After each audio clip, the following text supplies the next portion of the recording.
Legion of Creators. I understood that reference. What's up, guys? Welcome to the Legion of Creators, episode 46 on January 20th, 2026. I'm Luke. We've got Joe and Chris. And what have you guys been up to? What have you been getting? What nerd stuff have you guys been diving into in the last week? Reading a lot of comics, for Oh, yeah. sure. Me too. Watching a lot of TV shows and movies, and then also reading some comics. We're getting on my path, getting ready for it. I'm trying to get back to that. So, I was actually reading The Boys this week, believe it or not. Oh, cool. How's that going? Yeah, Really? I'm getting The ready. Boys comics. Yeah, man, I'm getting ready. There's something. I feel that. I haven't read them too much myself. I've been getting into the Absolute series. I think that's been a lot that's of fun. pretty cool. Yeah. So yeah, we're gonna talk about a bunch of things. Actually, I got a list here. We're gonna talk about Night of the Seven Kingdoms. We're gonna leave that for the end, as well as Fallout. That way, if you guys haven't caught up on the new shows, no spoilers. Game of Thrones is back, baby. Let's go. Woo! It is. It's good. We'll say that much. It's good. A couple other things. Kathleen Kennedy news and Star Wars. That's a big deal. Already raised the roof. Ewoks all over the place. Let's go. Pretty much. Kenna and I watched Aztec Batman. We're going to talk about that. She watched Perfect Blue. Talk a little bit about that. I read Batman Deadpool. We're going to talk a little bit about that. And she was reading the Big B Batman crossover because she's a big Fable fan, if you know what that is. And then also Lord of the Rings came out back in theaters for this last weekend and this upcoming weekend. Well, then I guess on that topic, we could probably, you and I, Luke, could probably. Did you see Fellowship and Two Towers, or which ones did you watch? So far, I've seen Fellowship and Two Towers. I'm waiting to see Return of the King this weekend. Yeah, I haven't rewatched Return of the King yet, so you and I can So I might go into theaters next week, but maybe you and I could talk like revised about Two Towers a little bit, because I think it's pretty good to have that ability of like, hey, we love Two Towers. Sure. Oh yeah, for sure. 25th anniversary. That's why they're doing it. So very cool. Man. We're gonna hit the intro and we'll get into everything. Let's go.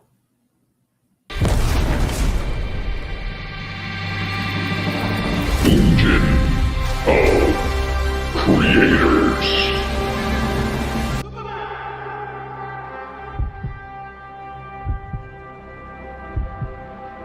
Hey, buddy. Eyes up here.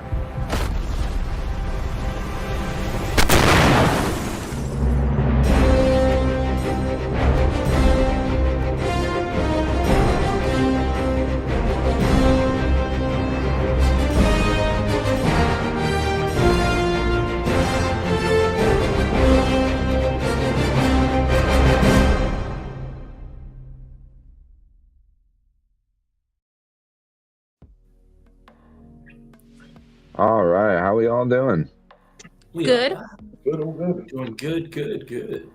All right. Well, first, why don't we talk about more so the news? I like to start with the news, especially like the superhero stuff, because I feel we're centered around that. So yeah, for sure. What were you saying about? We had DC news a little bit. So there was a new Supergirl news of a new cast member. So we're gonna get.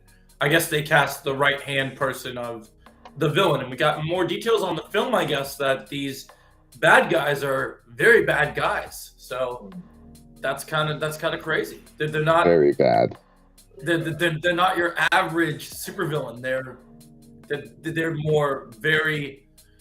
more. I guess we'll call them modern day accurate. I guess is the best word. Like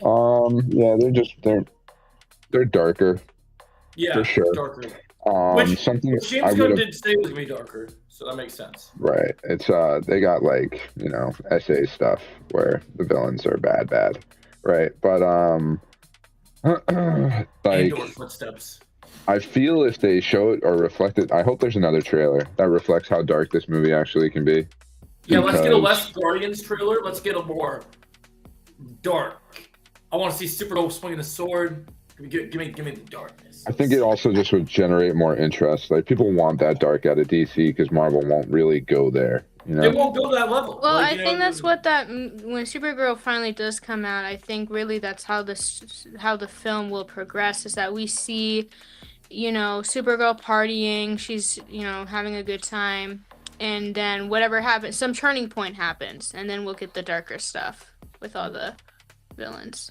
They're gonna have to reflect that in some trailers, some sure, but marketing, I also don't want them to reveal the whole thing. You know what I mean? Well, Like, I I don't don't want them think to they show need to too much. reveal it all. I just think they should tease a little more of that, like show more the tone of the film. Because right now a lot of people are kind of looking at it like, oh, Supergirl is this super Guardians of the Galaxy, just like Superman. DC wants to make these fun vibe movies, and that's, even though we had Peacemaker and Creature Commandos, people want to treat the DCU like this fun thing, and I think they think that that's kind of where I see the conversations going. Like, oh, Supergirl looks fun, just like Superman was fun, and people don't like that. So Right, and yeah, I think the trailer is a little, like, depending on how the movie actually comes out, could be a little bit of a disservice to yes, it. You know what I mean? agree.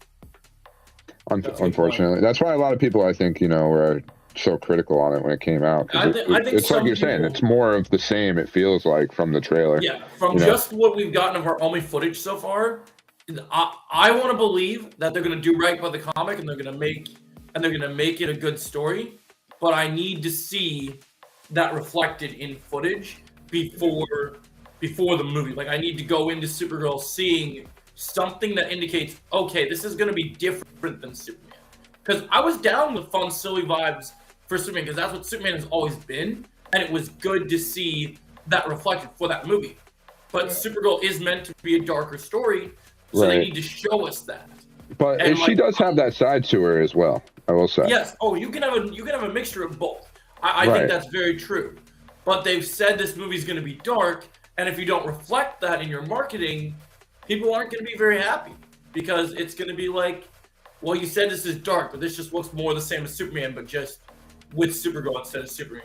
Yeah, Like, I mean, we did only see a glimpse of was it Lobo, I think. So like, they could expand on that a little bit more. Hey, Chris, you gotta, something's going on with your mic. You're coming through very hard to hear. I don't know if it's the same for you guys, but maybe, yeah, he sounds a little quiet. Maybe turn it Just up a little muffled. bit. You're sound just muffled muffled. sounding. Yeah. Yeah. Mm-hmm. Yeah, turn it up a little bit. That might be a good idea. But I did hear some bits and pieces. He was talking about Lobo, which is Yeah, like, I do Lobo's think they gonna be should more. I So do think they Muffled should is that show bad. more Lobo, especially since Lobo's not in the comic that it's mostly based on. It's interesting how they're gonna tie him in and what he's Well, gonna serve to the plot. I can't find it, but there was something Jason Momoa said about Lobo recently, and I can't remember what it was. I have to find it again later. But it was, Well, something he he's said. very happy to play him. That's all I know. right. Hmm. Yeah, I think he made that very clear over the last 1,000 times. From the walking off the Warner Brothers set before we knew he was Lobo, talking in interviews, is going like, yeah, James Gunn, I love you. He's I love you. Loboing it out. Yeah, he wants to be Lobo as bad as, like, David Bautista wants to be Marcus Phoenix from Gears of War. Oh, is Like, that he's- Dave so Bautista's muffled. dream role? Is that his Dave Bautista's dream role right now? Maybe you should try restarting, Chris, or something, because I can imagine. you're still pretty muffled. I'm Might be sorry. something in the settings. That's what might be my guess.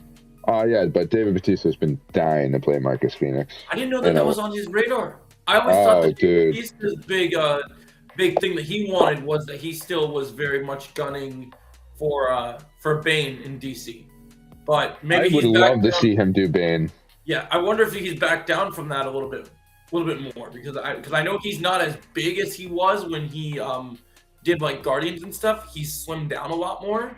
But I think he had to gain a lot more muscle for this Highlander movie they're doing with Henry Cavill, because he's like, I think he's the villain.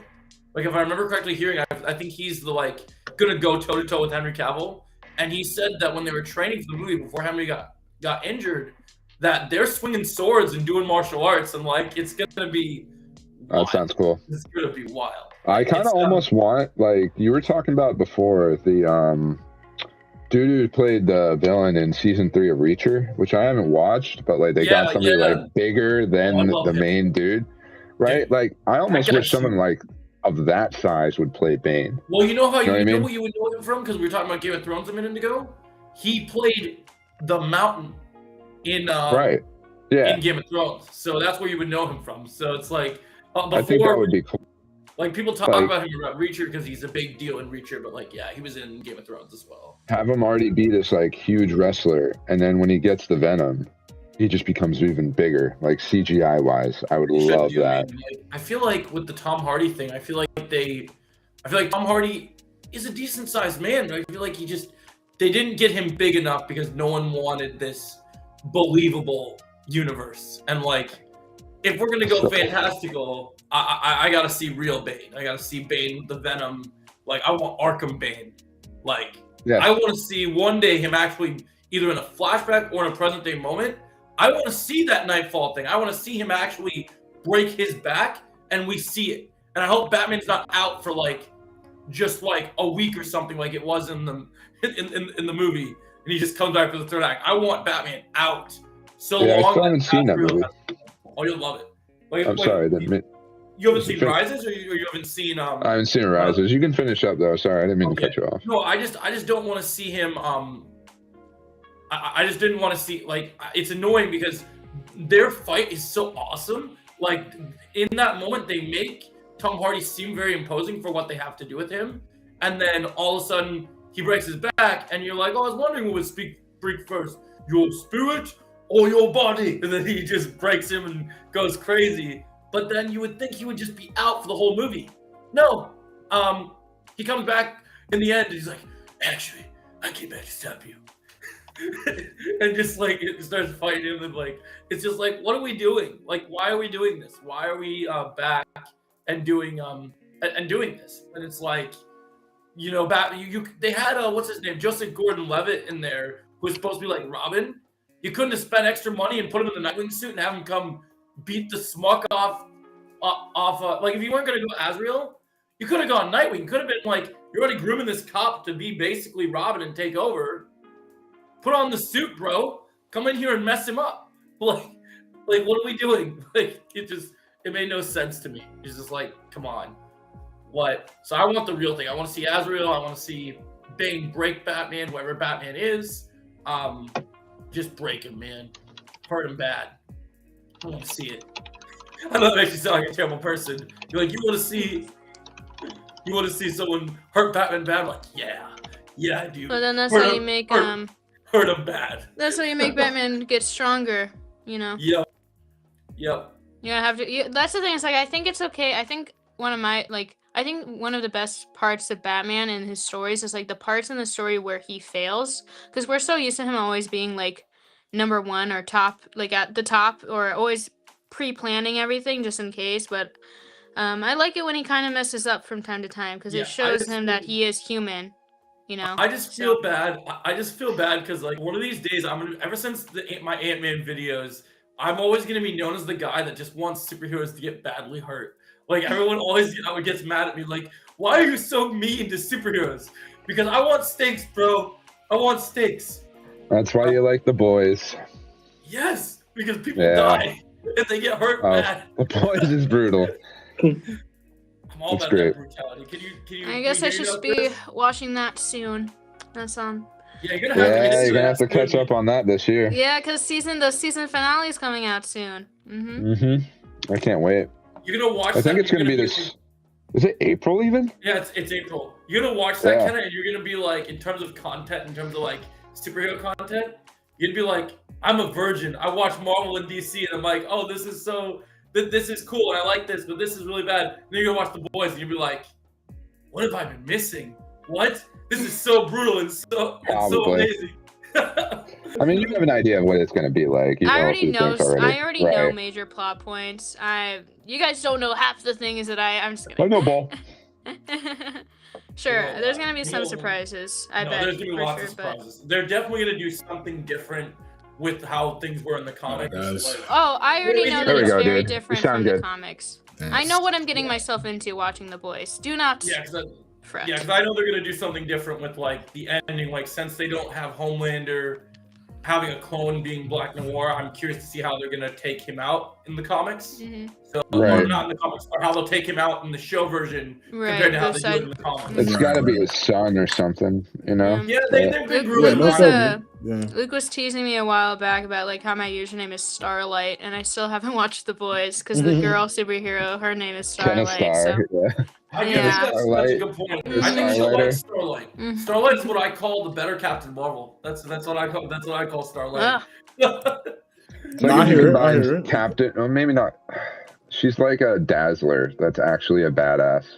Yeah, but I was thinking of Captain Marvel because in the show they portray her as this super powerful female character that like everything that, because the joke is like everything that there's segments in The Boys where they make fun of things that Marvel and DC have done, and specifically Marvel, and their jab is that they're totally taking jabs at Captain Marvel because they have a blonde woman who can fly, who can literally like blast some energy. She's beam. strong. Yeah. I wouldn't compare her to Captain Marvel myself, but you know, I can kind of see it.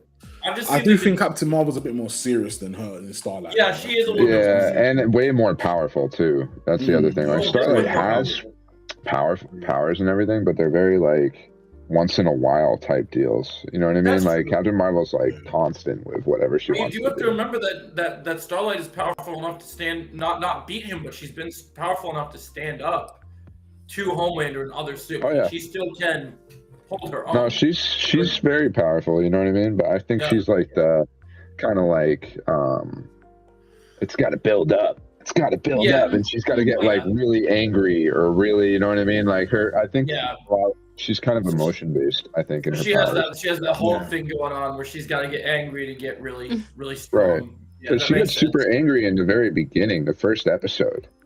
Well, yeah, And that's all the because of the t- little stuff that goes on with the deep. So yeah, that, and the yeah. TVs start breaking all around her and stuff. Like it feels very related to her emotions. You know. You know, I can totally see the Um, Dazzler thing. No, that's a good comparison. I agree with that. That's, Yeah, a badass dazzler. A dazzler that matters. Do you not The think? Dazzler do you fans not, are gonna come after you for that one. Are these Yeah, fighting yeah. words? Do you not find real Dazzler badass? Is this a?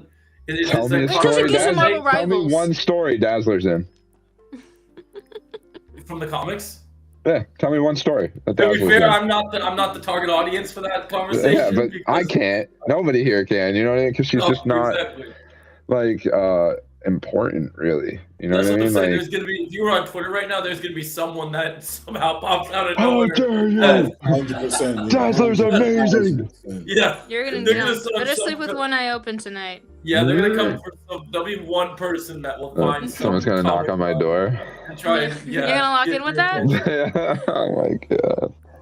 Yeah. No, so we were All right, talking so unless you guys got a little more superhero stuff, we always jump back and forth though. If you have a thought Yeah. later on, but I'm thinking if you want to jump into Kathleen Kennedy, Star about, Wars. yeah, I'm ready. Yeah, so yeah, guys, I think this has guys, been it a finally while. happened. It finally happened. It's real this time. I promise. Yeah. It's real. It's finally happening. Kathleen's wording it as she's retired from being the president of Lucasfilm, but I don't think it's a retirement thing. I think it's she gone. That's how I feel about Yeah. it. It ain't a no, dude. She's gonna try and say shit and say, "I'm retiring. I'm gonna go be another better position somewhere else." No, she gone. She got the boot. They said no more. She gone. Well, Like, I don't know so much that she got. Who knows what? Because it's that she's stepping down as president, right? she's Which- claiming she's stepping down. She's trying to claim it like it's her choice. I Right, but don't that's really also think it's her different choice. from retiring. I think. Right. You know what I mean? Like, because retiring, like, I feel like what George Lucas did was more so. Even though he Right, sold but it, she's- he kind of She's like wording retired, it, right? She's wording it in a way where it sounds like that it's her choice that she's leaving. Sure. Well, which I mean, it might be, dude. Who knows? You know what I mean? Like, it just could be writing on the wall type moment. But if that's the case, why would she start like I was telling Kenny yesterday? She's burning all her bridges. She's literally literally throwing Ryan Johnson under the bus, throwing J.J. Abrams under the bus. She's literally just like everyone she's ever worked with. She's like saying bad things about them, and she's recalling her conversation with George Lucas from when they bought Lucasfilm and she got promoted. She has said, like, as you know, we have the clips. She said, "Oh, the Force is female. We don't have comics. We don't have 800 books." Like, like she said that. She said that's truth. They don't have comics. They don't have 800 books. They don't have. She said something else the other day too about like in terms of all this stuff. Like she said, here's my new favorite one. She said when George Lucas gave them sequel trilogy treatments for what to do with the movies, she said, "Oh, George didn't give us sequels. He gave us those were new projects for something else in the future." is what she said. Yeah, she definitely saying a lot of odd things, you know what I mean? But it feels like probably everybody's turned on her at this point too. So like, I totally believe her stepping down. Yeah. I mean, yeah, she probably is stepping down, which makes sense. But I'm personally glad, whether it's stepping down or kicked out, she deserved to be out either way. So I'm glad that she's out. Like I feel. My thing with Kathleen is like, again, she's a great producer. She's produced a lot of great films and stuff. But when it came to Star Wars, it just didn't hit the mark. Like a lot of misses. Like a lot of products went like there was no thought in them, and there was no feeling. There was no passion. I just think it's crazy with all the with all the people that like all the projects. She announced all these projects, and she would keep canceling projects, and she had talent. She had talent and all these things because of like you know, we had the Game of Thrones people, there was the Breaking Bad stuff, like all these people that were licensed to do like a project or like hired, they went nowhere and they did nothing with those projects. And it's just like it's ridiculous that happened. But it's funny because she gave Tony Gilroy the green light for Andor and all of that. So it's like it's funny, and that became Andor and Rogue One is a spin-off, and those three ended up being the best of Star Wars. That doesn't make sense. Yeah, a lot of people. Isn't the main. That's not the mainline story. That is a side story. You know. Yeah, people seem to enjoy that Tony Gilroy made a darker, grittier, their version of Star Wars. I still say if like Tony Gilroy liked the Force element of Star Wars, I would love to see what he would have done with the Old Republic. If he actually understood. If he actually understood what Star Wars truly is, not bricks and screws, not just and he actually understood about the Force and the Jedi and the lore, it would be one thing. But he only I get it from a perspective. Like I get it. Like it is about the Rebel story. It's about the space adventures, cool. But the main thing is the Force, the Sith, the Jedi elements, all of that. Without that, it's pretty much just it's regular stuff, pretty in space. Yeah. So of course, you guys read up that not only is she stepping down, but they've already named her replacements. So Dave Filoni and someone else. I can't remember her name, but she's going to be doing the business side of things, and Dave Filoni's got the creative So side. it sounds a little bit like DC's strategy, which is kind of interesting. Yeah, like, I think that's it good. sounds like they're doing the business side. Now, what we need to see with if Star Wars is, and it's going to take a while because the damage has been done.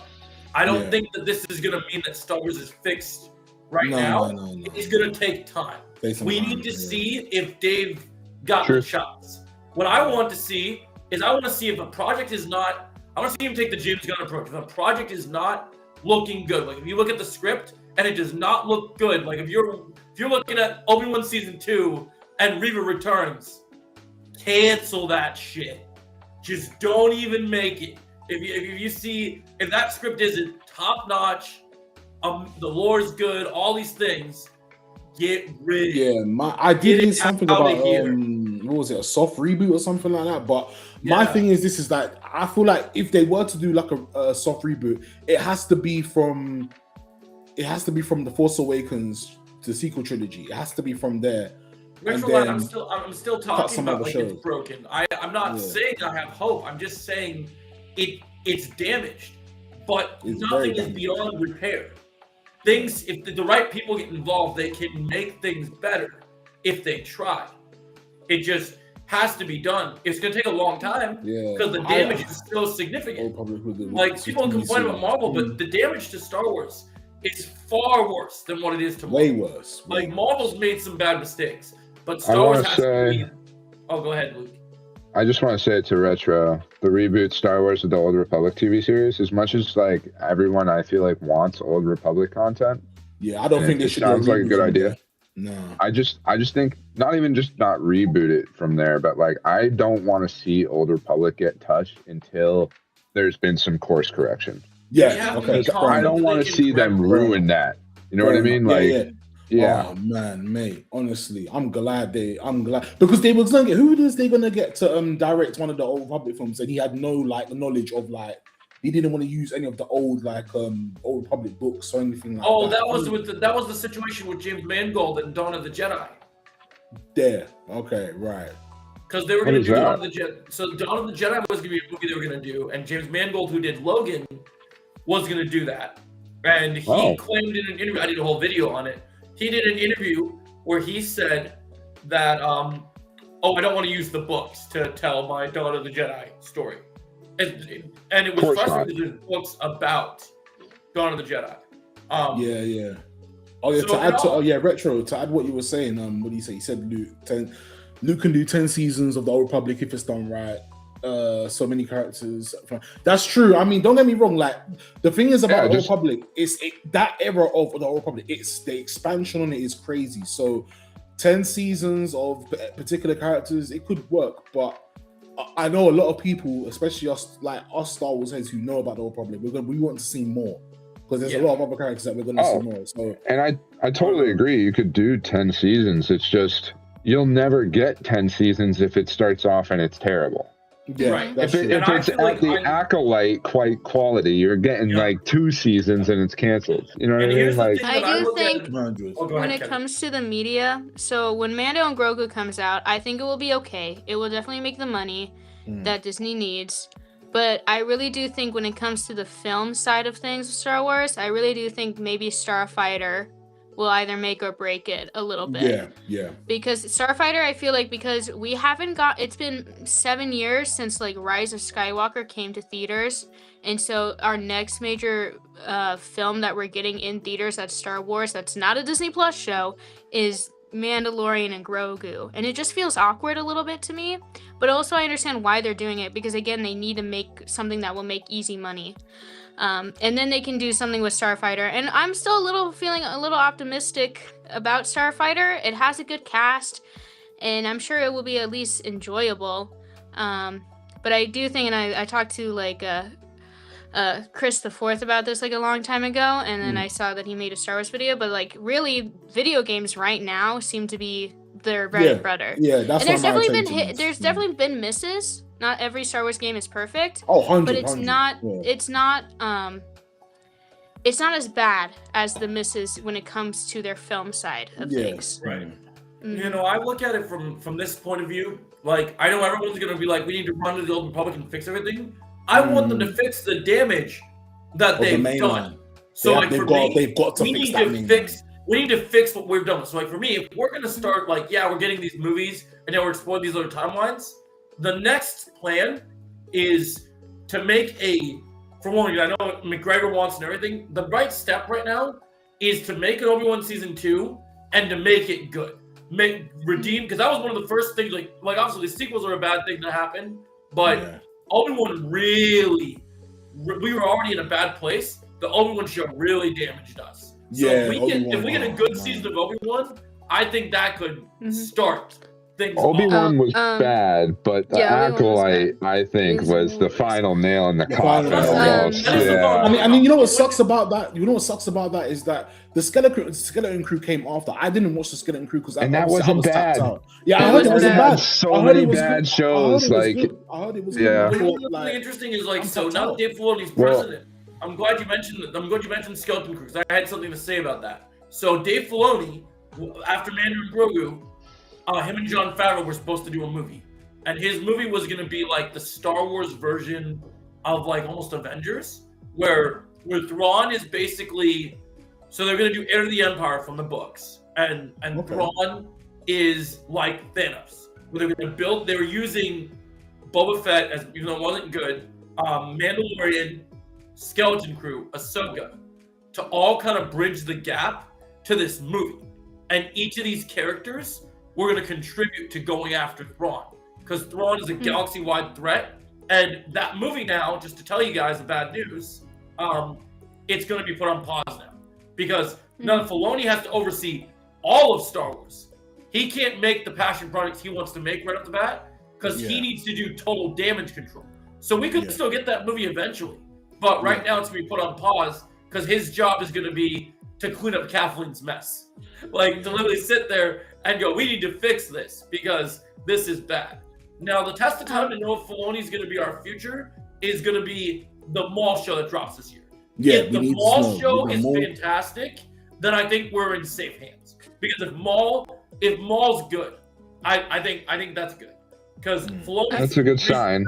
Hasn't been hitting. So if this hits, it's good. No, but yeah, Maul and Ahsoka season 2 as well, because that. I just need to see if Filoni's individual projects that were already slated to come out when Kathleen was still at Lucasfilm. I need to see if when Filoni's unshackled, if him being shackled was why his projects were bad, or if he's the problem. That's what I need to know. I need to know if was Ahsoka season 1 being bad a sign of Kathleen's deeper interference, or is it Filoni sucks? Like, that's what I need to know. I just want to say something to Retro's comment, being like, we need Luke, Han, and Leia in the Grogu movie to restore the damage. I don't want that at all. I don't want that at all. I don't want any, Harrison Ford's not coming back. It's like a cameo in like, or like if it's in the video games, whatever, fine. But I really think when it comes to the film, we need to let the OG characters go.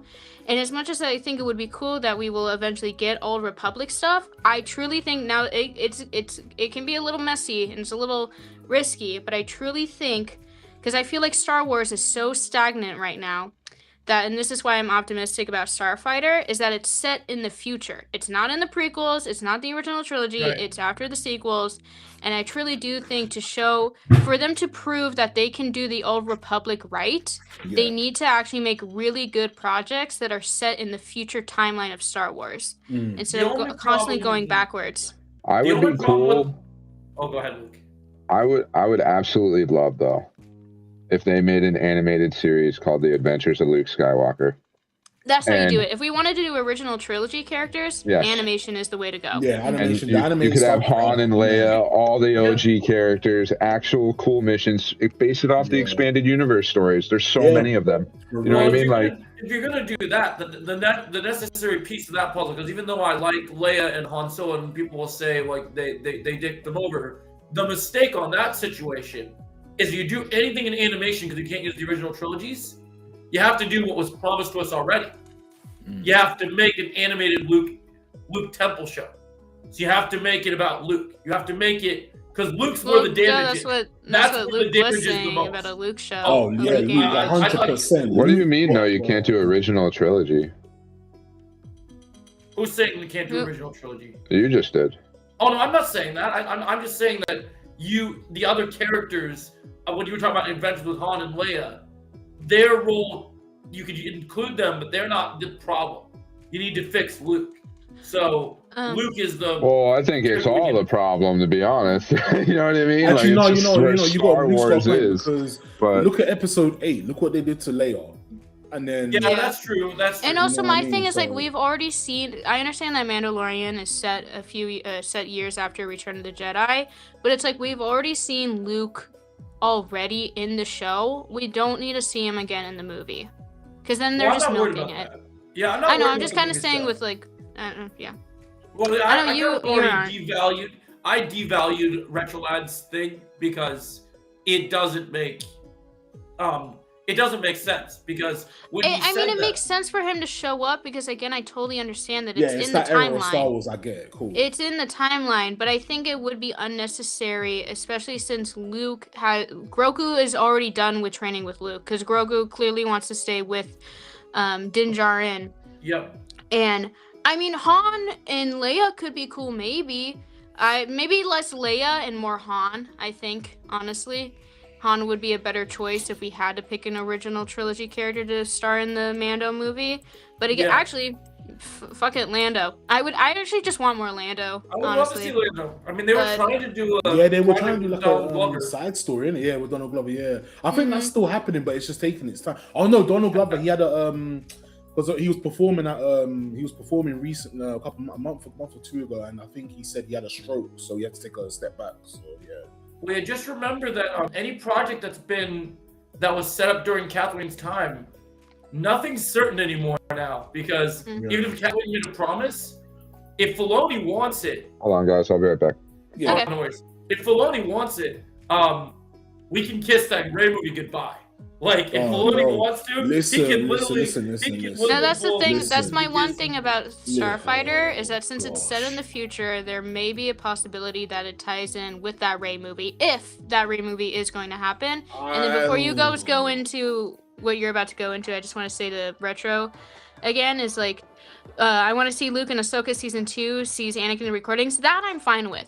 that's cool. That's My fine. thing That is makes like sense. I'm not trying to be like no more original trilogy. Like it's just more of like we got to be very picky of when and how we include those characters And we into should future include them in projects. characters when it makes sense. The reason it makes Yeah. sense in Ahsoka season 2 is Ahsoka. Ahsoka was Anakin's Padawan. Yeah. Yep, Yeah. so it makes sense for Luke to interact with Ahsoka and to see those Yeah. recordings. Of the It just Saw it's just season one. unnecessary. It's just really unnecessary with the Mando movie in particular. But Yeah. everything else, I'm like fine, whatever. Yeah, so even with the Ray movie, like I'm sorry, but the thing is, I don't mind seeing Ray in this new. That'd be cool.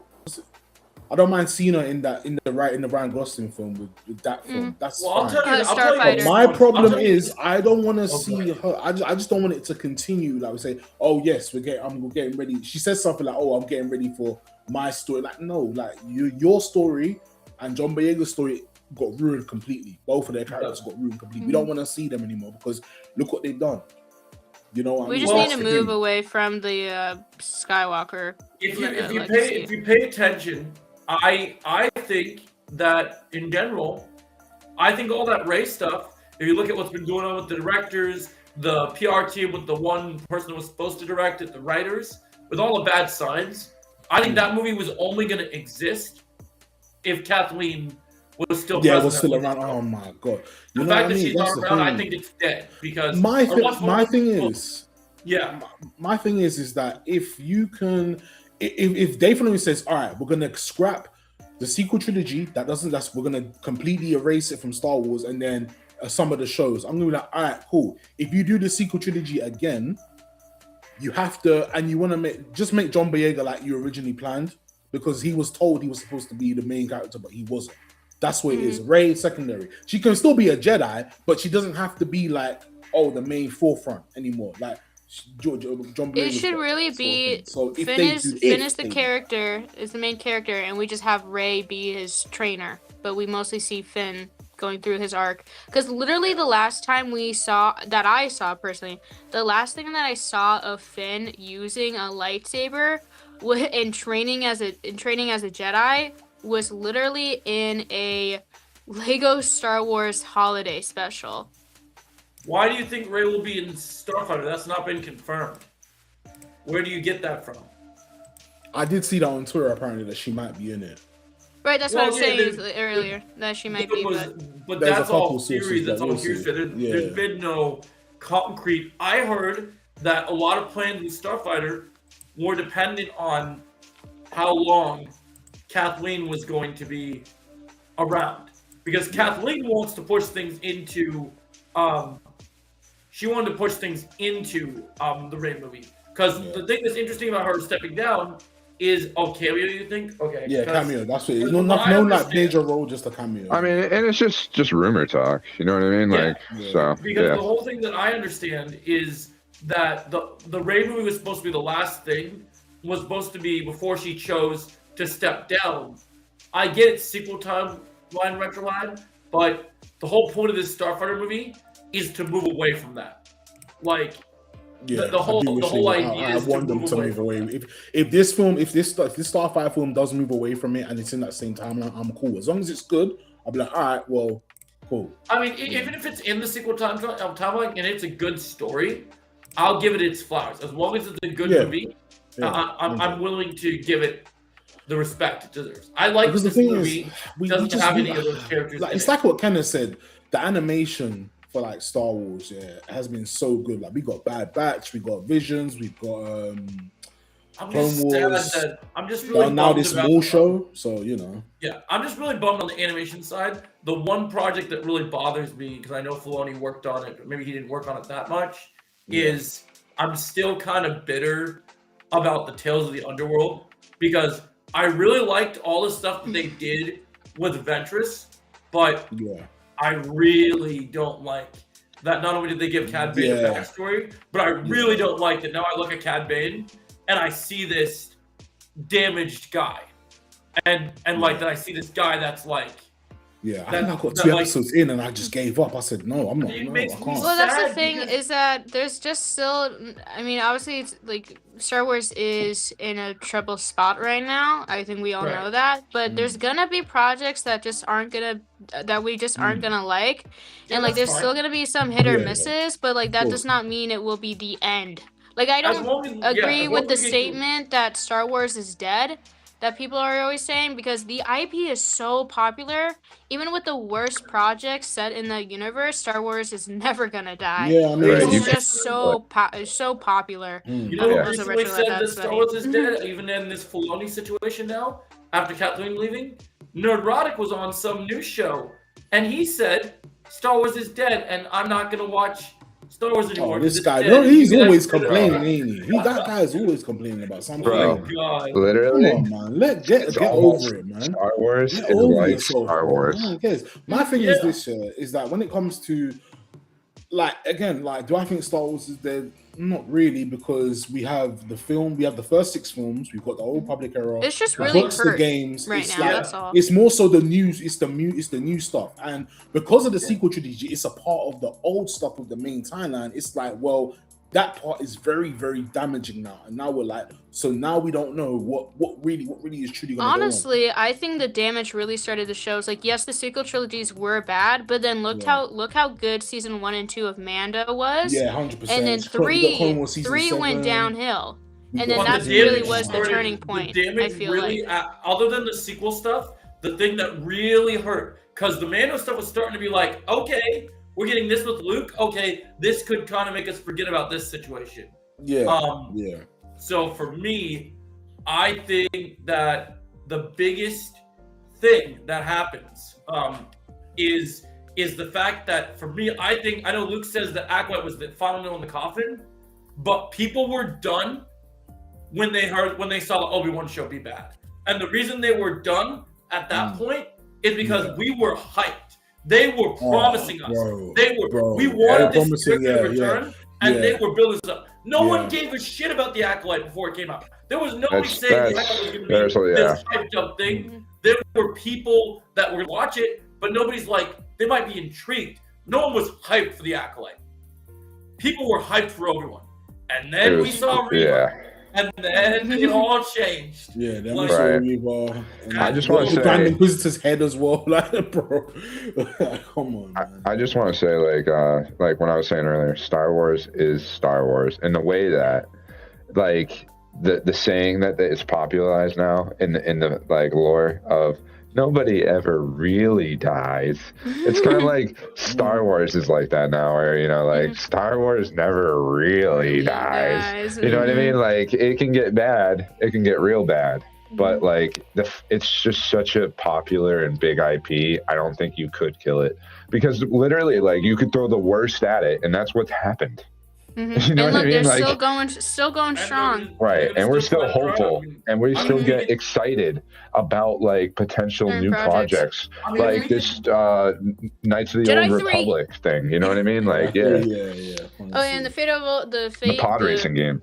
And I was just gonna say the pod racing game again. I think gaming really, and then Fate I of the mean, Old Republic, so. I Let me mean, ask you this, the Chris. trend died down, but people want a Battlefront 3 game. That was really popular at the time. Everyone was back to playing people still Battlefront want 2. Battlefront 2. It's weird about Battlefront because I know a lot of people didn't like the first one, but when it came to the second one, they didn't like it at first. But now people are loving Battlefront 2. And I'll say this: the reason and they're why begging for a 3. So I think there's a lot more chance we could get a Battlefront 3 now, because here's the thing that people haven't thought about, right? Yeah. what's Filoni most known for with what he's worked on? Ahsoka. If we get a Battlefront 3, he's gonna want to maybe make it Clone Wars era. Because we're getting that RPG thing that they're doing this year. The what's it called? You know what? Because remember, Company? the Clone Wars was supposed to have 11 seasons, and we didn't see the rest of the wars, so we could actually see that in Battlefront 3. I'll be reading them in a minute, Chris. Or Retrolad. Sorry, I don't know what I said, Chris. I think that Filoni. I know a lot of people the biggest criticism I hear about Filoni being in charge is everyone just thinks we're gonna get a lot more Ahsoka. I don't think that's the case. I think it's more along the lines of I think we're gonna see characters that Kathleen didn't let us get to see. Yeah. I think now we're finally gonna see Rex. I think we're gonna get a clone show now that is about what happened after Clone Wars with Rex and Gregor and Wolf and Cody. Because before there was an Obi-Wan season 1, there was Obi-Wan movies, and Cody was supposed to be with Obi-Wan. He was tasked to hunt him down, but he deserted the Empire and was supposed to. Tamron Morrison was supposed to play Cody and go and protect Obi-Wan. And they were actually supposed to stay on Tatooine, which was the original plan to the books. So yeah, I think I'm like I said, it's gonna take a long time. But I know we've had some issues with Filoni, but I'm pretty. I'm hopeful. I guess that's the best word. I'm not psyched. I'm not hyped yet, but I'm hopeful we're gonna get some good stuff. I think this is a good change. Jedi 3. I think if you're going to have Jedi 3. Sorry. I think if you're going to have a guy in charge right now, and obviously you have the other chick I haven't heard of that's going to do more the business side, but I'm more concerned about the creative side. And I know we have mixed feelings on the whole Sabine thing in Ahsoka, what happened with Thrawn, and all the things that happened. I think even... Sorry, George. Go ahead. I still think even with those problems, I still think what Star Wars needs is, and I know people are going to hate this because, there's certain people that the Star Wars vision, there's some people in the Star Wars community that like the new stuff, and they think that Star Wars needs to move past George Lucas. But to be honest, you need the guy that was trained by George Lucas to bring it back, because we need to remember what Star Wars was. None of these new guys know what Star Wars was and know what it is meant to be. So you need the guy. I just hope that there's enough. I just hope there's enough left of that George Lucas training left in Filoni. I hope Kathleen. And obviously, what's his name? John Favreau is still there as well. So it's that's a good thing too. So I hope John Favreau stands. I hope Favreau stands next to him and goes, "You're making a stupid mistake. You need to do something." No, for real. No, because this is the thing. As a creator, you've got to be challenged. I don't care what anything. Shut this man up, man. You've got to be challenged. And I think John Favreau challenges Dave Filoni a lot of the times, and it's no, you can't do that because this isn't connecting to that. John Favreau knows how to connect the dots, and it's this is where it is. There's a reason why he was doing well with Marvel and why he was. I wish they would have given him the job. I wish he would have took the president role. I think Favreau was the guy for sure, but then they gave it to Filoni. But it's okay, because I get it. You have the guy that's been creatively from the scenes. I'm listening. I like Filoni, but I've also criticized him. Joe, we've had many conversations about. I'm on the same page. Look, I'm accepting it because it's like the Lando quote in Solo. Look, I don't like it. I don't agree with it, but I'm going to accept it because it's that. That's just how it is. I mean, if we had our pick, I'm sure we could bring a better candidate to the table. So, but this is like the Paramount Netflix deal, right? Okay, Kathleen was by far the worst evil there's ever existed in the world for Star Wars. She gone, and there's the other guy. I don't hate him as much as Kathleen.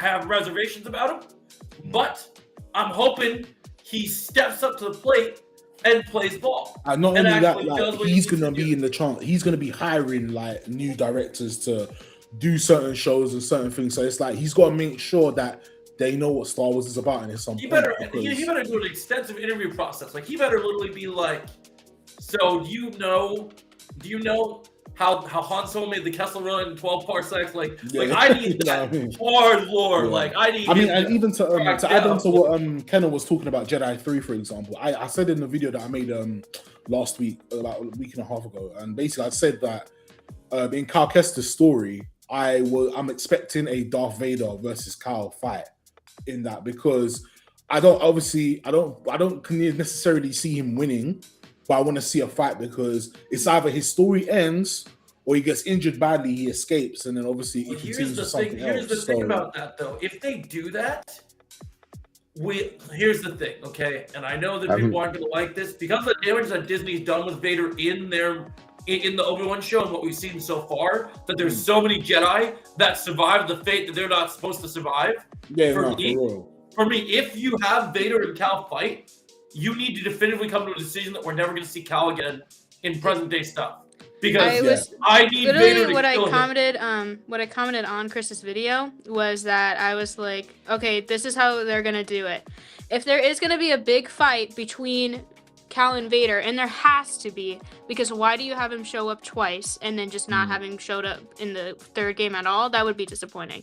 It's either Vader kills Cal, because Vader went on literally a killing spree with Order 66 survivors, and then, or you have him very badly injured, maybe, to run away. Because the thing is like, I'm totally okay with Cal dying in the third game and being killed by Vader. I think that's a good ending. But Disney, though, seeing the famous game adaptations such as, Fallout, Last of Us, etc., I can totally see Disney being like, let's save Cal from the third game so we can implement him in our TV shows, since we already have the actor. If they choose to keep him around, here's my question. Because we haven't seen him, he was not with Luke in the sequels. So if he's around, where is he? Like, I could say that, but I don't want to spoil it for Luke about the second game, and that also may change when the third game comes out. So I only really have one idea of where he could have been that entire time, but I don't want to say it. So my thing is, I think if they do keep Cal around, I think I wouldn't mind doing like a time jump from when it's like after Return of the Jedi. So if we see him just kind of him and Merrin kind of focusing on something else. What if they leave us on a massive cliffhanger? What if they leave us on a massive cliffhanger? Because Retro just made an interesting point. So what if they made it where like, okay, so like we really think like you said, maybe he does get badly injured, right? But instead of him showing up in a TV show, maybe you save that reveal because Star Wars really needs that blood back in the movies, right? Maybe you save that reveal for like when Filoni finally gets to do his Mandoverse movie, right? So maybe you save it where like, okay, he gets injured and he's badly injured. We don't see him for a while, but then he pops up in the Mando and Thrawn movie, because then it's so hard for me because I feel half and half about it, because I love Cal Glazer over here, but like again, it's like it's just a little scary because I love Cal in the games. And again, that's why I'm so content with him being killed by Vader, because it's a good ending, it makes sense, and it, there's the possibility of Disney not ruining his character.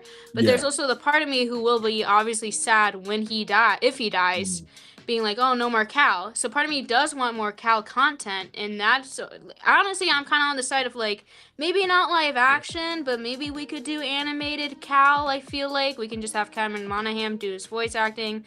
He's done that before already. Cameron wants live action. That's the thing. You know what? If Cameron wants it, I'm okay. Because I have trust in Cameron, because Cameron clearly really does care and love about Cal. He does. I think if Disney or whoever's running the show of like a live action, being like, I'm pretty confident that Cameron will speak up when something doesn't feel right about what they're gonna do with Cal's character. So I'm not 100% fearful about it, but again, I'm still a little iffy. I think we just have to see what they do, but I personally am okay with him being alive, because I've accepted one thing that's never going to happen. I think they should give this role. I was going to do a video about this, actually. I think that the smart move, and I know the fans of this character will really be pissed off, I don't think Star Wars is ever going to introduce the character of Karl Katarn. So I think the way that he is in Jedi 2, I don't want to spoil too much, because I think, so I know Luke hasn't played all through it, but I think Jedi 2 is a good example that you could just turn Cal into Disney's version of Kyle Katarn, because basically in the Jedi Outcast games, you have both Jedi. Maybe the reason we don't see Cal in Luke's temple is because he's not at Luke's temple, because he has his own temple, and because he was training the rest of the Jedi to protect them from Kylo's raid.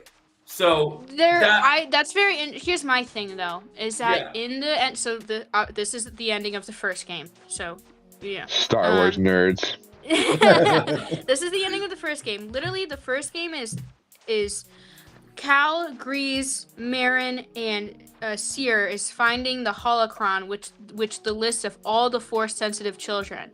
At the end of the first game, he breaks the holocron. He does not get those Force-sensitive kids to train him because he has a vision of, the Empire hunting them down and destroying them all. And I think that was such a smart move on Cal's part, because this is what I love about Cal, is that even though the games are set a couple of years before the original trilogy, I truly think the way that Cal is written as a Jedi is how Jedi should be written in the future in general, because even though he doesn't follow the Jedi Order anymore, I think true to his heart, he is a Jedi.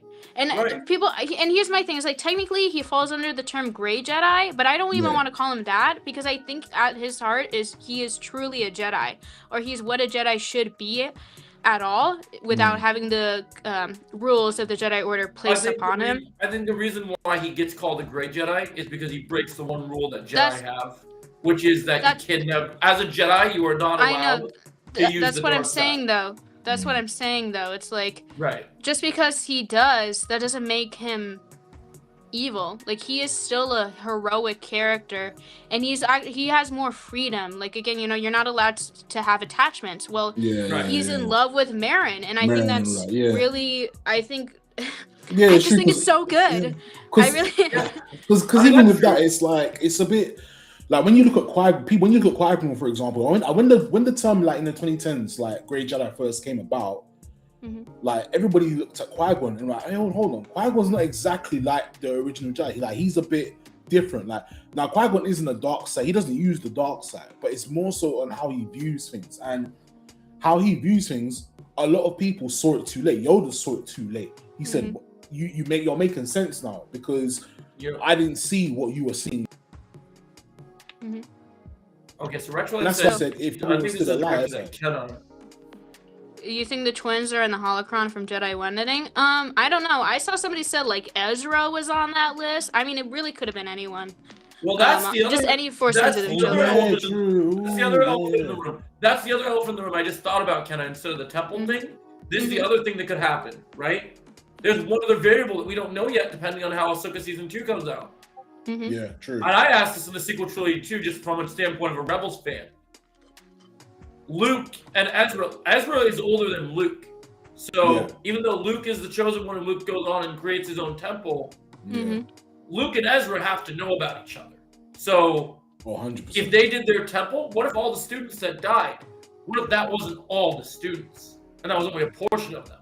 Because Ezra would have been a Jedi way longer than Luke. So Ezra eventually has to become...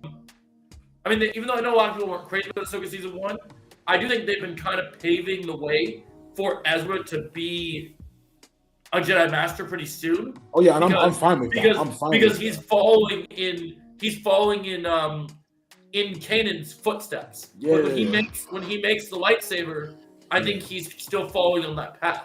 So they have to explain where Ezra is, because Ezra's not in the sequels. So, and I have a feeling that where Ezra is could be where Cal is. They could be together. Yeah. I am so much more of an original trilogy fan, man. It's so funny. Yeah, no, I love you. I would say, no, yeah. Another thing, sorry, I still want to talk about Cal. Is like, this is in the first game too. Is like, again, with him being like, I think the future of what Jedi should be, and that's why I'm kind of more leaning towards like, if we want to make Star Wars good again, we actually need to put effort into making better new characters set in the future of Star Wars. Obviously, you always go back to the old stuff because that's always fun, and we should see that. Don't get me wrong, but like, we need to have the balance of good stuff being in the past and good stuff being said in the future. It's true. That And makes it's sense. like Cal literally got knighted in the first game by Seer with the red lightsaber. You don't Yeah. typically see that. Like it was an Yeah. unofficial, officially being Jedi Knighted. So you can't deny that he's not a Jedi Knight because Sounds he got like knighted. something else we watched. A Jedi Knight, Yeah. and there with the ending, I do see a more happy ending idea that I can see of Cal being in the third game, and that's how you can tie him in. Because I just don't think Cal, because he decided to break the holocron. I don't know. I mean, they could be changed in the future, but I don't know if he would be all up for teaching or being at a Jedi temple of some kind. And I can kind of see with him and Marin, depending on how the third game goes, because we don't really know besides that fact Right. it's in development, Yeah. is that the happy ending would be maybe, you know, still you have that Vader fight, Cal gets badly injured, but somehow, some way he escapes, or some way. Well, I'm And gonna say Cal this and because Marin are I'm- together, and then there's something else that I cannot say because it's a spoiler for the second game. Well, I hate to tell you They're this. they're but living okay. peacefully.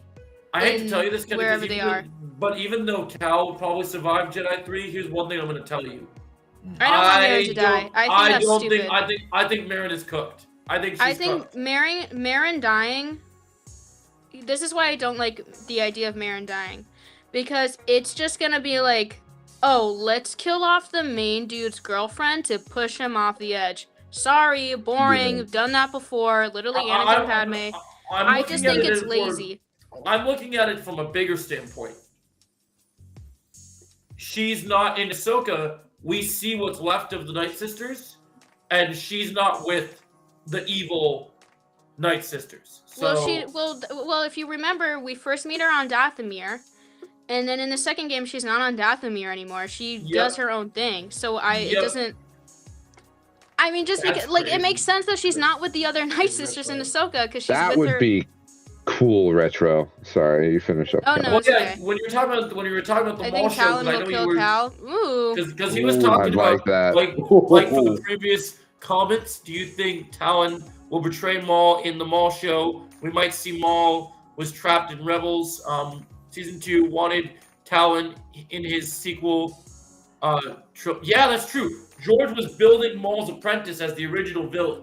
So if Filoni takes notes from what George did, we could be in some great hands for the Maul show because Yeah.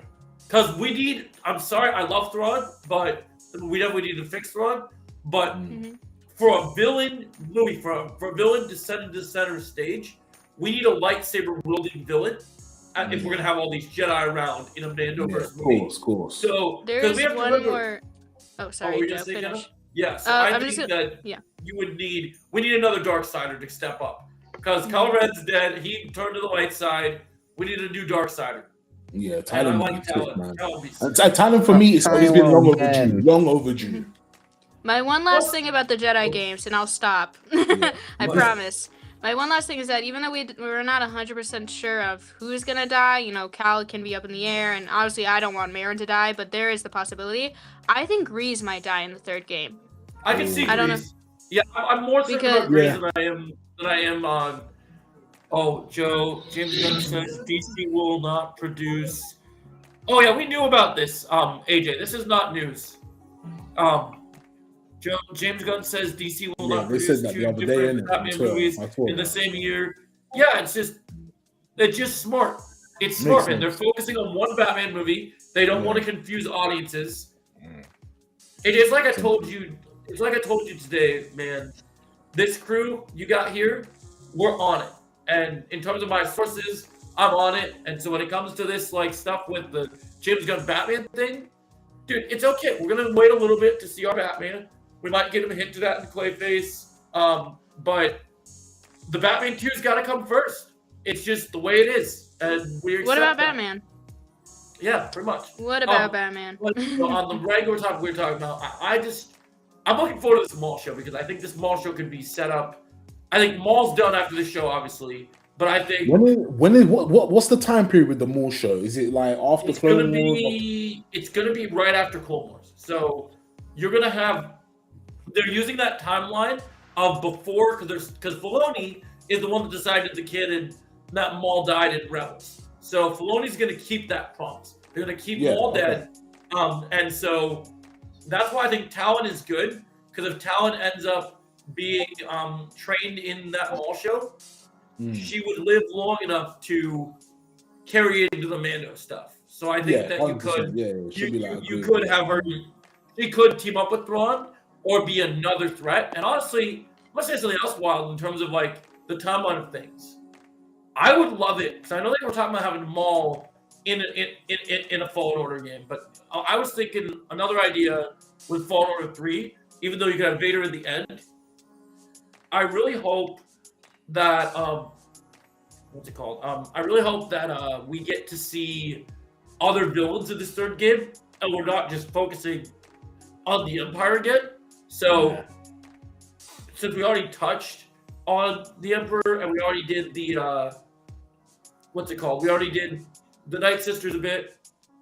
It would. I would not be against. Also we got to think about Bode's daughter. Yeah, that's gonna be interesting. Luke, where are you? Don't spoil that for Luke. Yeah. Oh man, Luke doesn't know. I'll get there. One day. Yeah. No, I think. Yeah, actually, you know what? He should know about Bode because that's early. That's early announced, isn't it? I think this is the most pageant.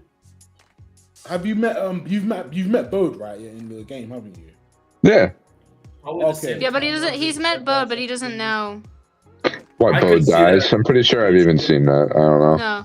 No, okay. I can see that. I have played it like through at least halfway of the game before. I just haven't played it since it came out, so I started over, and I just don't remember it all. You know? Yeah, I can see that. Okay. I can see that. That's a good idea. Timeline-wise, yeah. No, I think it's just cool. That sounds like something I slightly remember though. It's what I was gonna say is the reason Bode had the because Bode did mention about having a daughter. Yes, Kata. Yeah. So I want to know what's she gonna be like, really and truly. Okay. One day on Sunday. So that's what I was trying to allude earlier, but I didn't want to spoil Luke because I didn't know that he already knew. But like that's what I mean about the happy ending is that after Bode dies, Cal takes in Kata, and I'm imagining the third game we get another 5-year time skip, and it's Marin and Cal raising Kata. Yeah. And maybe because her dad's force sensitive, maybe she's also force sensitive, and Cal's training her. Or maybe she has her own, I don't know, maybe she's not, and they're just raising her. Well, that's my question. If she's force sensitive, she's going to be force sensitive, but also she'd just be force sensitive. So if she's force sensitive, the question of that matter is, you said that Cal doesn't want to teach others, but if he teaches her, that could set his placement of where he is in the future. Right. Because now maybe again, he takes though, her away somewhere. Now again though, it's I don't know if she is, because in the games there is no sign that she is force sensitive. The only connection is her dad, so it's very likely that she's not force sensitive at all. Okay. But because right now she's like 9 years old maybe in the game. Yeah, it's a bit late. Oh yeah, true. Yeah, it's a bit late. That's true. I mean, but it also could be the fact that she might not know because she might not have developed it yet. So some people. There's a possibility. Because remember, Anakin was fairly. They said he was too old to be determined. He was like 9, isn't it? If you were force sensitive or not, and too old to train. So they test. I think that would be sick. Retrolad, if they did that, because then we'd have a new villain. I'd love that. I think that'd be great. Because it'd be cool. We do a new story. Yeah, that would be sick. Hey, if Talon is the main villain, I think I would like that a bit more if they're gonna keep. Because we also need. I've said this since the beginning. We need good female villains, please. 100%. We can't get past Ventress. The expanded universe, me and Luke will tell you about the expanded universe, man. Come on, man. We know about Talon. Is one of the reasons why we need to hear about, because and Ventress isn't even a villain. Not a bad guy anymore. We need a new female. See, that's my thing about Filoni squandered in Tales of the Empire the stuff with Barriss Barris should have stayed Yeah, in Barris. Inquisitor. Oh, yeah, Barris. and they She should have didn't do stayed. She that. should have stayed Inquisitor and died. I feel like that's what should have happened exactly. to her. That's Dude, what could should you have really imagine? Could you imagine if she would have lived? If she would have lived past that, we would have saw her as the Inquisitor and Obi-Wan instead of Reva, and then Obi-Wan had to like take her down. That shit would have been awesome. Yeah, that would have been Like nice, that would have been cool. Like and then that would have been a cool thing. Or maybe she even lived past it. Maybe she was an Inquisitor all the way to Ahsoka, so we could have that tension unravel. Because you could have had. Hey, round two. No, you know what? Yeah. They never. Oh, that's the thing because they never thought it out. Like that's the thing. Hey, Filoni, if you need a new person to write for you, I'm available. I'll come write some cool shit. Why not? Y'all got me wanting to play Jedi Survivor. I'll say that. Yeah. Nah, bro, honestly, Joe, I think it would be cool for the third game enjoy you it. have. You'll enjoy it. Oh, sorry. You enjoy it, Luke, honestly. I think how the Jedi games work is that there's the secondary villain and then there's the main villain. I feel like so like in the second game it's villain. Oh, go ahead, Kevin. I think Vader could be the secondary villain. No, villain would be the main villain, and you have Talon be the secondary villain. No, but I think Vader's the. But I don't want Vader as the main villain. Yeah. Because no, I hear what Joe's saying because if we want to keep Cal around, Vader has to be secondary. Okay. But yes, you have to make him the secondary. Sorry, I'm just more thinking on the side of like if it is true that Cal will be killed by Vader, if it's going that route, that's how I would want it to be. But I get what you guys are saying. Yeah, like I'm saying, like in general, what you could do is in general, even if Vader's secondary, he could come in the end. And like I said, if Cal's to live, they'll just badly injure. Well, what Cal, I mean about like Cal secondary villain is that typically in the games we get to meet. Well, no, because in the first game it's Trilla, then we see Vader, and then in the second game it's Ravis and Dagan Gera. Yep. Good way to do High Republic, Dagan Gera, I will say. Yeah, so I feel, and then we're not going to reveal the other one because we don't want to spoil Luke. Fine. But how I see it is, I think, you can still have Vader, and also that's the other thing that I agree with what Redfly says. Vader doesn't have to be if they choose to have him get injured. It doesn't have to be done by Vader. Well, you'd have Vader play a role, and if there's another Darksaber around, it might be better to have like someone like Talon injured. Because the other thing that we have to think about is when I think Vader from storylines, if I have Vader in this game, I would have it where like you gotta have Vader can still do things in the story, but I don't want Vader to kill. I don't want Vader to take on people if he doesn't get to kill them, because his reputation is already tainted. So if he's gonna be in the story, he needs like. Honestly, I don't know why this would happen, but I would rather Vader kill someone like Grease in front of Cal and upset him, because I would rather have it be someone that definitively can be dead. See, I'm kind of seeing Vader, as much as I don't like it, because I don't want her to die, I can see Vader killing Marin. Yeah. And then it could be Grease too. I mean, really. Could you accept that he could kill the other ones, and then like that he could kill Cal's friends because it's Vader and Vader's badass and would use that to try and draw out Cal, and then he would maybe hurt Cal but not kill him. Because I think what you could do is Vader won't show up till the end, similar to the first game, but the main game. I'm not saying this is confirmed. This is just us talking right now. But let's pretend that Talon is the main villain, right? So we're dealing with the Dathomirian type. Is she even from Dathomir? Where's Talon from? Where did they pick up Talon in the books? You guys know? Luke, do you know where Talon's from? Talon, let me just double check. I think. I know she has red skin like Paul, but I didn't know if she's from Dathomir or she's from somewhere else. So I'm sure there's other points with other red skin aliens. I know Lord of the Rings. That's what I know. You know what I mean? Like, you're gonna get to flex your Lord of the Rings. No, we'll get there. Oh no, she's from Korriban. Sorry, she's from Okay. So she just is red skinned just because that's the planet she's from. Okay. Yeah. I like Star Wars, don't get me wrong, and I do like expanded universe stuff. Most of my knowledge of it comes surrounded around the original trilogy. I'm just loving this conversation because normally in the wake of Kathleen Kennedy, whenever we talk about Star Wars, we're always talking negative, and it's kind of cool that we're actually getting excited about some projects and talk about positivity. And the reason why we're doing this is because even though we don't know what the future is, there is a future because we're literally looking at this and we're literally like, oh my god, ding dong, the witch is dead. Like this is amazing. Yeah. And the thing is as well is like anything like even before the Acolyte, before Kenobi, I was hoping for the best for any show, for anything or whatever. Like, you know, but we saw a lot of the stuff that came out and it was just like, damn, like I was hoping for this to be really good, but then now look, it's not even anything, you know what I mean? But now, yeah, we do have some hope and it can actually be a positive conversation. Yeah, there's actually Episode 7 came out like 12 years ago. Yeah. Or like 13 years ago. Yeah. Crazy. So we've been suffering for 13 years and now we're finally freed from our prison. That's crazy. Yeah, no, it's a long time. Wow, just how long she's been around. Oh yeah, so Luke, if we can touch on like the universe just for a little bit, like, would you want to see Mara Jade like come to live action at some point, or would you just like at least like wait out or just leave it for now, or whatever? Wait, see who more who? Mara Jade Skywalker, his wife. Luke's wife.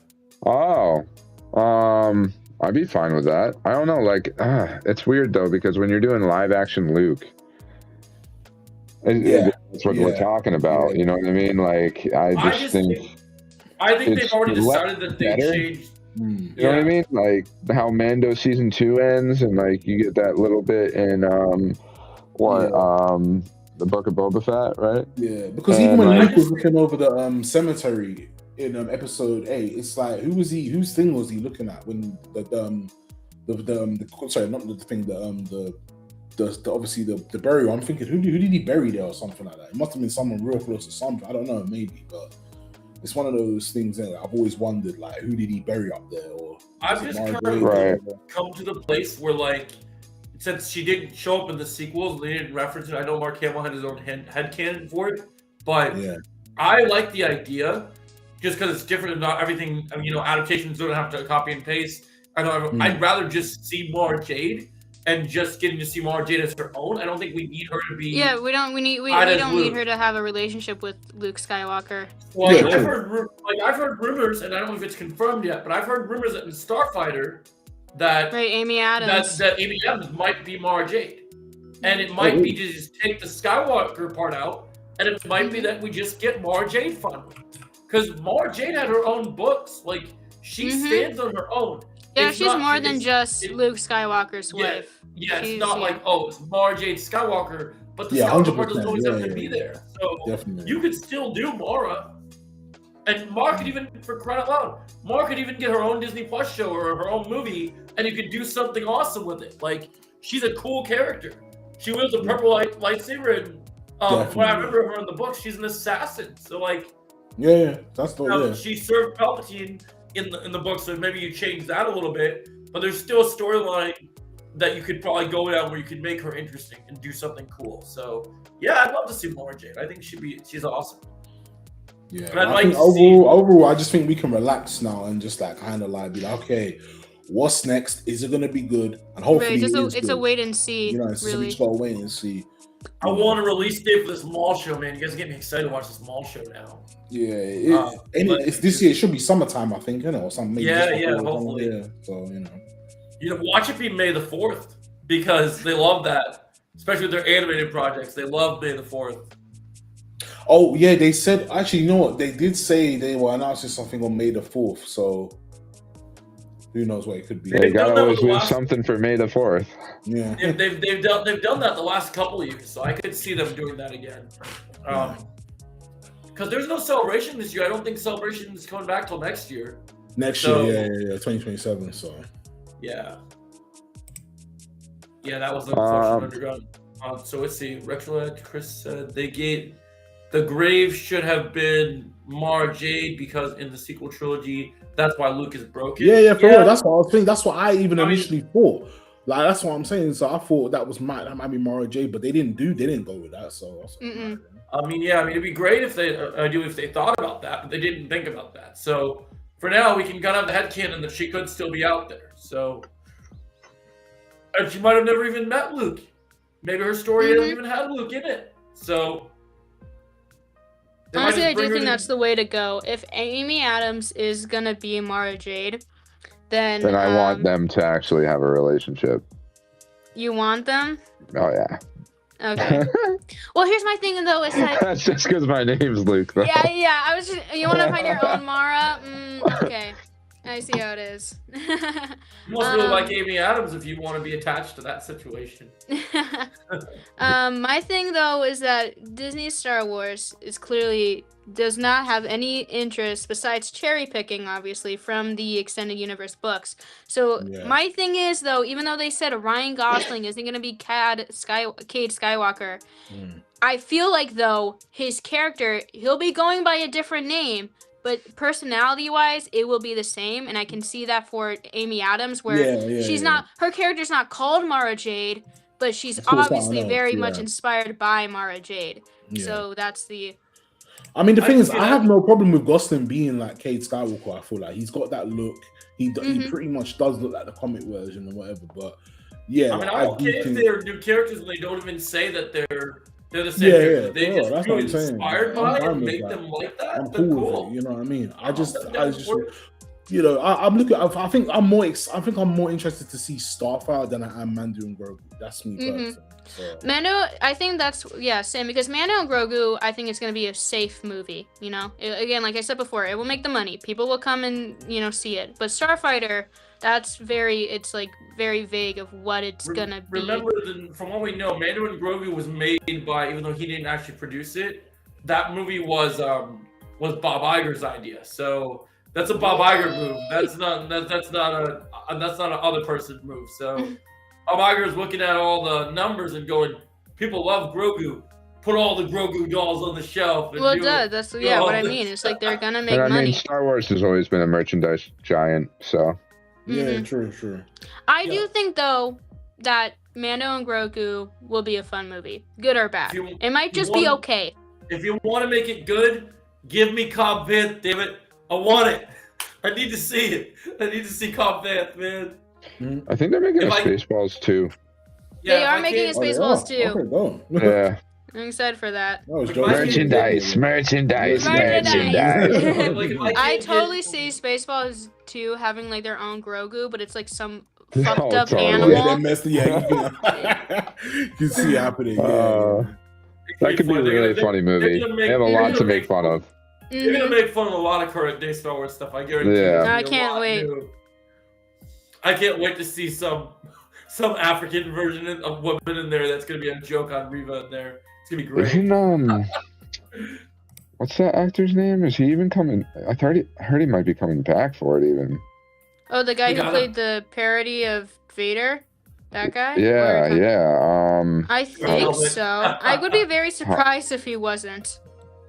But well, he doesn't do movies. Rick Moranis. Yeah, he like quit Hollywood a long time ago. Yeah. Well, I guess he decided to come back to play then that's how you do the parody of Kylo Ren. You have some new guy being like, Vader isn't there anymore. So now he's officially back as Darth Helmet. See, Yeah, that's gonna be huge too. Just because it's the return of Rick Moranis. You know, like they couldn't get him back for Ghostbusters or anything else he was in back in the day. You know, so but this is like the one thing, I guess. Probably because he's down to make fun of it. Is that slated to come out this year, or what year is Spaceballs coming out? 2027. Okay, so next year. Okay, that's something to look forward on to. Amazon, MGM. Oh, damn, not gonna get a theater release. Oh man. I don't know. Should have been theater.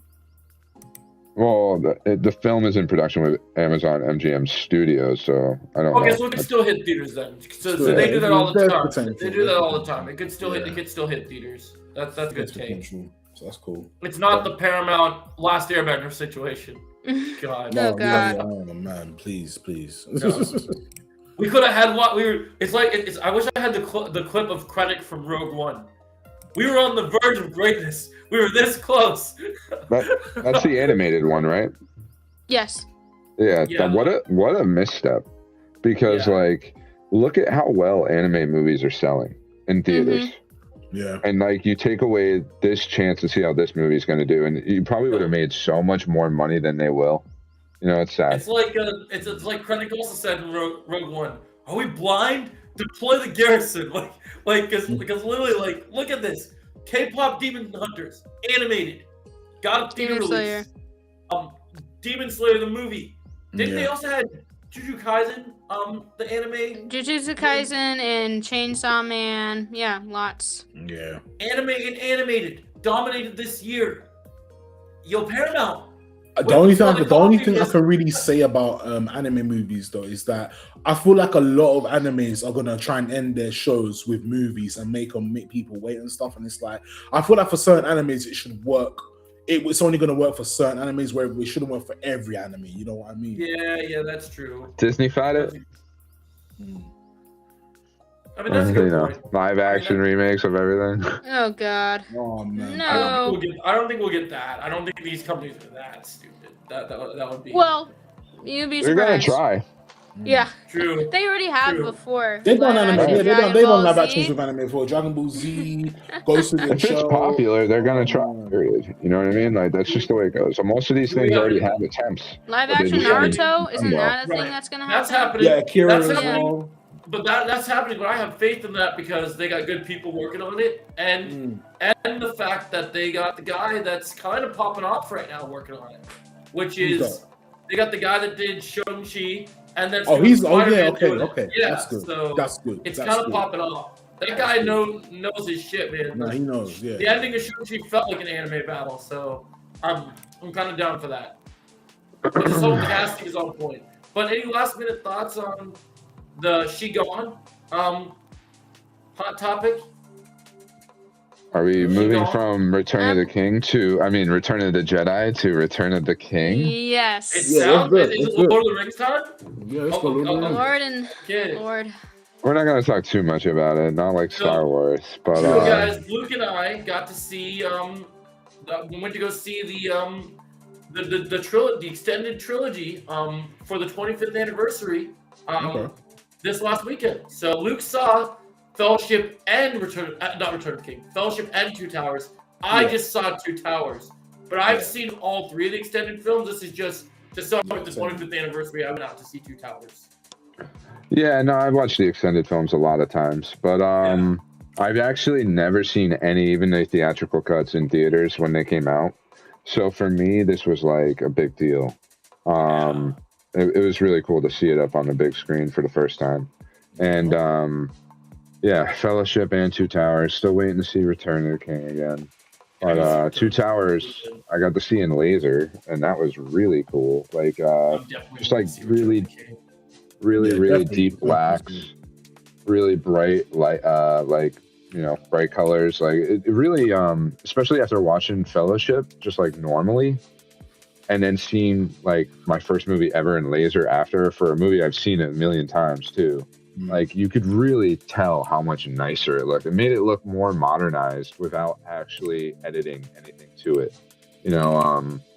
Like for a small example, like the Nazgul,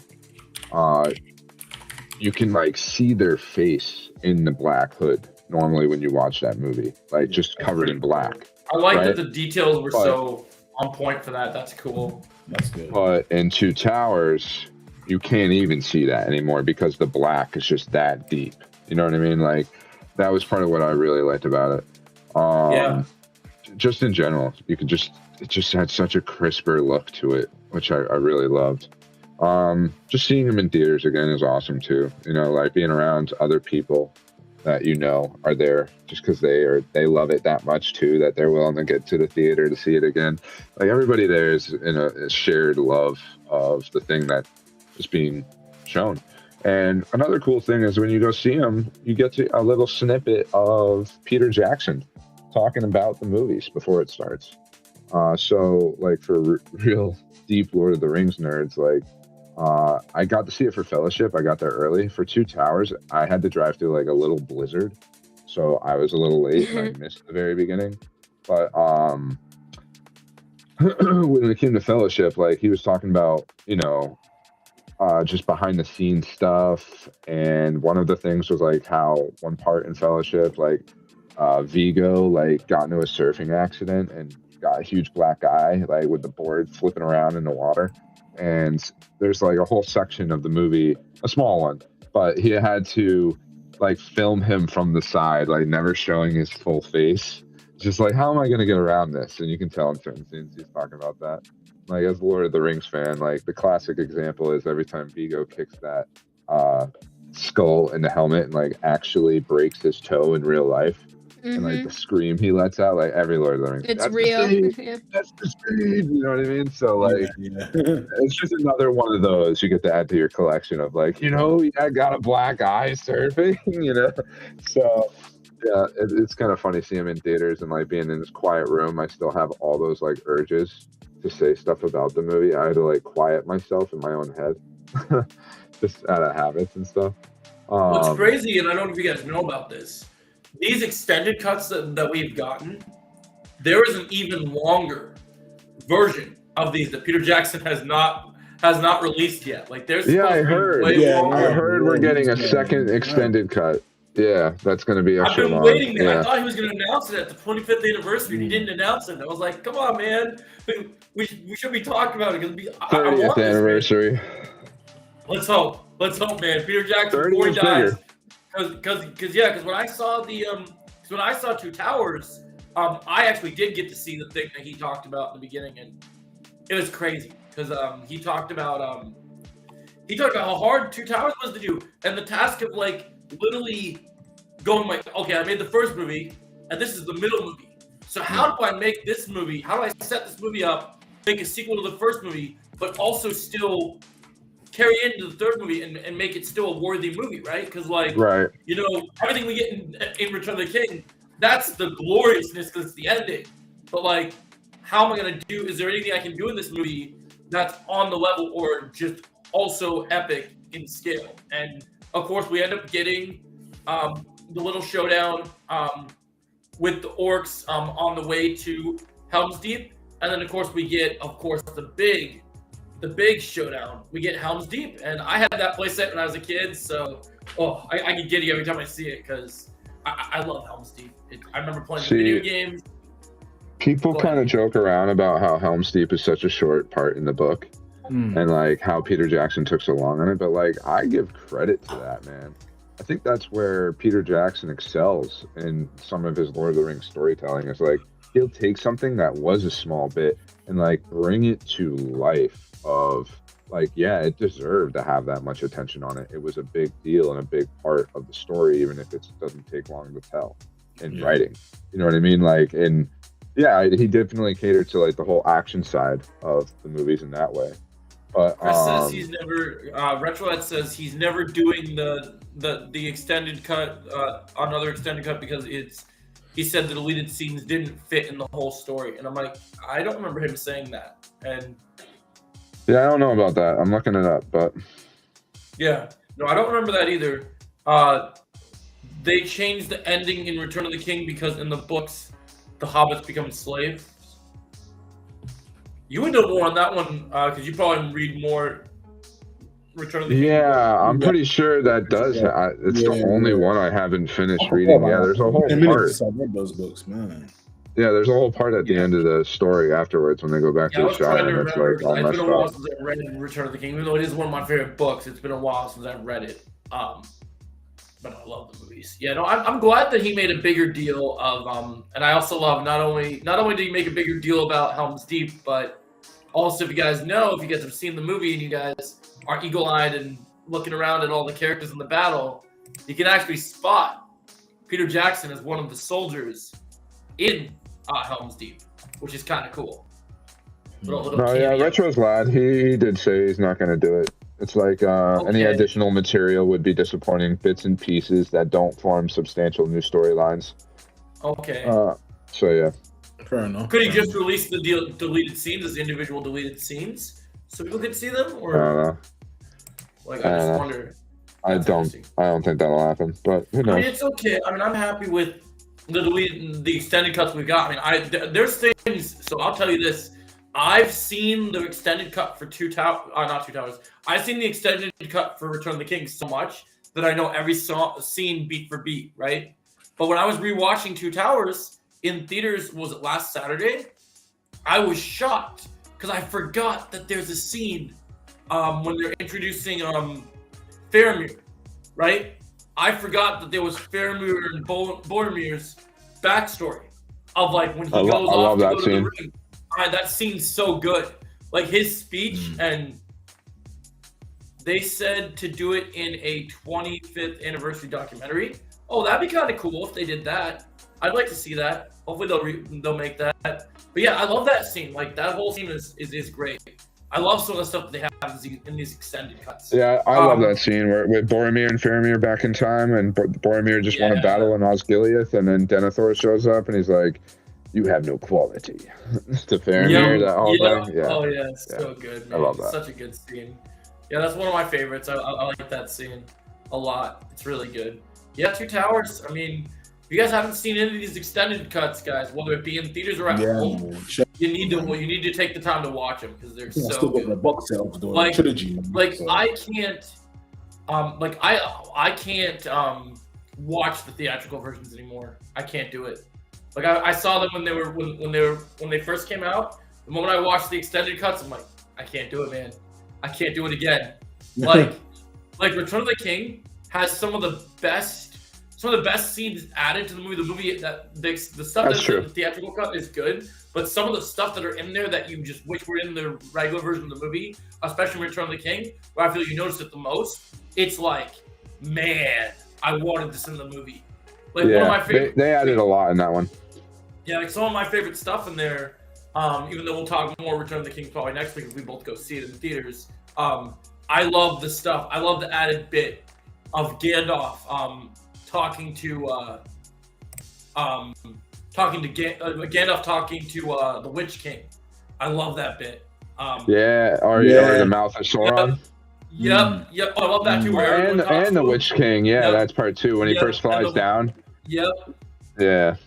Yeah, I've seen Chris Stuckman's reviews. But no, yeah, I like I also really love the mouth is good. I also love the scene where when Pippin that finds the Valentia at Isengard, or is it? Yeah. I love it when Pippin. once Aragorn gets the blade that's broken remade. I love it when he taunts Sauron and he pulls it out in front of him, and he says, "I am Isildur's heir," and just Sauron just shit his pants. And let's not forget, man, Lord of the Rings, man, it had some funny moments as well, man. When I still remember the orcs at the start of the Two Towers. Oh, yeah. Literally, like they were just like, "We haven't eaten for free, stinking day." They're bickering between each other. My favorite is meat's back on the menu, boys. my favorite is still I love how they do humor in those movies. My favorite in Two Towers is either either the conversations, any of the conversations between Gimli, Legolas, and Aragorn. Like I love my favorite line in the entire movie is still what's going on out there. Should I describe it to you, or would you like me to get a box for you to stand up? My other favorite is when they have to make when King Theoden wants them to distract the Uruk-hai, and they're sitting on the side of the castle to decide what to do, and he goes, there's too many of them. He's like, toss me, don't tell the elf. Not a word. He just throws it. Oh, he just throws it. And then the other one is the scene with Gollum and Sam, where he catches the fish. And he's trying to, this would go real nice with some potatoes. Some taters. What are taters? Potatoes. You mash them, put it in a stew. That's great. I was understanding for real. The question is Lord of the Rings the best trilogy of all time? The answer is yes. Yes. I think so. I think it is, yeah. Definitely. I think it is too, as much as I love Star Wars, I think Lord of the Rings, the way they did that. I think it's the best. It's so much. All 3 movies are solid. You know what I mean? If you rewatch the original trilogy, honestly, the first movie is kind of a hard watch compared to the others, and I think the third one. That's true. Yeah, and the third one, literally, half of the movie to me isn't that entertaining. I don't really care for the whole Endor and Lando type shit. I really just want the Luke and Vader and Palpatine scenes. Jedi drags a bit. Like I like the Tatooine stuff, and I like the stuff at the end with Vader, but then the Endor stuff just kind of drags a bit. So I do agree. I think that Lord of the Rings every single moment in all 3 Lord of the Rings movies, Yes, they're all so good. Like, there's Actually, The nothing- Matrix is the best trilogy. Get out of here. Oh, bro! Like, you know what it is with the Matrix? If they didn't put out See you number guys. 4, it would. If they didn't put out number 4, it probably would be up there. You know, I mean, Yeah, it still Luke is just- up there. Luke But just come on. ended his career now. So Yeah, congratulations. yeah, he just ended his career. So he's gonna Yeah, come after retro. him I've now. seen the retro. I've seen the extended versions. I would want to see them in cinema, but I don't think I can see them this week, so I'm gonna have to leave. Yeah, whatever you gotta do. I need to watch them again in my own time. I've I'm only definitely seen them gonna like see twice. Return of the King in so cinema. Oh, I so do many good want to see moments. them for at Return some of the point. King. Yeah, in Return cinema. of the King. I'll probably see that in cinema for sure. I really I love can't- it. I'm I'm so dying. glad I last can't- year I got to see the 20 years. I of can't the wait Rendering to. strips, so. I can't wait to see that speech again, man. I love that speech. So excited. Yeah, my favorite scene in Two Towers is easily when Gandalf finally shows up on the 5th Oh, day, that's such in a the first good- light, such a good- you know, and runs down and takes out the orcs from the other side. Like, that's my favorite scene, I think, in any movie ever, to be honest. Oh, it's such a good Oh. scene, man. It's such a good scene. It's an incredible scene. So I good, love it. Yeah, The way, I love that. the way he was bodying the king on the chair from him, the kid's like, oh, I'm like, yo, that's so funny. I'm like, Yeah. like, Oh, when he's bodying him, yeah. because That's good. Saruman was controlling him in it, and like, he was the way. He Yeah, was, right. I'm like, this. Ah! Oh my gosh. Yeah, that's crazy. I love that scene. I wonder, Yeah. like, I really like the effects for the time, too, of, like, him Yeah, becoming, man, it's like, aged himself so well, again. man. It's so Yeah. Yeah, that was cool. I know your face, Yeah. Eowyn. The Yeah. writing is so good in those movies, man. The Oh my writing is God. just- oh Oh my God. It's so, Amazing. So good. There's a couple Yeah, parts in Fellowship that do make me laugh that I've seen memes about that are movie specific over the books. Like, Yeah. there's a scene when Frodo wakes up from being attacked, like from the Nazgul, and they're in Rivendell, and Gandalf Yeah. wakes him up and he's in the bed, Yeah. and he's like, "It's October the 24th," right? And like, I saw somebody make a meme out of this, and like, you're telling me that they created all these languages and all this lore for Lord of the Rings, but they're still going by October 24th. You know what I mean? Yeah, Like, all the I things think they that's didn't change hilarious. was the calendar. And there's another part too that makes me laugh of like the very, very beginning with the narration of like, I can feel it in the water, I can feel it in the air, right? And it's like Yeah. describing the ring getting away from Gollum and how it had just been with him for 500 years. And it's like, and Yeah. then the ring went to the most unlikely of people after that, a hobbit, right? And it's like, Yeah. actually, wasn't that the ring just with a hobbit for 500 years? Yeah, for real. You know what I mean? Yeah. Like, is it like? It's Yeah. pretty funny when you think about it, but that's- that's a movie thing. Yeah, I think with Lord of the Rings, man, it's a shame the Hobbit couldn't match up to that or be close. It's Well, such a shame. He didn't get the time to do the preparation on it either. Yeah, Somebody else yeah. was supposed to do the movies, and they put him back on it like last minute. And I he's like, personally really, I know a lot of people have a lot of choice words to say about the last movie, but I really like Desolation of Smog. I really that think one. it doesn't stand up to obviously the Lord of the Rings trilogy, but I Yeah. think it's for an individual movie, it's damn good. Like I it's still like the Hobbit really- movies. Yeah. I Like, thought they were. I mean, the first one I really liked, but I don't know the other two. I wasn't so sure about. Like maybe that's just me, but yeah. I like like the second Smog a one. lot. I liked That's how it the really one. gave it a lot of focus on Smog, because if they Yeah. had made this all one movie, it would have been like that part would have been definitely a lot shorter. Yeah, I You know, need to but watch the last and one. they dragged out the third one, but it's kind of cool. And this is what I was talking about earlier with like how Peter Jackson can take like Helm's Deep, that was like 5 or 10 pages, something like that, right? Yeah. And Mhm. turn it into like a third of the movie, right? In Two Yeah. Towers. Like he did the same thing in a way with the Battle of Five Armies, because that also goes by very quickly in the book, you know? And it's like, yeah, but if you're going to have 5 armies literally try to fight over something, it's not going to go quickly in real life. You know what I mean? Yeah, they like made he's it- just and trying they to made bring it it to big. life. They made it big and grand, and honestly, it felt very. It felt not on the same level, but I would say it has kind of those epic moments of almost reaching Pelennor Fields a little bit, where you're like, okay, it's kind of really big and grand, and you're like, oh, this is kind of crazy. Like, and I love the payoff of how you had Thorin through most of the movie become this horrible version of himself as king because of the dragon sickness, right? And then he comes, and it's tragic that he comes to the greed gets him, and he comes to into his own just in time to literally die, which sucks because it's like I love that character, and then that's the story, you know. Yeah, it is. It is a story. They did do that right, you know, but like, there's some CGI and just absolute schlock in that movie too. You know what I mean? Like the scene of Legolas running up the falling down bridge, and he like jumps on like one stone to another stone, like back onto the bridge. The stones are like in midair falling, and it's like one of the goofiest looking scenes ever. It's hilarious. You know, I wonder how they allowed that to happen. Like, I wonder how they let the CGI get so. Well, people laugh at Captain America the same way with the running. Like, everyone thinks that looks super goofy. I don't notice it as much. Maybe if I rewatch it, it's been a while. Yeah, I mean, I watched it. It's not that bad compared to what we saw with Legolas. Yeah, the Legolas scene, dude. So, if you can remember it, it's bad, man.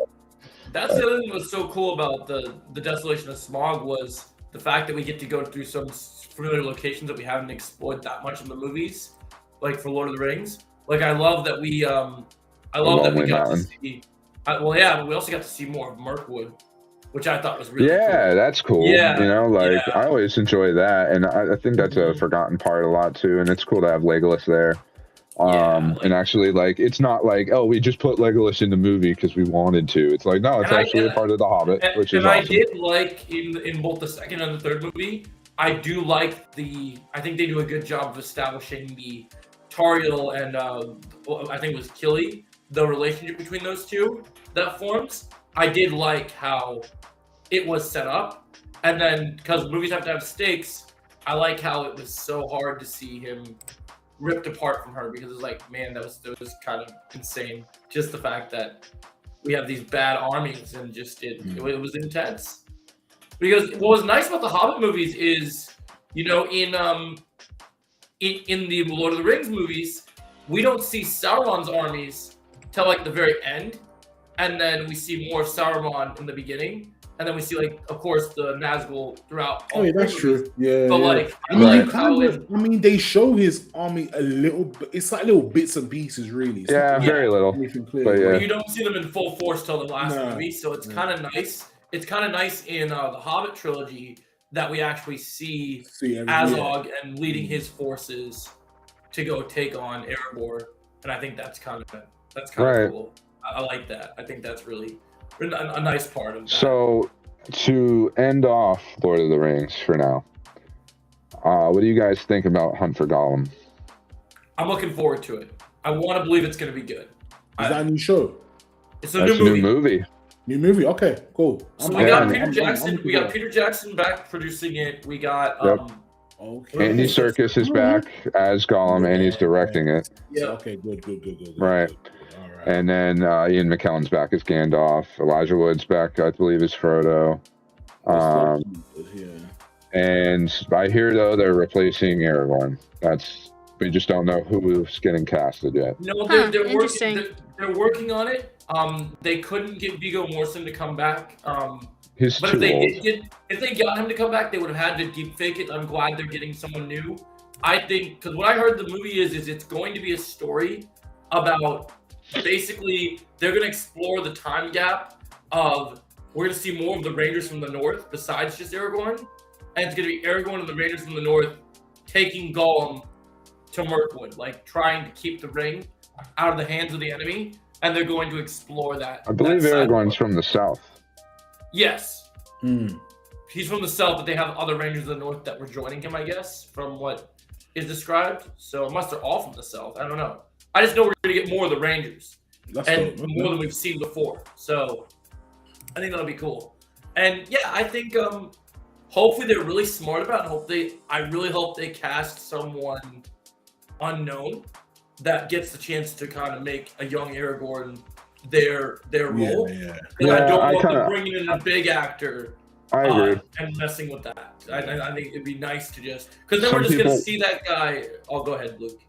Some people want Henry Cavill, but no thanks.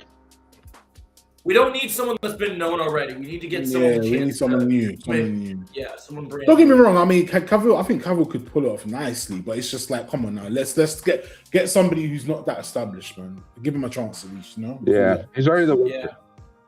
Exactly. Yeah, Well, I mean, he's like- not that anymore. He can't be the Witcher and Aragorn. That's not fair. Well, Yeah, he's not right. the Witcher anymore now, so you know. Look at Sean Bean. He's so old too at this point. Yeah, Yeah.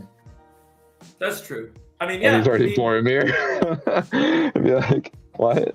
I mean, hopefully that'd be crazy. I mean, hopefully it's hopefully it's good. I mean, you have Andy Serkis, you have Peter Jackson producing again. The writing's on the wall for it to be good. We just have to see if they can do another good movie. Okay. Yeah. That's what we need. And McKellen's gonna be back, so we're gonna get Gandalf in there. So there's that. Okay. All right. Because McKellen's jumping right from Doomsday reshoots Yeah, right bro, over. this guy, man. to Lord of the Rings. Yo. I love. He's like right back in the early 2000s. So And funny. I love it because you literally have you have Patrick Stewart like, I'm done after Doomsday. I'm retiring. Everything. I'm too old, man. And then you got McKellen saying like, I'm Magneto. Now I'm gonna go back and play Gandalf. One more movie, just do my thing. It's all good. So we got a Last couple two small major subjects before we get to the end subjects. We're leaving Fallout Yeah. and Night of the Seven Kingdoms for the end. So, Yeah. Ken, are you still there? Yes, I'm still here. You I was wanna just talk charging my about- iPad a bit. So I'm pretty sure you've talked about Fables before on an episode.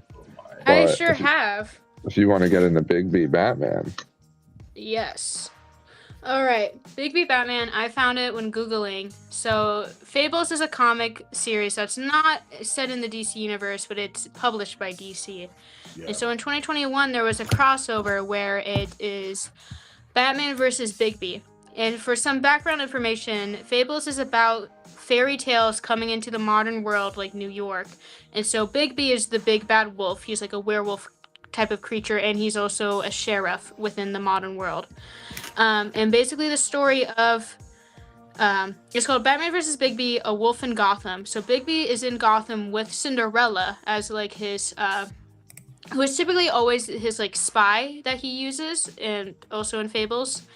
And they're hunting down a witch that left Fabletown to be in Gotham. And then Batman finds out about it, but first he thinks that Big B is the issue.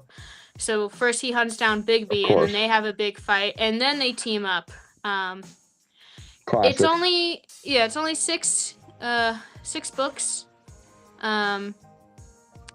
and it was fun. It's definitely not like the idea is way more cooler than the actual comic was, I will say. Yeah. But I'm happy that it exists because I would So- love for James Gunn to do a Fables animated Elseworld show. But that's Right. just me. Yeah, it would be nice to see for sure. It's funny that they're already announcing like a live action Dispatch thing, and it's like, oh, what about But other what stuff? about the Wolf Yeah. Among Us 2? Please, I need this. God. But I'm curious. Does anyone use Glamour? Not like that. I can't really say, but No, Glamour? like No, sorry. It's in a the thing in the crossover. Fable universe. yeah. So there's a thing called Glamour, and it's for the fairy tale creatures that don't look like human or can't pass as human. So they use these magic potions. Well, they're not potions, but it's magic called Glamour to essentially make an illusion. And if you can't afford the Glamour or you refuse to just take it, you're sent to the farm where the rest of the non-human fairy tale creatures are. Because they're secretly living among the Mundy world, and Mundy is a term that they call the non-fairy. It's like Muggle, like Harry Potter, essentially. But yeah, Glamour. I guess I would say the witch, but like she's a witch, and so she's using magic. But the witches are the ones who do make the Glamour in the Okay. universe. I was just curious, and then I was also curious, like, do you get some like Big B detective action? You know what? I'm kind of disappointed because it's mostly Batman than it is Bigby.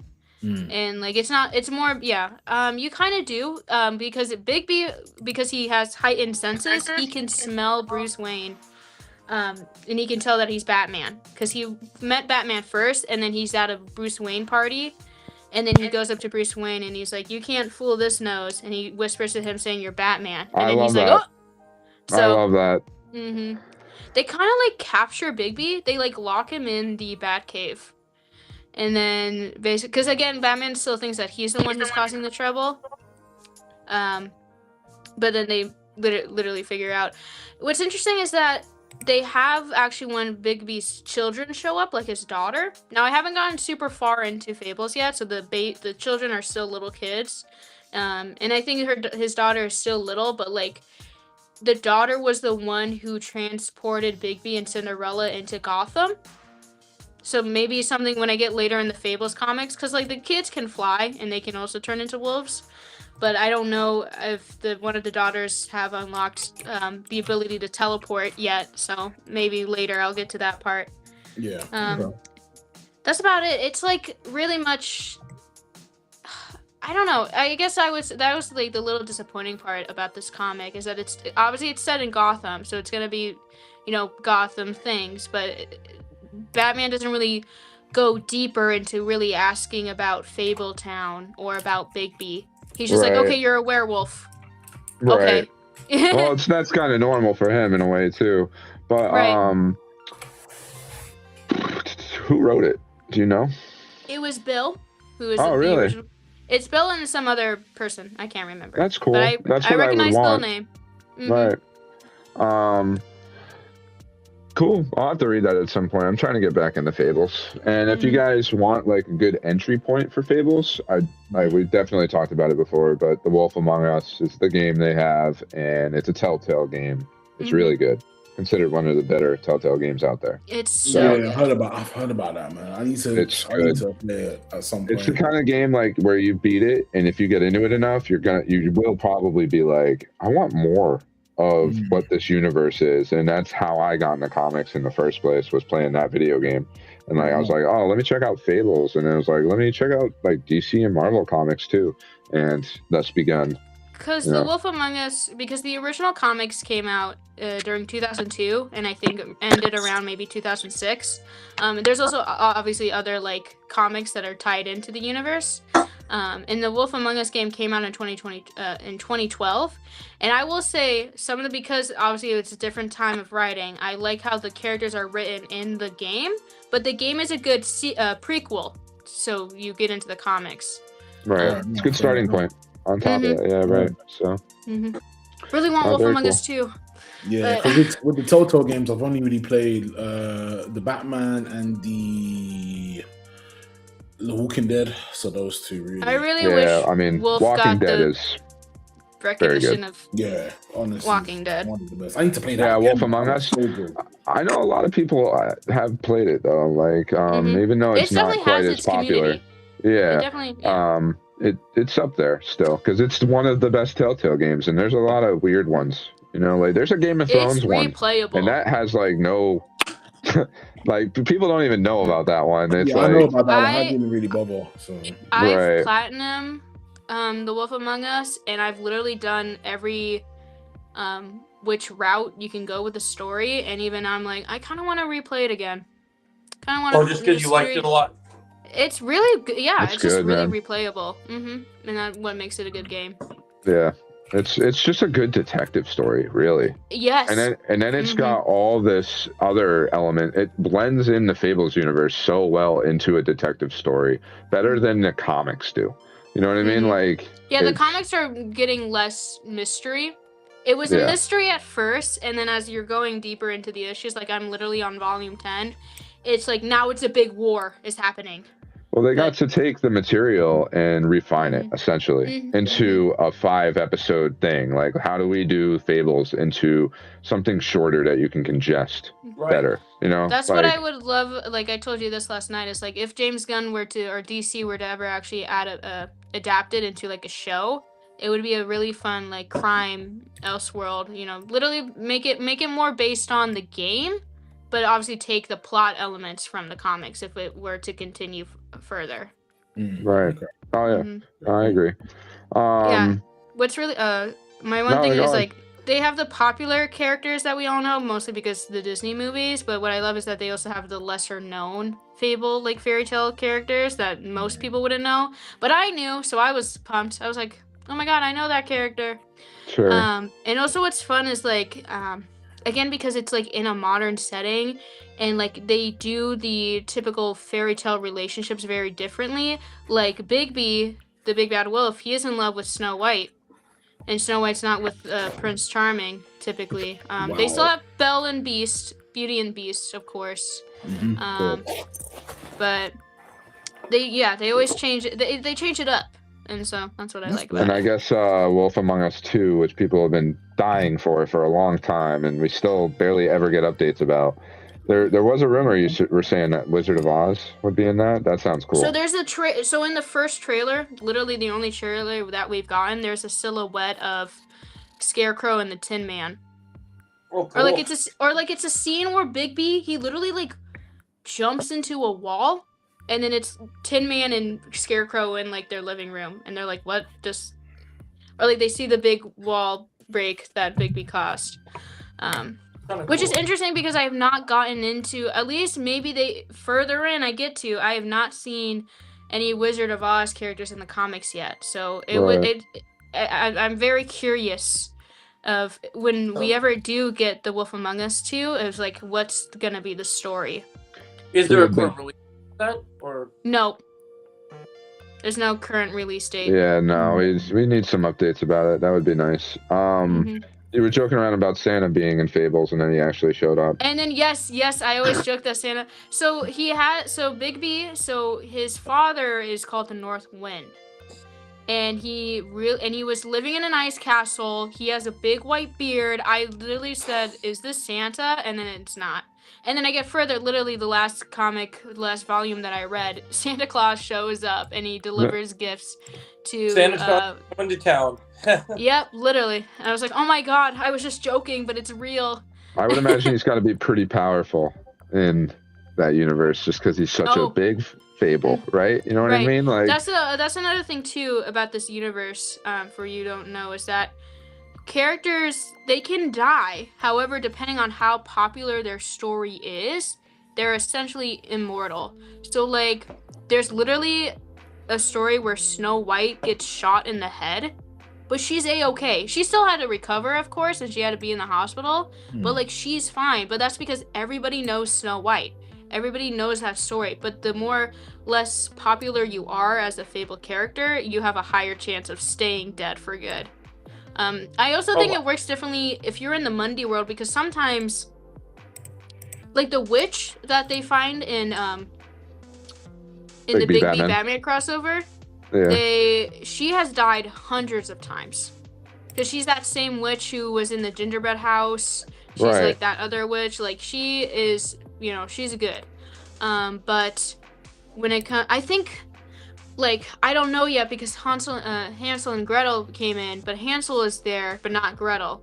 And it's like, I don't know if the fictional characters, if they're dying in their homeland, they stay dead. But if they're in the Mundy world and they get hurt, they're maybe better. I don't know. I'm thinking maybe it still works either way. Of like, the more popular you are, you're okay, but the less, you're not so safe. Yes. Sometimes there's exceptions and stuff. So yeah, you never. Right, I feel you. I do think my guess is for the Wolf Among Us 2 though. They definitely would follow the arc, because literally again, there's a character that gets sent to the farm in the game about not having glamour, and that, again, the first arc of the comic was the characters at the farm trying to start a revolution to not do the glamour anymore. So I'm guessing maybe that might be the plot. Sure. I would love to just get an update about it and at least get an idea of what they're actually going to do, because I could see them going in totally different directions at the same time. You know what I mean? Like, especially with the Tin Man and Scarecrow character being right. there. Yeah, like, well, that seems like just trying to be reinventive in a way. But speaking of crossovers, like Bigby and Batman, I did read Batman and Deadpool and there's a few stories in there. I don't want to spoil anything because it's pretty short to actually read this whole thing. I recommend it to read the Marvel DC crossover special. It's about 60 pages. The main content of it is the Batman Deadpool crossover, and they got Grant Morrison to write the Batman parts. So it really feels like Grant Morrison's Batman in those moments, which I'd say, yeah, it does. I mean, he wrote it. How does right? Batman how does Batman deal with Deadpool's antics? Honestly, pretty well. It's not probably what you're thinking, because, like, I don't know, compared to like Wolverine and Deadpool, right, where you actually get like a lot of reaction, Batman is the kind of quiet character, you know what I mean, that like especially Grant Morrison writes him as, compared to like maybe some other writers. Deadpool just shut up when he's trying to think or figure out like a detective. They just think he's kind of crazy, you know what I mean, and like I feel like Deadpool's not as turned up as he could be, you know, because they're also trying to cross it over and make it work in that way rather than make them as drastically different as possible. But there's some funny jokes. I actually did laugh a couple times. I think they did it well.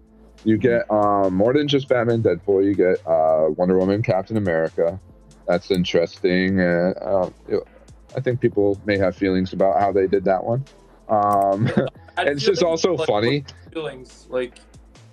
because it's about Captain America wanting to shoot like Hitler, and like people may not, and Wonder Woman's more so the person that stands up for not doing it, and so it's interesting. Also, blonde guy named Steve. Yeah, it is very Wonder funny. Woman. I was reading it, pointing it out to kind of like, so they replaced like Steve Trevor with Steve Rogers. Steve Rogers, and he looks like the same as Steve Trevor. It's just like another muscular blonde dude, white dude. No change whatsoever. And there's a moment too when she even cries out for him. It's like, Steve, you know what I mean? It's just like funny because, yeah, it's the same name to like a same looking character. Yeah, but then you get like a little crypto Jeff the Shark crossover. You get a Frank Miller, which I didn't really like that much. Wolverine Batman crossover. That like was really short, and I think they were both supposed to be old in it. That or it's just the style. Frank Miller always kind of has this weird style in a lot of his books that I'm not like. I'm kind of a fan of in the earlier ones, not so much in the later. Like I remember Dark Knight Returns, like 3 came out, and people were kind of joking on that thing pretty hard, if I remember right, or 2. I think 3 though. There's, and what did it end with? A really weird one, man. Logo, and it was like version of Wolverine and Lobo put together, like. So like Logo, it was his name instead, and like it was weird.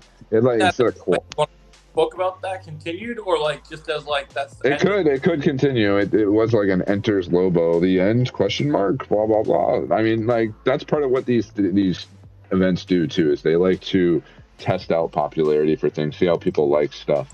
Like, let's say Logo is a big hit, then maybe they will continue a crossover story with him.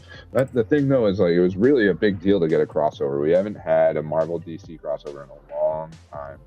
So that's part of why I recommend it if you're a comic book reader. It's just an event. It's like a big deal in comic history. Yeah, definitely check it out. Sounds interesting for sure. Do you feel like it lives up to it? It's fun, and I think it should be fun, rather than being like this big serious thing. I think that would be trying a little too hard with it, especially how long it's been. Like I like it as a fun, don't take it too seriously kind of thing. That's pretty much all I got to say on that, though. So we're gonna cross the cinematic universe between each other. Do you think it would be fun, or do you think they would make it serious? Oh man, I don't know. I'm not too sure about these days, but I don't know what they would do now. It's been a place where it was never going to happen, and I think because James Gunn still talks to Kevin Feige, it's like still could happen now because they still talk. Like he's talking to the Russo brothers. He's still talking over there. What if this is what I would love. Secret Wars comes out, and they do a whole Battle Worlds thing, right? And one of the Battle Worlds is the DC universe, because like you have all these different like broken up parts of the world anyways. With that is that DC hasn't established their world enough yet to be Yeah, able right. You wouldn't be able to to reference be- much, but you could have like Superman and Supergirl like training or something. You know what I mean? Like, gonna get they're gonna do a DC and Marvel crossover in the future, it's gonna come at a time where DC has formed their world, and you're gonna get like an event where they, for some reason, they come up with some reason why they would either someone from DC goes over to Marvel or someone from Marvel goes over to DC. They gotta come up with a way for it to work, because the thing that I think of is it's like I doubt we're gonna get something like that in Secret Wars, as crazy as it is. Because I mean, I doubt it too. yeah, we're just not there yet. But I'm just thinking of like how if you were going to do a crossover and make it like quick or something, and James Gunn was cool with it, and Kevin Feige's cool with it, Marvel and DC are cool with it. I mean, they just did a comic crossover, so clearly they're working together in some context. I think there is potential for it if they do it one day. I think it just has to be the right story, and the reason, and they have to come up with a good reason for why they would do it. Yeah, I think like it would just be an easy nod if you really wanted to lean into a crossover potential. I feel like, you know, compared to like making this big movie that's gotta be good, or you know what I mean? Like it literally has to be, or it's gonna be like that flop that Marvel and DC made. Yeah, for real, honestly, we don't want that. Yeah. Movie, so. Like in a world when we're done with multiversal crossovers, they gotta come up with a reason. Or that would be like a return of multiversal crossover in a way, because it'd be like after they haven't done multiversal crossover, they could be like, "Hey, we're gonna explore Earth 52, and 52 like new DC New 52 is the new DC universe, something like that." I feel like they'd have to do something. You have Peacemaker walk through a door, and it's the Marvel world. You could do something like that too. You know what I mean? Like, it would be fun. It would be if you're gonna cross over a character, you know what they should do, because they're similar. Do a Deadpool and Peacemaker situation. Have those two characters and Vigilante. Oh God, could you imagine Vigilante? I just am so good on Deadpool. Like I don't know, it's such an overhyped character to me. Yeah. Well, what I like about like in season 2, when Vigilante sees the other Vigilante, they do the Spider-Man pose, and they even say it. It's like, hey, it's just like the Spider-Man meme. So I like the idea that in the DC universe, like to us. And to them, Marvel is just like an IP. And then I would love that to be the same for in the Marvel universe, where DC is like a comic thing. And then when they cross over, they're like, wait, you guys are real. Like maybe that, I don't know, that could be fun. That could be meta. Cool. They could do that. If I could see any characters crossover just for the sheer fun of it, and not even just like, it wouldn't be as comical, it'd be more for a serious event. I would love to see a scenario, especially since he's going to be around for a while. Whoever the new Batman is, I'd love to see him cross over with someone like Daredevil, or even like if they get another Moon Knight actor, seeing a Batman and Moon Knight crossover would be cool. If they did something, if they got around to those characters, like, because eventually they're gonna recast Moon Knight. It's gonna happen. I mean, yeah, probably. They got Midnight Suns coming out. I was looking up the new Marvel slate.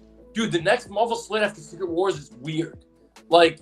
So the new Marvel slate, because, you know, I thought they were going to do this whole, like, the articles are talking about this reset, right?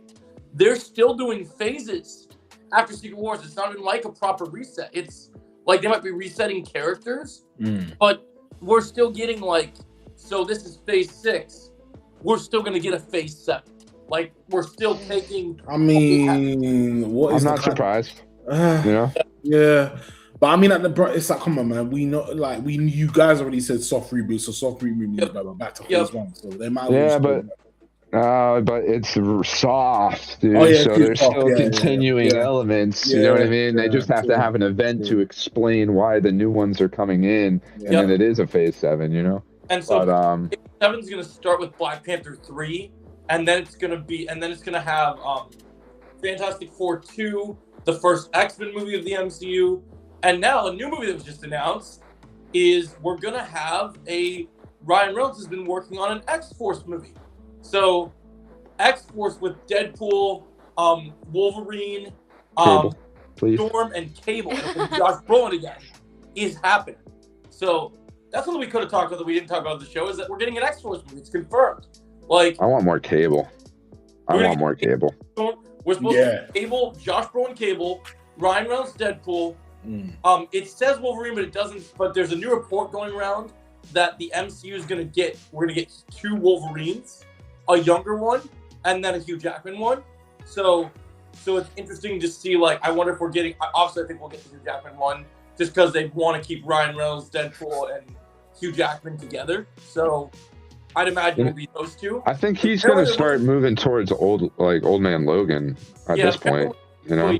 Apparently, we're getting to we're going to get a new Storm that they're searching for this movie. Like, I don't know if Storm will be in the new X-Men movie. I assume she would. But it's hard to say. But apparently in X-Force, we have Storm, Josh Brolin, Cable, and then Deadpool and Wolverine are the X-Force team. And there might be more than that, but that's what they're saying right now.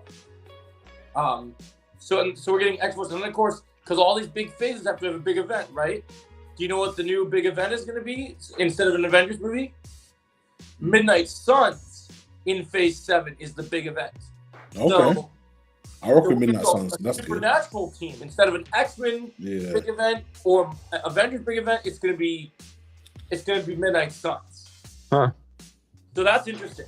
Well, I could see Midnight Suns being more like maybe the big event, but I feel like it's a lead up to the big event, the same way that Thunderbolts is right now. Like, here's this new team, and like they're gonna be in this big thing. Like, I could see the same thing happening with X-Force. So, You know what I mean? Like, oh, here's the X-Force, here's the Midnight Suns, and then like your actual really big event at the end of Phase 7 where like these teams actually team up. Well, they might do that eventually, but yeah, they seem like at the end of this phase right now, unless they change their plan, is it's going to be Midnight Suns with Blade and all the other characters. I'm thinking the next phase, I guess, but yeah. Yeah, in the next phase they'll probably do a bigger one, but this one, like, they're going to go Midnight Suns is their big event. Like, somehow Fantastic Four 2, Black Panther, X-Men, X-Force is going to lead into Midnight Suns, which I don't really know how that's going to work, because all those projects, that doesn't really make sense. Yeah. But I'm sure they'll figure it out. But it's interesting. It's very interesting. I heard that, and I was like, okay, the X-Force thing's got me kind of excited, because in Deadpool 2, we heard X-Force, but they were mostly joking about X-Force. Like, they didn't really proper X-Force. We had Psylocke in it and Cable, so you know what I mean. But yeah. I'm excited for Psylocke. Yeah, I want to see that. Mm-hmm. Yeah, It was Olivia Munn. I'm saying that I'm excited. Yeah, no, because she looks perfectly like Psylocke, so they might as well just keep it. Yep, I'm not down for it. Psylocke. Apparently, we get Psylocke in Doomsday, but apparently she's not gonna be potentially might not be Asian, because apparently Olivia Munn. No, it's not even gonna be Olivia Munn. Oh. There's a rumor that it's gonna be the John Wick girl, the Amadeus Armas from Ballerina. Okay. So Psylocke's origin story, it's a bit messy. I remember I watched a video on it. There's Betsy, who is the first Psylocke, and she's also Captain Britain, I think. And then the Asian Psylocke that we mostly know, I believe her name is Psy. Okay, so the Disney canon in terms of like Doomsday, we could get the more Captain Britain Psylocke.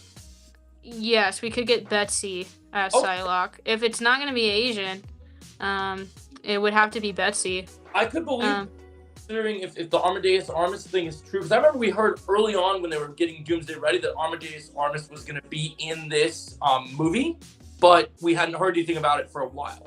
And now I've heard that there's secret characters playing big roles, or secret actors playing big roles, and I can definitely see that situation, especially looking at that John Wick film. I can see why they would want her to play a female Psylocke, even if it is the other version of Psylocke. Like, Betsy. Her origin story, it's crazy. It's weird. I definitely would recommend trying to look it up and watch some video to explain it. For real. So it's. That's cool. That's good. There's this whole cloning, minds merging into one body. It's crazy. So I see. Okay. One thing Has Agent Psylocke been a part of X-Force before, Kenna? Has Psylocke been a part of X-Force? I do not know. Because you were saying about I know her, that she's an X-Men. That's all I know. when we were talking about X-Force, you mentioned her, and I was like, could she be in X-Force? I think Psylocke is in the X-Force, but Okay. I don't know what version. But yeah. We get a better Domino adaptation, too. I'd love a good Domino. I mean, I loved Domino. No, I like the And- version, but I would like to see comic book Domino a little bit more, personally. But I like that version. She was good. That'd be how the MCU does it, bro. You know what I mean? Like, the last thing. Oh well, to wrap Oh, up. I'm sorry, I got it Marvel again. wrong. So Betsy, she's okay, that's right. So she's a sister to Captain Britain, who is Brian, like the male Captain Britain, but then Yeah. she becomes Captain Britain as well. And then After how Psylocke from there? I'm reading it. It's a lot. For another day, for another time. I Yeah, guess. literally, look it up yourself. Watch a video. Yeah. It could The next thing, learn ball. you guys gonna talk Aztec Batman a little bit? Well, just real quick, while we're still talking about Marvel, we haven't mentioned actually anything about Deadpool being in Rivals. Oh yeah, I like Yeah, him. about I that. haven't played him a lot, but I think he's cool. That's I haven't all I played gotta him say. yet, so I'll give my take. I think I'm the big Deadpool guy right now. yeah. Yep. I've made Deadpool one of my 4 mains, and I only have 4 mains, but I'll play other characters still. But I'm fluctuating between, for competitive, I fluctuate between my 4 mains if I get to play them. Otherwise, I'll play other characters. But just in general, as someone who's played a lot of his gameplay, despite the insta-locking, I've been able to fight the insta-lockers pretty good, and actually been able to get him in a decent amount of matches. Actually, I thought he would be a hard, when you don't get into gold, before gold, I thought he would be a really hard insta-locked character. I've been able to get him in most competitive matches and won, and I really do like his kit. Like, I like the different Deadpools. They each have something different about each of the roles. I like that too. And I think that's really cool. Tank Deadpool has, his little unicorn shield. And his dialogue, they picked a good voice actor for him because his dialogue, literally, he says stuff like unicorn, I choose you, like as a Pokemon reference. I was in the practice range with him once, and he even says, may the force be with you. So he's just dissing on every fandom at this point. Oh yeah. Yep, typical. And I think the best thing in his best addition to the game is that he gets to rage bait Galactica. I think that's hilarious that he gets to rage bait her. Like their conversation. It's funny. What do you say, Luke? It's funny. No, they nailed it, and it definitely hits that younger demographic of like the young girl sass stuff. You know what I mean? Because like she's still almost as sassy as he is. You know what I mean? It's funny. And I don't see it too much because I've seen it mostly on YouTube other than being in game. But the Spider-Man Deadpool interactions are pretty funny. Like there's one where he says like you're like me, the other side of the coin. Like Wade, you're a mercenary that kills people for money. He's like, yeah, well you save people for free, so you're like the other side of the coin. And I was like, oh god. It's funny stuff like that. I love that. He's got nicknames for Punisher. But yeah, overall, if you've seen what Deadpool does as a character, he's got some cool tricks with his guns. He kind of feels like a little bit of an RPG character because the more you play him, the more you have to level up like his like certain power-ups to get him stronger. So like you'll be like, okay, you're building momentum, and then okay, now you have to level up his stuff. So like, oh, you're level up his guns or level up his healing, his swords, whatever it is. And so it's kind of fun. I like that. I haven't gotten bored of playing him so far. I have all his skins that have come out so far. He's got his X-Force one, he's got a Pirate one, and he's got his Classic one. But also, if you guys place gold at the end of this season for competitive, you guys will get a gold Deadpool skin. So. But yeah, I actually really looked like at him. his skin in competitive, and it's not gold. It's like red and black. What did you say about what about? It's like another variation of his suit. It's not gold. Because Oh, I looked at the rank skin that you can get. It's not gold everywhere. It's like a dark purple and red Okay, I thought there was gold on with it. some other details on it, but nothing too Okay. crazy. Okay. No Huh. worries. Well, yeah, I just knew you get a skin of his that's exclusive if you get gold rank or higher. So I'm waiting for Elsa Bloodstone to get in the game. I think she'll be a really good character. you're excited about her, huh? Yeah, I think she'll be fun. Hopefully. Yeah, Yeah, man. she's a cool character. So far, there hasn't been a character in this game that I think hasn't been at least enjoyable. I mean, if I had to name any that have, I mean, I still have issues with Spider-Man. I want to be Spider-Man. Yeah. Yeah. I like that he's annoying. I think he's very accurate to his character. Mhm. No, bro, because he's always been like that, to be fair. I'm not to be annoying, but like, We totally like the understand fact- how the villains feel. I don't like Right. the fact that his that when you're playing him, that you can't do anything because his playstyle just doesn't work for a lot of people, and that Well, it's just hard. It's just a hard character to get down. That's really what it is. have you ever know? have you put hours in to try and make him work before, or like? I've used them and had it work, but Oh. against like other good players, I mean, how good at it are you really? You know what I mean? Like just because you're Right. like even now, Joe. Like okay, I get this character to work, but like, do you get it to work on Diamond? You know what I mean? Like because that's just like how good really are you at a character? You know what I mean? Like, and there's just varying degrees of Like, everything. play him in quick match at all. Like I can't do anything. Even if I practice with him, He's a hard character, that's for sure. You know what I mean? Like you need to be constantly shooting things, constantly like moving because he has such low health. He can die so fast. If a cloak and dagger targets you and has auto aim on you, they're taking you out on top of other people aiming at you. You have to be quick and out of the way like Spider-Man. If you're fighting against a Namor, because the Namor counters Spider-Man. that's good. So- It's a good thing you like to play Namor then. Yeah. Yeah. Because Spider-Man really is a menace. You know what's so funny to me? There's been games where I played Namor, and then someone like they're not playing Spider-Man, but then they switch to Spider-Man. And I'm like, I don't think you understand how this game works. If you think you're gonna get me with Spider-Man playing Namor, it's like I think you got the two mixed up of who counters who, because you're not winning. Right. I was just proud the other day because I was playing my boy Daredevil and I was playing in a I wasn't playing competitive. I was playing quick match, but Mhm. but I was just enjoying the fact that this Spider-Man was being really annoying to everyone.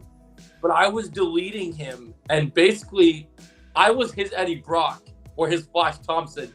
I was bullying him every 5 minutes. Like every time he thought he was gonna get my team, I was just utterly obliterating him, and it was funny because of all the pain he causes me. Normally, it was just funny to watch a Spider-Man feel the way I felt for almost 2 years now.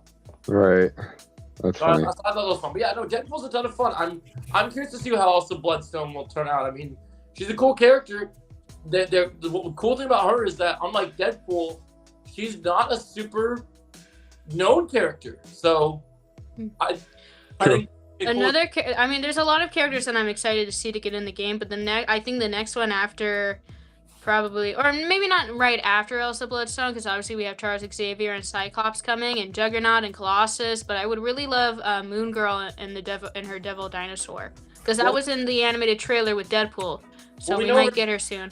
Well, we know the Devil Dinosaur is going to be, I think, new map we're getting on the 29th. Yeah, they're gonna be on the map.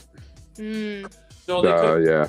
I just imagine, because I play Penny, you know, because she's like a little girl and she's in the spider suit. I just imagine, because Moon Girl's also a little girl, but she has this giant devil dinosaur. So I think that would be a cool other tank.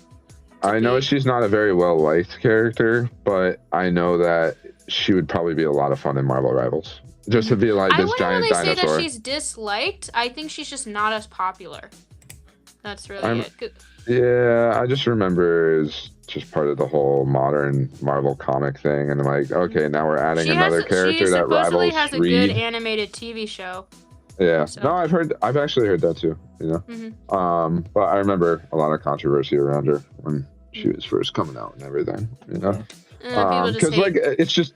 Well, it's also just like you've had this pre-established character being the smartest person in the universe for a long time. You know what I mean? Oh when yeah, because she's also very intelligent. when you undermine that with brand new characters, people don't like it, period. Like, and I get it in the sense that I always bring up that Jedi in Empire Strikes Back. It's the same type of thing, you know what I mean? Where it's like, okay, now we're saying there were more Jedi that existed at that time, or like now we're saying there is other extremely smart people that, and I guess that makes sense because you're always gonna have new characters and new developments. Because You know what I mean? Ant-Man's not in the game, is he? Iron He's Man not is in it. the game. No, Ant-Man. Ant-Man. Sorry. Oh, Ant-Man. No, Yeah. Ant-Man's not in the game yet, but I can't It'll be wait for him interesting to to be. see how he comes in because I feel like So there's know. this. So because there's he this can mode be in the game. multiplied, then he can turn big. So it's like I'm thinking, is it a tank or is it more so? He could be a tank DPS, or I'm leaning more as tank. I'm leaning Ant-Man's a tank, and then we have Wasp as a strategist.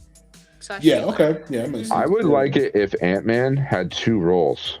Because I was talking about this last night. Like, why is Deadpool going to be the only one with 3 roles? I get why they're doing it with him. I've been thinking about this. I know he was 3 roles because of the fourth wall break thing, but I really see a scenario, and I was talking to this the other day. I don't think he's the last character to have that happen. Not necessarily 3 roles, but I could see someone else get 2 because I can think of a couple of characters I think could be 2 roles. Like, I like your idea with Ant-Man. I think Ant-Man's a good choice. What if Ant-Man, like, tank, he goes big, giant man, right? And then maybe small, he's DPS or strategist. Like, that would be really cool. When he's small, he's strategist. When he's regular size, he's a DPS. And then when he goes big, it's tank. Could do that too? Mm-hmm. That makes sense. I think another character that could have 2 roles, not necessarily 3. I think Beast is going to have 2 roles. I think Beast is going to have, because his brain, I think he could be a strategist, but I think he also tank because he's big like the Hulk, you know? He's strong. So he's like throwing test tubes of chemicals at people to heal them. You know what I mean? I would love that. That'd be cool. Yeah, I thought that was a good idea. I think that's something cool. I'm trying to think what's another character that would be 2 or 3 roles. Trying to think. I'm sure I'll remember one later, but yeah, no, they're out there. I think with and I don't know whoever get it, but I would love to just see more Spider-Man villains in the game. I think that'd be great. Oh, yeah, I would a lot love of us Green want Goblin. Yeah, Green Goblin, please. Yeah, Goblin. I want On his Rhino and on his Scorpion. hoverboard or whatever. There's a little Vulture. glider. There's like so many Spider-Man villains you can add. Sandman. Rhino would be a good villain tank besides just Venom. Like. Yeah, don't let Spider-Man's villains end with Venom. Give us Doc Ock. Give us Doc Goblin. Ock, please. You know what? I think Doc Ock would be a good strategist. With like his tentacles, he's healing. Yeah, he would be a great strategist. I think they shouldn't be afraid to add a ton of tanks. Because I can see Doc Ock as a need more tank. tanks. Not Cyclops. Juggernaut and Colossus. You know what I mean? Like, I would love Cable to be a tank. Could be one too. Cable could be DPS too.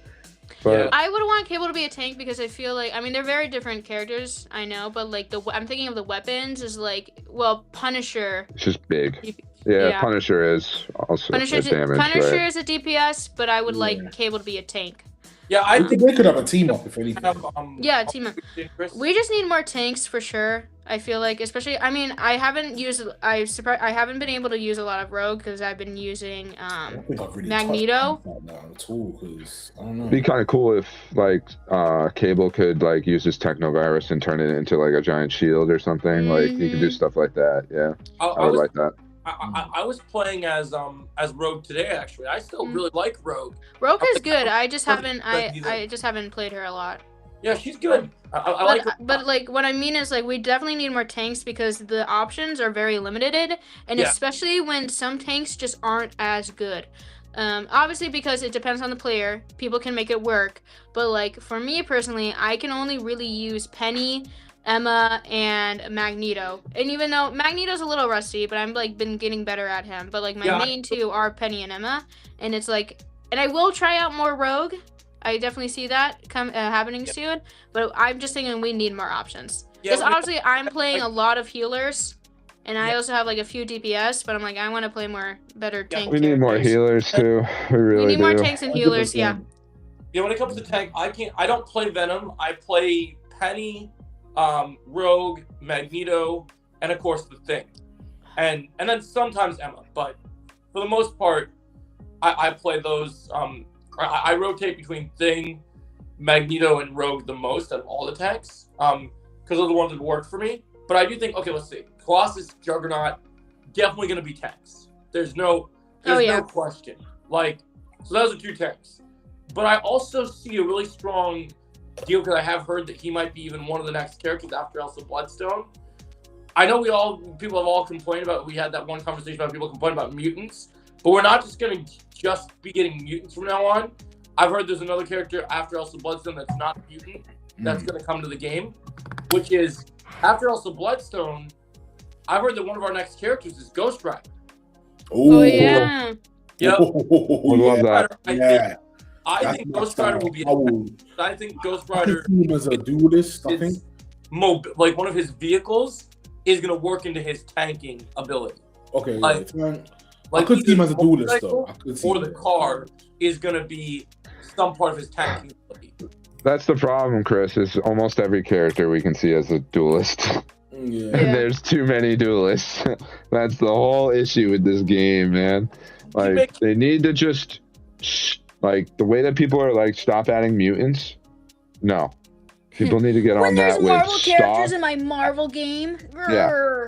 Stop adding damage characters. Like there needs to be a big push from the fandom to be like, we need more tanks and healers. Stop adding damage.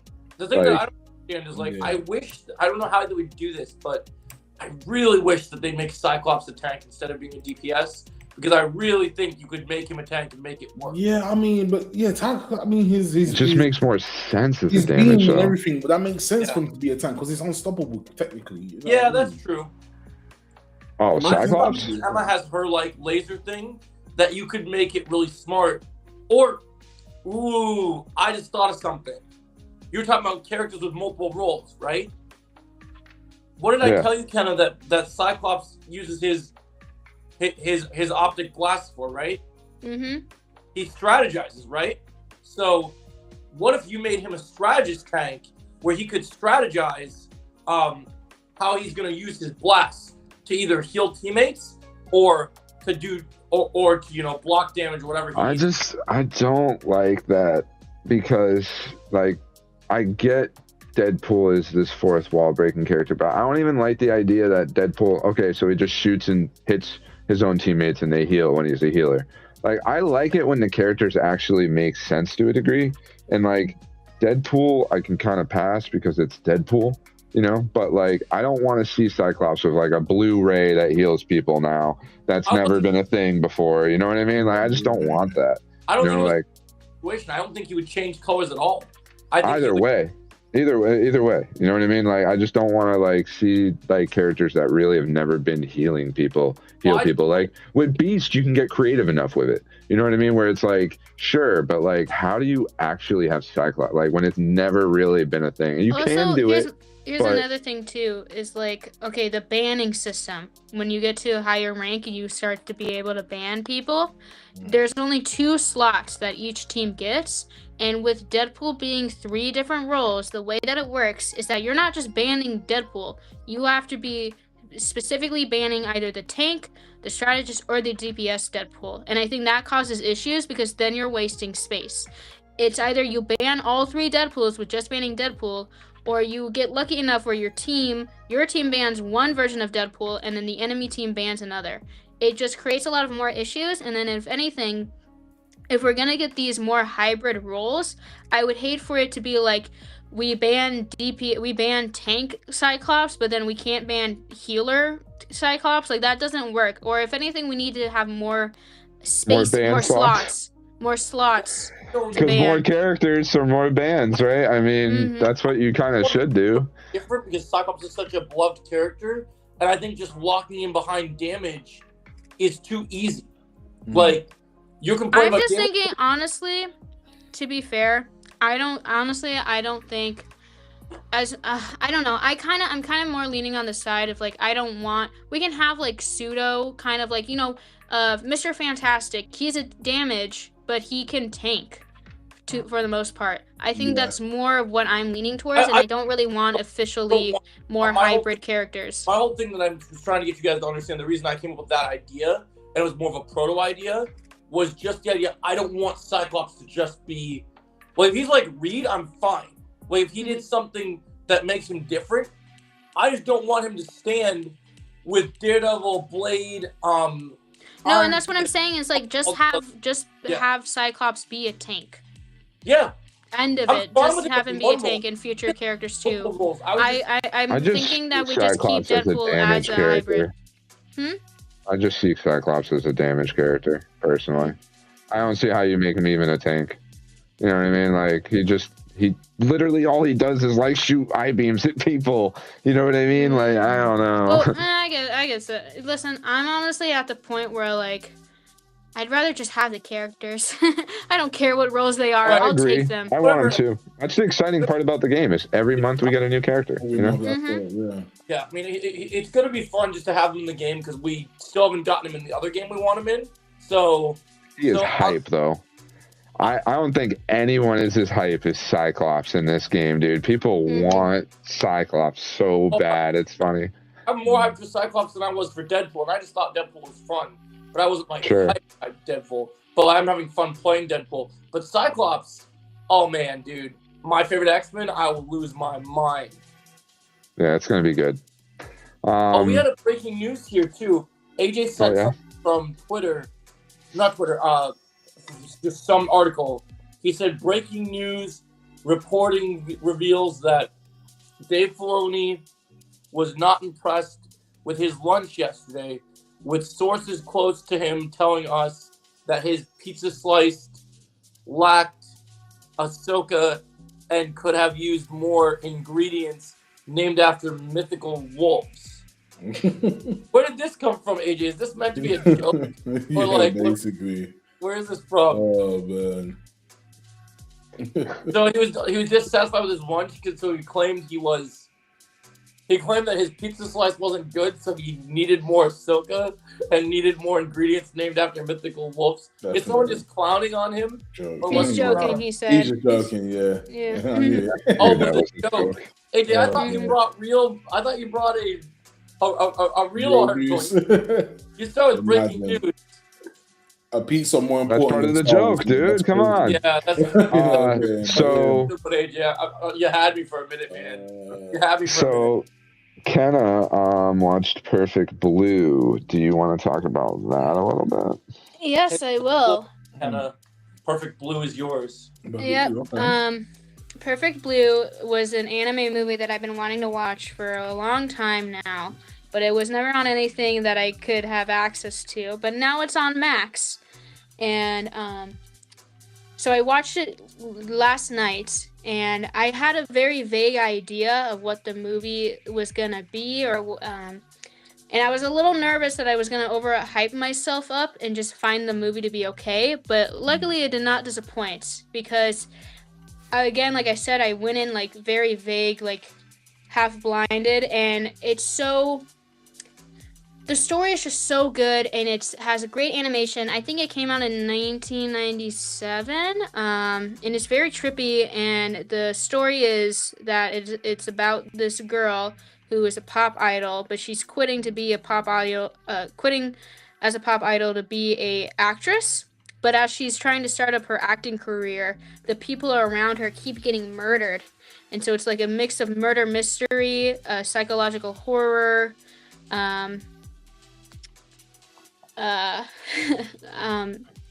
There's this plot twist in the movie that's like really good. Like that's another thing. It's like this movie keeps you guessing because again, I totally thought I knew what I was getting into, but I clearly didn't. Blue, right? Yes, it's called Perfect Blue on Max. Oh, Max. Okay.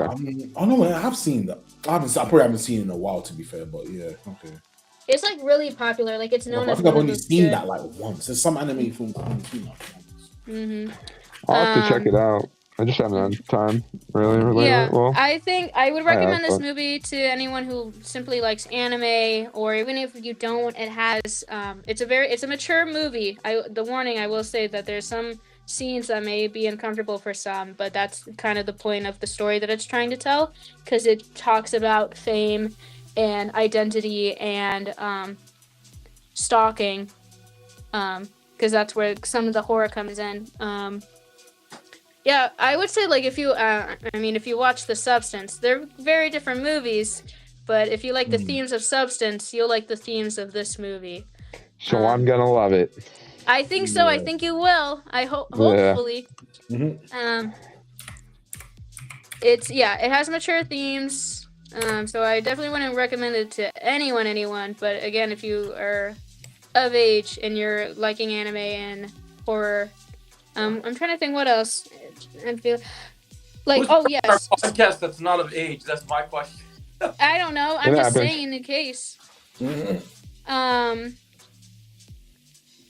Oh yes, with the plot twist. So now it's been so long since I've seen a good plot twist actually be used in a movie that I'm like, wow, this is like really good and it makes sense. And like for it being a mystery movie, I find the ending to be very satisfying because sometimes when it comes to mystery movies or like solving a mystery, sometimes the ending isn't all that gratifying. But I really liked how this movie ends, and I definitely would rewatch it. And I think it has become one of my top favorite movies, or top favorite animated movies, at least. Nice. You should High recommendation. I'll have to give it a watch and let you know. I hate it, Kenna. This movie sucks. What the fuck? Never recommend a movie to me ever trash. again. Yeah. You have trash takes. Yeah. Deadpool and Wolverine's not your favorite movie. What's wrong with you? What? Prime, you should update that thing in the chat because of the fact that you said that Dave Filoni was promoted to chief creative officer when that's now, and that was updated in 2023, and now we're in 2026 and that's changed. So what did it say? So I was underground that said that you guys should watch Tempest. It has Jacob Bertrand, Cobra Kai stars Alicia Hannah Kim from Cobra Kai show in the show. Oh, interesting. Tempest. Oh yeah. I think I know that one. What is that? What is that? What's that on Underground? Tempest. So actually, now that we're moving past Perfect Blue, all we have left is Fallout and Night of the Seven Kingdoms. So You Chris, guys didn't talk about Aztec Batman yet. you're right. Yeah, I We was just did gonna say not. I've missed that one because I wrote it on the top. that. So yeah, we can talk Aztec Batman. All right. So it's You the want to go newest. first? Sure, it's the newest DC animated film. Finally, just came on HBO Max recently, and Ken was like, "I'm gonna watch it." I was like, "All right, I'll watch it too." Then I had something to talk about on the podcast a little bit. So I liked it, man. For me, like, it's just nice to get something that's so different from the typical with Batman. And I'll bring this up a million times. James Gunn said, like, Batman's kind of boring. I get that perspective, to be honest, because, like, I just feel he's become oversaturated, where we've had so many Batman stories, man, and so many of them, like, really aren't all that different. It's the villains that are different. Batman's side of the story is the same all the time, and I just think it's nice to get, like, a different version of Batman, like somebody in the Batsuit, essentially.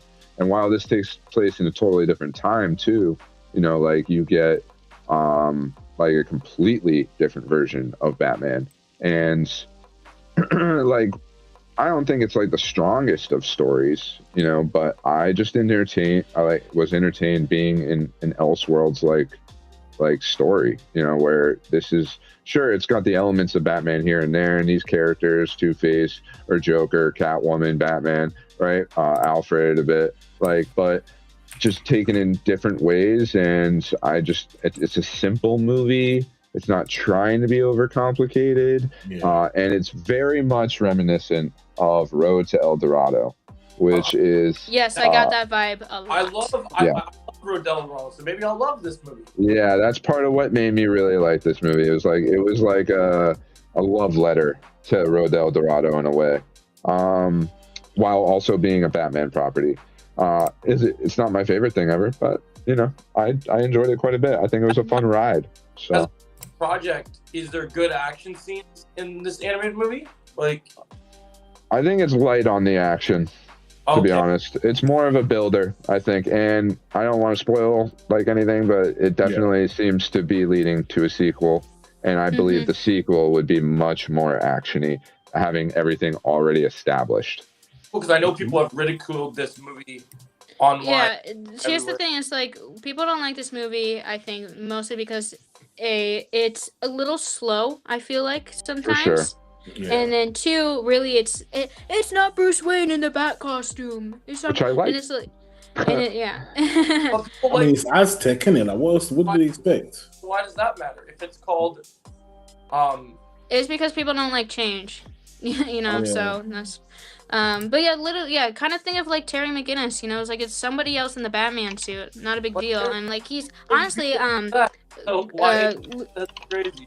Luke had a great take. I remember the last time we talked about this movie, where like it's like it's a good coming of age story with the main character, because first he's like a little young, and then he goes through the traumatic event that he goes through, and then he's like, okay, I'm the Bat God, you know. It's Right. He really matures, you know, and yeah, like he really becomes an matures actual fast, and it's adult. good. And I Mhm. just also, it's like, you know, the ideas of vengeance and wanting to take them, and like also the realizing of maturity and like having to know that you can't just do that. You know what I mean? Mhm. Like you have to do things the right way, and to do it the right way is the better way to do it anyways, to do what you want A ultimately little in bit the of end. everything. We covered a think- lot of clean stuff. We covered DC movies a little bit and some news about Supergirl. We were kind of just multiple different topics today. Mhm. Um, Another thing about Aztec Batman is that I like the designs of the bat suit that they pick, and also the designs of the other DC characters, and they have their own twist on them. So I do. My one nitpick is that the animation style looks a little jacky to me, in certain frames. But besides that, it's not bad looking. I mean, it's not. No. It's not trash as people are saying it is. It's What would- just okay. You know, I think it's fun. for It's the new. typical Batman fan to not like this is not surprising to me. That's what Yeah. I'll say. Mhm. But I do think the sequel, if we ever do get it, will be better. what do you guys score in this movie? Yeah, what's the score? I give it an 8 8. Okay. That was a good one. That's good. because I think it's above average for me. Like 7 would be like average, right? Yeah, But like, I'm feeling a 7, to be honest. I did enjoy it though. I can't say I didn't. So for me, you know what I mean? Like I got a little bit of above average out of it. I'd say it was an 8 for me. Yeah, that makes sense. I'll just say 7 because there's one. Well, I don't want to say it actually. I'll wait for you guys to watch it, Yeah, and we can that's discuss cool. it another time. But So so yeah. you gave it a score higher than I gave than I gave A Battle After Another. Oh, This yeah. is my latest video. I gave No. A Battle After Another a 6.5 out of 10, Oh wow. which means I do not agree with the I don't agree with the Golden Globes decision. You want to talk about that real quick? Yeah, I could. Yeah, so Kevin and I kind of talked about it last week, but I didn't get to give my take on this movie. Yeah. I wanted to watch this movie because everyone was, just like with the Oscars, everyone was hyping up the Golden Globes. I didn't see this movie in theaters, but it hit streaming. I was like, okay, let's watch this and let's talk about it. And last week I didn't finish the very end of the movie, where I thought I had a pretty narrow opinion. But I went more in depth in my review, and I just kind of like, I like Leonardo DiCaprio, I like Benicio del Toro, I like Sean Penn, good acting in the movie, but the movie just kind of, the director, I believe it was Paul Thompson Anderson is the director, and he's had a lot of hit or missing films, but this one I was kind of interested in. There's a couple sort of action sequences, like a car chase and stuff, but it just kind of, after the first 2 acts, it kind of just loses its volume. And Kenna made a great point last week about, even though DiCaprio is like the lead, if DiCaprio wasn't in the movie as the character he is, I think the movie would be better, because he kind of plays this stoner dad, and he's just very kind of weird. Like it's very odd. And so I don't know. I felt like it's this propaganda movie. And I think one thing that really bothered me, and I know you can't, like, it's kind of bad because obviously when the movie was made, they probably weren't thinking about this. But this movie hitting streaming at the time it did is not the greatest timing, because it involves around something that currently is going on in the world. and so it was kind of. I would argue that. I'm gonna argue that. I think that it is a good time for this movie to be made where it is, because that's the whole point of this movie, is that it's a revolution, and we're living in a time where it's a lot of troubles. And I do think, even though the movie is not perfect, I don't disagree with its messaging. Right. I think the message. I think the theme of the movie is good. It's liberated. I think the theme and the theme of the movie is good. I still do agree with my other point that you brought up, that Leonardo DiCaprio. I mean, yes, I understand. Like, his character was fine. He acted well, but I feel like his character was not the highlight of the movie at all. I feel like everybody else was. So. Yeah. Yeah, no, it wasn't the highlight. I said in my review that I liked, my favorite aspect of this movie was the Leonardo DiCaprio and Benicio del Toro, like, their friendship, and then them kind of, like, having the little comedic moments was kind of fun. But then there was other things I enjoyed too. But yeah, no, like the revolutionary thing, I think for me it personally just hit a little close to home. But I don't think that the message is bad. I think it's very justified, and I think it is good.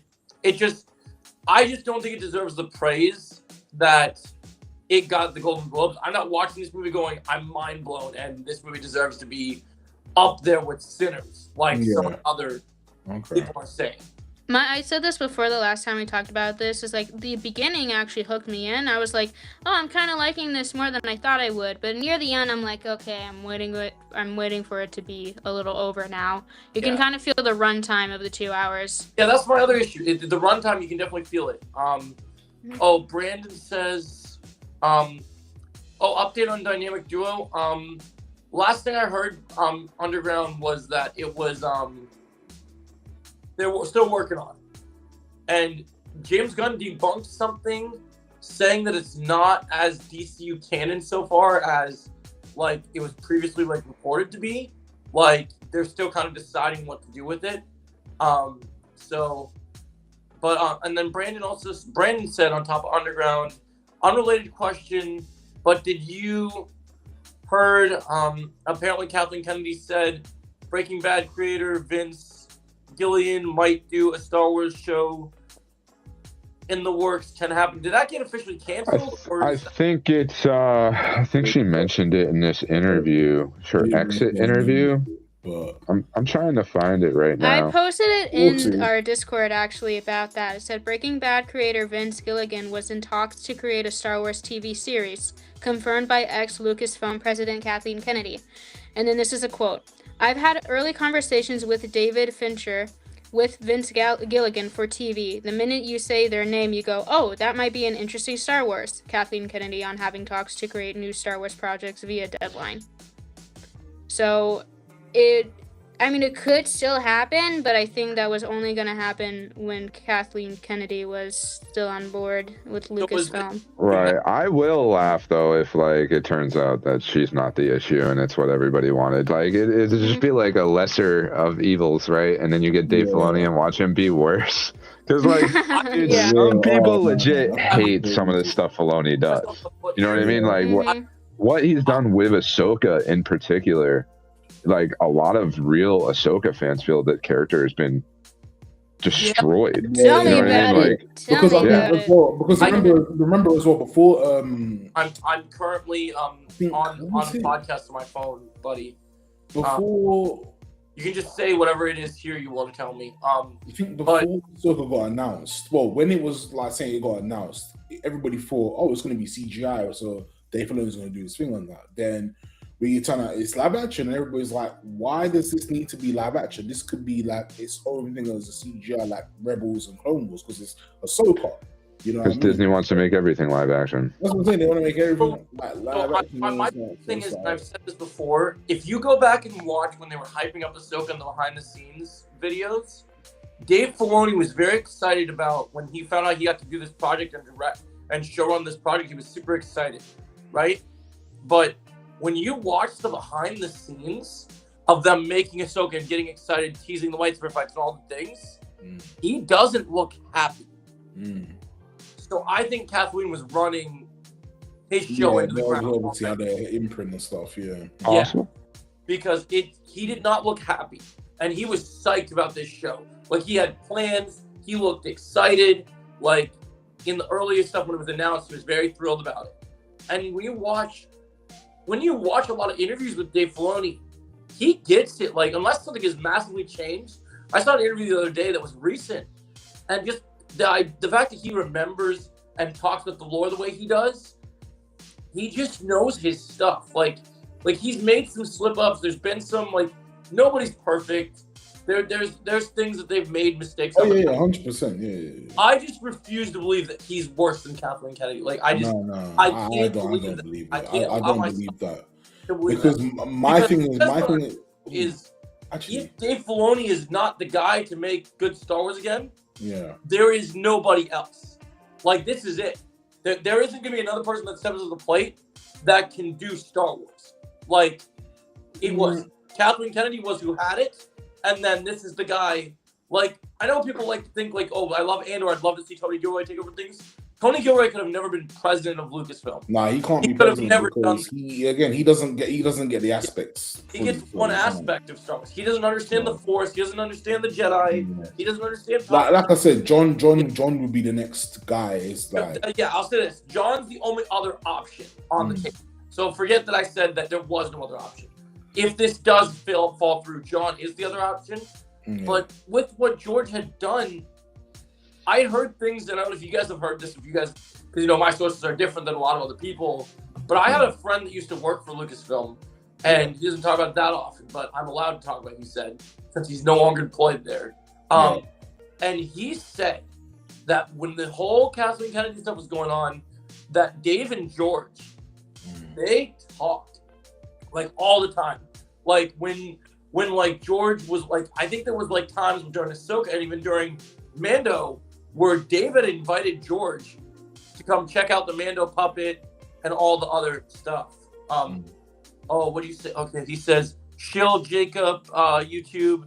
He said Shill can't believe that they pardoned the pandered to the worst, loudest people online and scraped the rest of what was planned for the Acolyte.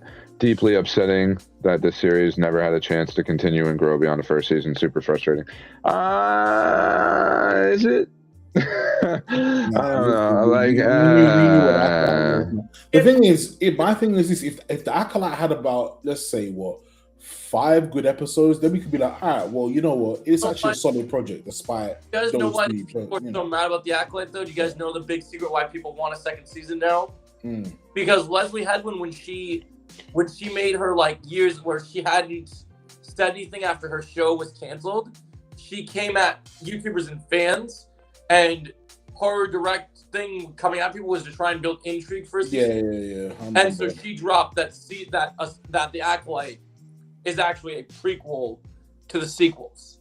So shut up. So Chimere. I'm sorry, shut up, man. So Chimere. No, but that's fitting. That's fitting. It's a prequel trash to more trash. You know what I mean? Like, so there you go. Fits right in.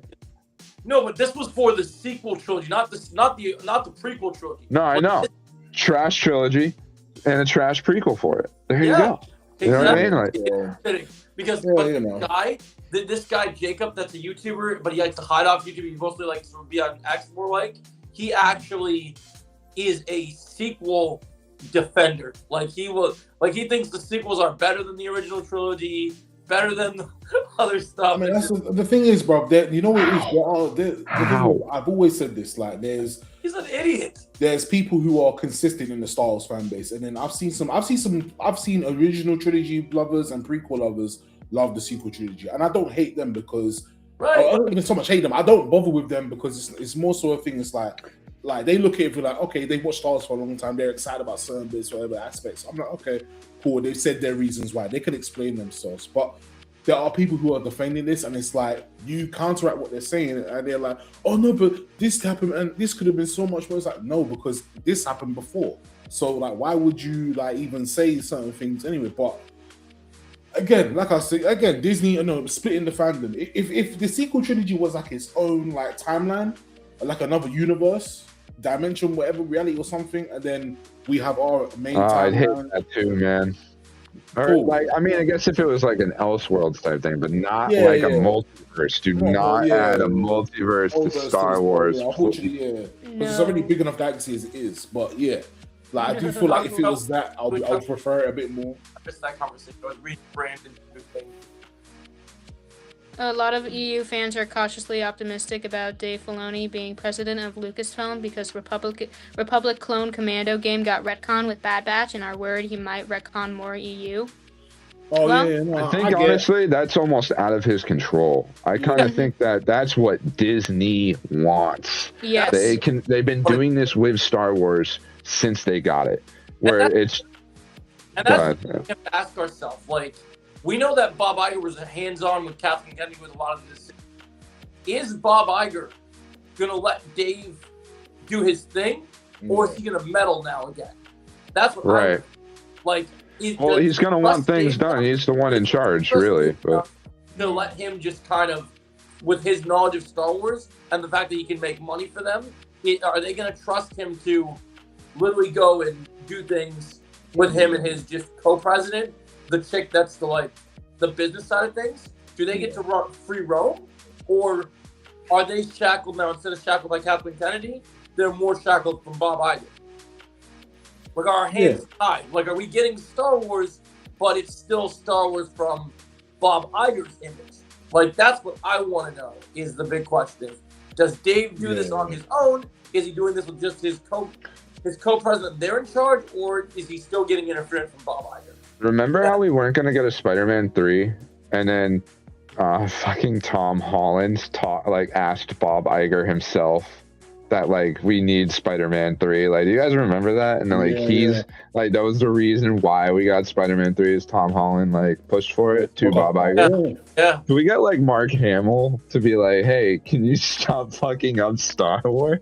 You know what I mean? Please, Bob Iger, can you let them do what they need to do with Star Wars? Could you do that? You know what I mean? Mark Hamill needs to go and talk to some, because I don't know if you guys know this, but Bob Iger was the reason that that the final season of Clone Wars was actually meant to have a lot more story arcs, and he wanted Clone Wars shortened because he didn't want there to be other Star Wars stories that he wasn't in control of. Bob Iger? Yeah. Basically. And then they made the Bad Batch? Yeah, for real. Well, Bad Batch. Come on. Bad Batch was something that Filoni and his team had cooked up in Clone Wars. Right, I know that. I just didn't think it needed its own show. You know what I mean? I don't know. Set them up because one of the first arcs of season 7 was introducing them as a group, and then they wanted to give them a show to further explore them. So, should any of the EU writers like Timothy Zahn, aka Thrawn creator, Karen Travis, Clone Commander, and Matthew Stover runs a Sith novel, be in charge of shows now, or bad idea? I mean, book writers. I'm not going to do that. Book writers can have the. But I think to be in charge of things, that's a bad move. No. I would say more so with the book writers.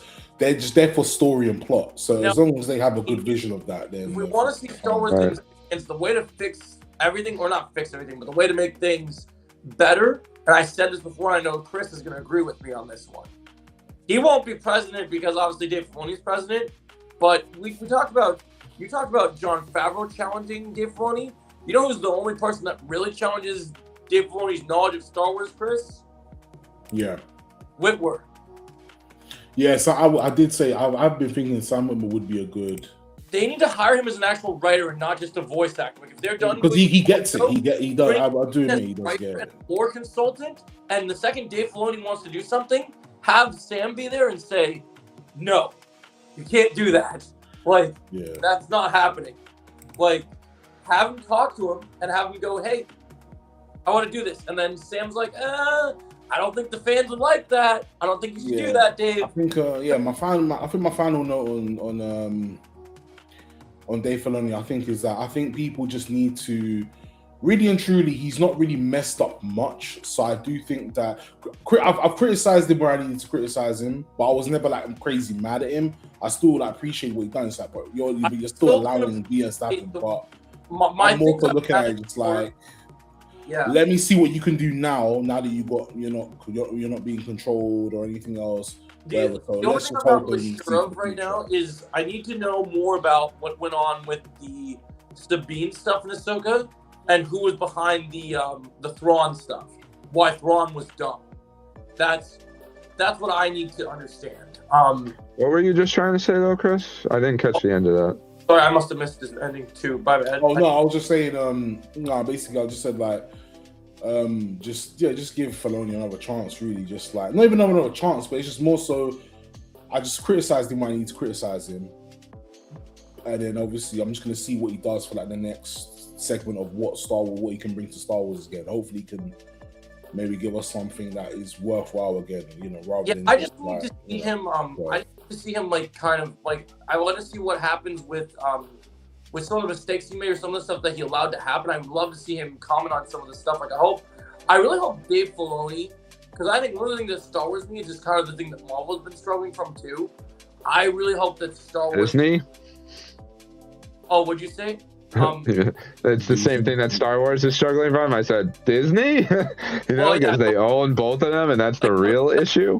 So look at Doomsday. I read that article earlier that for Doomsday, that Feige's been hands-on with all these last two Avengers movies, right? But there was that whole thing before we got these 4 teaser things for Doomsday that nobody could find Kevin Feige to comment on any updates or news on Doomsday or Spider-Man, right?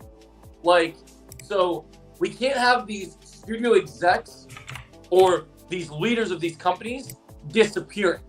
I hope Filoni addresses. I don't expect Filoni to be James Gunn and answering people on threads and Twitter every day, but hopefully he's at least active in the community. Hopefully he's at least doing interviews and sharing things on updates on stuff. Because I really don't like how Kathleen would disappear in certain ports, and then you would say some stupid things. Like the Force is female and dumb things, and then but also Feige's got that blood on his hands too, because Feige avoided people in the worst phase of Marvel. Feige's we're getting WandaVision coming out and all this other stuff, and then okay, yep, I'm gonna go disappear now. See you later. Just to wrap up Star Wars, because we've been on it for a while, and we got 2 more subjects still, and we're already 3 hours in. So, just to wrap it up with this thing here, Brandon Tran there. I think I understand the current situation. So Star Wars EU writers have their own stories compared to the new Disney canon. You almost got it. It's sure they have their own stories, but that's because the Disney canon is stealing content from the EU and skewing it slightly so that they can own it and not give credit to the actual people who came up with it. Yeah. Cool. Super cool. Exactly. And that's Disney 101 right there. You know what I mean? So that's, I think, the major issue with Star Wars and Marvel is the fact that Disney owns them both. You know what I mean? And they did well with Marvel for a while, but they've really they've had more misses than anything with Star Wars. It'd be crazy if I don't know how this would happen because it's got such a huge brand, but if there was some way for Star Wars to get away from Disney, I wonder what company would step up to actually own the That's a good question. Maybe Universal takes it back or something. I don't know, but they'll never do it though, because nobody will ever be able to make enough money to I feel buy it from them, and they're not going to sell it either because it's such a big IP unless they truly run it into the ground. That's the only way. They make too much with their failures, so it's nobody can buy it from them. There's no company that's as big as Disney. So that's and does Marvel or Star Wars really want a different owner than them that just can pour money into their projects? You know what I mean? That's the other issip. But let's get away from that. Yeah. We got 2 things left. Career with great interest, and move on to our next topic. We'll always talk more Star Wars. So we got Fallout. Talking the newest episode, but Chris is still catching up on Fallout. If you want to give us a synopsis or how you feel about the show in general, how far you are, and if you want to stick around after, but we're going to be hitting spoilers. territory That's after that. cool. Yeah, no, I think it's getting a bit late anyway, so I'll just do like my usual. I'll just give my thing on the first season. I'm on the finale episode. I'm like 20 minutes in, so yeah. But overall, I think the series has been really good because I remember them saying that the first season is not really going to be about the game, but it's going to be like a bit of like an origin story for people that don't necessarily know if you haven't played the games in it. So I played Fallout 3. Unfortunately, I didn't get a chance to finish it properly, but I had to watch it on YouTube when I was younger, so that was annoying. But yeah, so looking from what they've done, I'm just like, I think it's really, really good. Like, I think every episode I've watched, I've not really been disappointed at all. I'm just watching it and I'm more interested. I'm seeing the similar things of the vault dwellers, it's just the ghouls, the aspect of it. Like, it feels like that they have taken this with care and they've done it seriously to the point where, like, okay, the fans are going to be watching this. They're going to critique everything. So we got to make sure we get most of these things in here. And I think they've done a good job with that. So, what's interesting, I'm going to give you a little bit of background, right? I've really been diving into the Fallout world, right? Yeah. I started playing 3 again. I almost beat it at this point. Yeah. I'm going to play New Vegas in 4. I've been playing 76. Yeah. I checked out videos for like 1 and 2. And like, it's funny, like the line you use, get it right for the fans. Because it's the fans of Fallout that tend to hate this show. It's the newcomers that are loving it. So, like, if you don't know Fallout that well, like, you're kind of like, okay, word. You know what I mean? Like, even having just played Fallout 3, you might not, like, have a lot of background information on the, like, lore of the world. And honestly, like, I agree with you, though, that the show is great. I think the show is awesome. You know what I mean? But, like, there's a huge community. I see it all the time now on YouTube. Like, why Fallout's a terrible show, blah, blah, blah. And, like, as much as they may be grifting, there's also truth in what they're saying. Because the original lore is, like, the Great War, the thing that set all the bombs off to make this post-apocalyptic world, was a war between China and America, and it's about communism, right? While the show deletes that from its lore and replaces it with the problem is capitalism, not communism. You know what I mean? Which is like, I think, a awesome, like, modernization to the lore. But I can see where it can divide fandom because you're changing the lore. You know what I mean? But, like, we don't have this huge, like, back in the day, America and the communists, like, the constant, like, are you a communist? You know, like, we had all these issues with communism. And now you see the American people, like, really in a big way have turned against capitalism. You know, and, like, how corporations and everything have just taken over way too much control in this country, right? So it's really nice for them to adapt how people actually feel currently about how things have gone into something like that. You know, so, but no, I like it either way. You know what I mean? Like, that's my take. How do you think the finale is going to shape up? From what I'm gathering, I think it's just because from what I saw, they were talking about they were actually talking about the bombs as well, and I think they were all scattered in different places or something like that, wherever it was. But I think the finale, honestly, I'm just expecting it to be because they're still after because they're obviously Maximus has returned to the Brotherhood. Obviously, they wanted to kill him, but they said, like, no. But then obviously his friend was like, no, like, we could use him because, like, he's been out there, he's seen the world, like, what's been going on. So obviously the Lord was like, okay, you need to help me now. Now you're gonna help me change this. We're gonna make it better for you because you was a part of this thing where, like, when I found you, you didn't have anything. Now you can make something out of this. You know what I mean? And obviously, like, I think, what's her name? Lucy, she just found her dad. You know what I mean? So she literally just found her dad, and then obviously now she's trying to get him free, and then obviously the woman. It's funny because the woman that they were praying to in the other vote, was it Vote 4? Was it 4?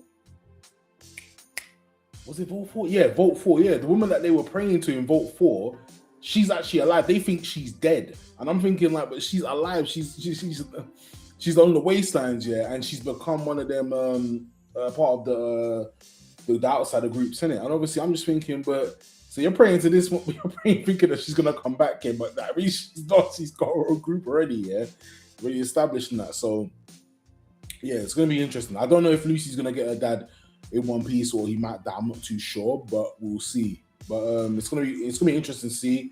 Obviously, there's some love between now Lucy and what's his name, Maximus. So there's gonna be that too. I think.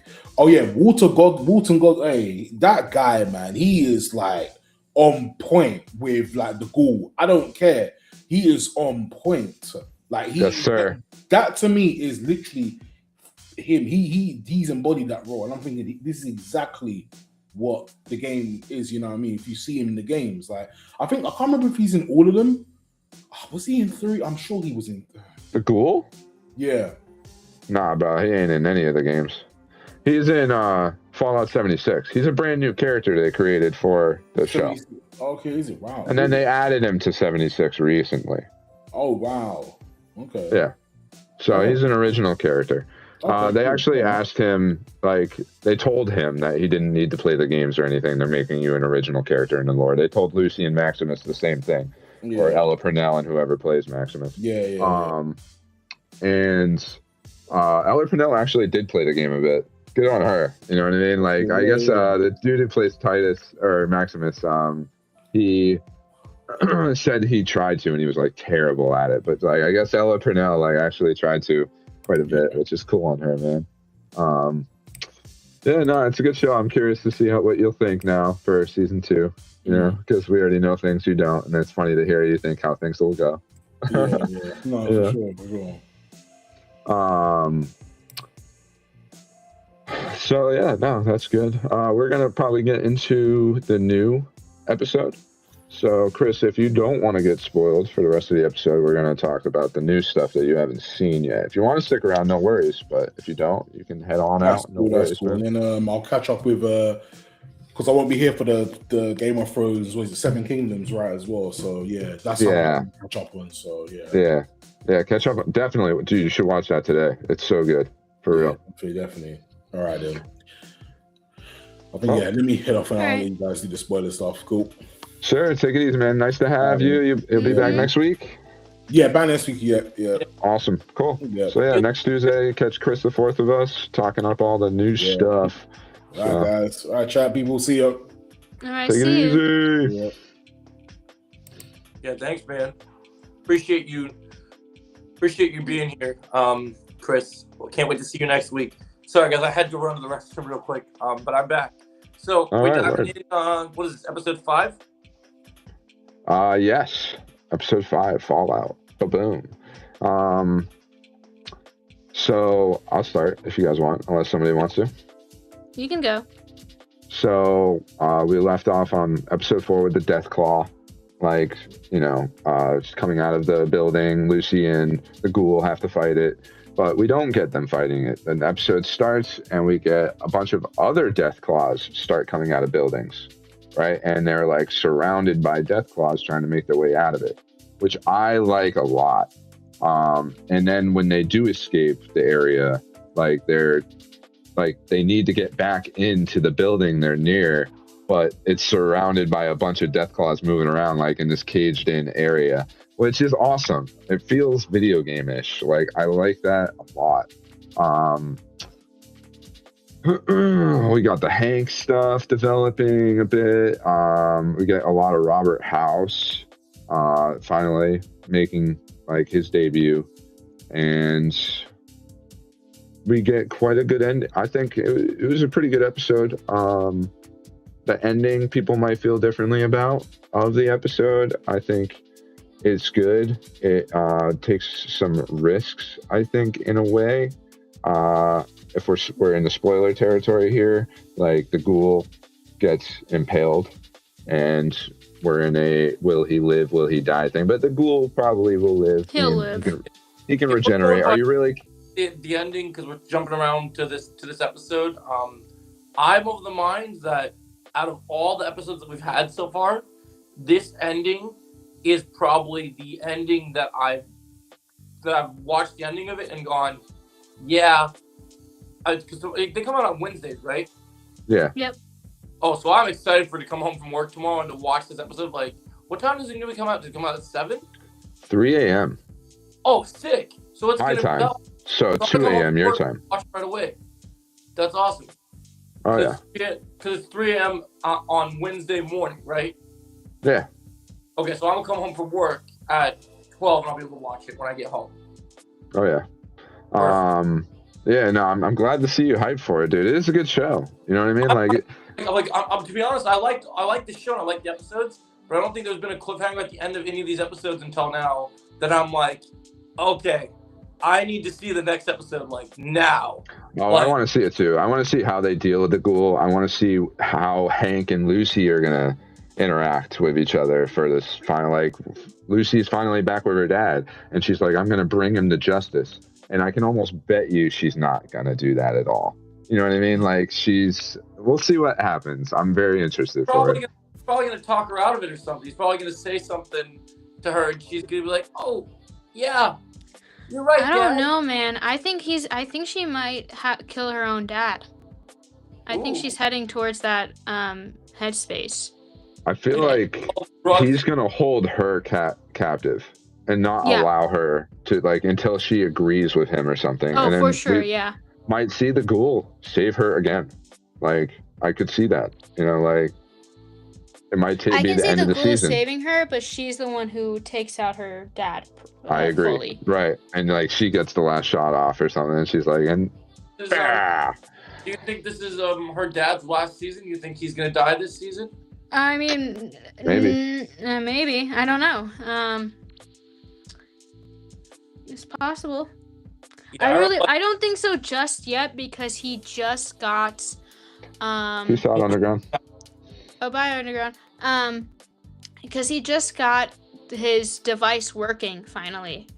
Yeah, That's true. I'll keep him around for another season or another half season. He could become like the bigger bad that they're trying to create, rather than being like Robert House. You know what I mean? And like he runs off again and is like, "Oh, this is who we're really after." Because I don't know. I feel like I see that happening. They built him up more, you know, than Robert House, who just got introduced. But who knows? They could do that. I think that makes sense. Whatever they do, I'm probably going to be there for it, because I think so far the show has just been really good, really entertaining. Great way to adapt it, even if you are changing the lore, and in a fun way for me, not everybody. I like to talk about the comparisons of it, you know, like, and I can appreciate the old lore and the new lore. So it's not like one of those things where like Star Wars. Hold on, Joe. Let me just finish this up, bro. Would you say Let me just finish what I'm saying, bro. My bad. Like Star Wars, you have all this new lore, or lore they try to put in where like it didn't exist before, and it doesn't work. You know what I mean? Like, and sure, plenty of the old lore fans think the new lore for Fallout doesn't work, but I don't know. There's a reason why the show is as popular as it is, and that's because it's good, and what they're doing is good. The story is good. If that upsets you because you're a fan of the original stuff, I get it, but like, I think you should be a little bit more open-minded towards a new version of something too sometimes, when it actually is good. You know what I mean? Like, compared to what I'm trying to say, Star Wars, where it's like the new lore isn't that good, and I get the big division, you know, but it is what it is. I understand. I get it. But I think it's fun. What were you saying, Joe? Oh, I was wondering, like, now that you've seen 5 episodes of this show and you already liked season 1 quite a bit, is season 2 better than Welcome to Derry and Stranger Things season 5? I like it more than both of them, personally. Like, and I think I feel like you just can't compare Fallout. I feel like it's very different. It is very different. But I think it sets out to achieve its goal, like, much better than those two shows, in a way. Yes. Stranger Things 5, I mean, just bad writing, right? But when it comes to Welcome to Derry, as much as like I can appreciate it more now because of Stranger Things, like I still do believe it's what should be a horror show with drama elements. Instead it's a drama with horror elements, like, and it doesn't really nail the horror, you know. Right. Like it gives us more of like what we want out of it compared to Stranger Things, where it's like, yeah, we have Pennywise scenes, yeah, we have like actual plot development, we have things moving along, like we need all that, but it just doesn't hit on the level of trying to actually be horrific, you know. Like very little at times does it get me on that. But like in the finale, I think there are some pretty good parts, like with that specifically in the lead into the finale. Like the end of the show, I think hyped up more for elements like that. But a lot of those scenes I think they try to do, they don't hit the same way that like part 1 does, for example. You know, Right. That's part 2 being the decline of the series, the franchise in general. And I think this is like the in between, where it's like, it's not fully there, but it's not that bad either. Like it's like in this weird up and down type of place, I feel, where like part 1 is good, part 2 is bad, part prequel is good and bad. I don't know. Like it's most part good, but Fallout, I think, is good all around. You know what I mean? Like character development, plot development, it actually being entertaining, it having action, it doing some lore background, even if it's making it up. It's constantly moving. It has good pace. Like you want to see next what's coming next. Welcome to Derry. Like I barely ever cared what was actually going to happen next. I was just like, I'm here for the ride, I guess. You know, getting consistency in the show. Right. So for me, how do you feel? Even though it is hard to compare, I believe, but. Even it's hard to compare. I think this is the best show of the 3 because everything that we're seeing, and they're very different on all cylinders. Well, there's things I enjoyed about Derry, I think, as a consistent show. And I'm not a hardcore person of the games, so I'm coming into this world like I know about certain things, but I'm coming in as kind of more of a more casual viewer. Sure. And I think it's the fun way to watch the show. Yeah, I enjoy. I haven't had one issue so far. I enjoy the show. I think the show's really good. I think it's got good music. I think it's got great acting. I think there's some good action when it happens occasionally. Yeah, I like the show a lot. I think the only people that are really having issues with it are the ones who can't get over how they've changed the lore. You know what I mean? And it's like, I feel that's kind of like a small percentage out of all the people that are watching it. You know what I mean? Like, they don't matter as much, which is funny because they're the ones that really built Fallout into what it is, you know? So I understand where they feel disrespected in a way. But I don't know. I just think it's good. It is good. You know? So they made a good video game adaptation. People, right. That's what matters. It's like, we got a Fallout show, and it feels like Fallout. Like, sometimes changing the lore a bit is good. Sometimes changing things is good. You know what I mean? Like, look at The Last of Us Season 2. If they had made changes to, like, how that story was told, they probably would have ended up with a more successful season. sure, You know, and if we died later instead of earlier, we probably would have gotten a better story. That's right. very- Sometimes it's okay to make these changes because they're trying to be super accurate. And in doing so, they left the whole show riding on the shoulders of Bella Ramsey. And, like, I just don't think she's as experienced and talented as an actor as Pedro. And for a whole HBO show, video game adaptation to, like, be resting on her and her ability to hold it, like, it's just not even fair for her. You know what I mean? Like, fair situation. I agree. right.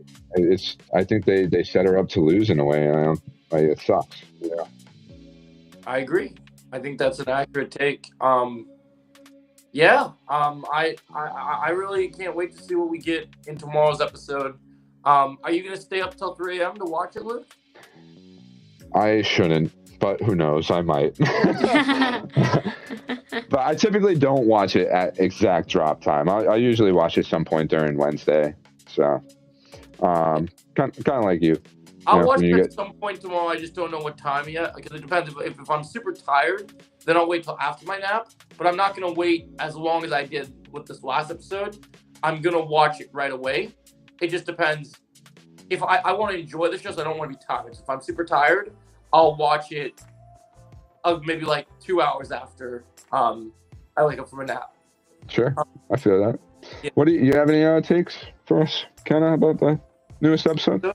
I really liked it. I like basically what we already discussed about how Hank is now like the story's moving along, and also the one part that we mentioned Robert House, but I really like the scenes of the flashbacks of the ghoul when he's Cooper, and he meets the real Robert House, and then Robert House is like, this is the date of the end of the world, and he's like, that's my daughter's birthday, and he's like, well, you have something to do with it maybe, but I don't know, and it's causing me stress because he's the one who has to plan it all out, or like he's known as like he prepares about every hypothetical situation, and he's trying to figure out how he fits into the equation of the world ending, and I really like it, and I really hope that leads up to something soon, or we get an answer to that, because like I don't think that he's the cause of the world ending, obviously, but there's something with his wife, like he's about to have a conversation with his wife too, and we just learned that Hank has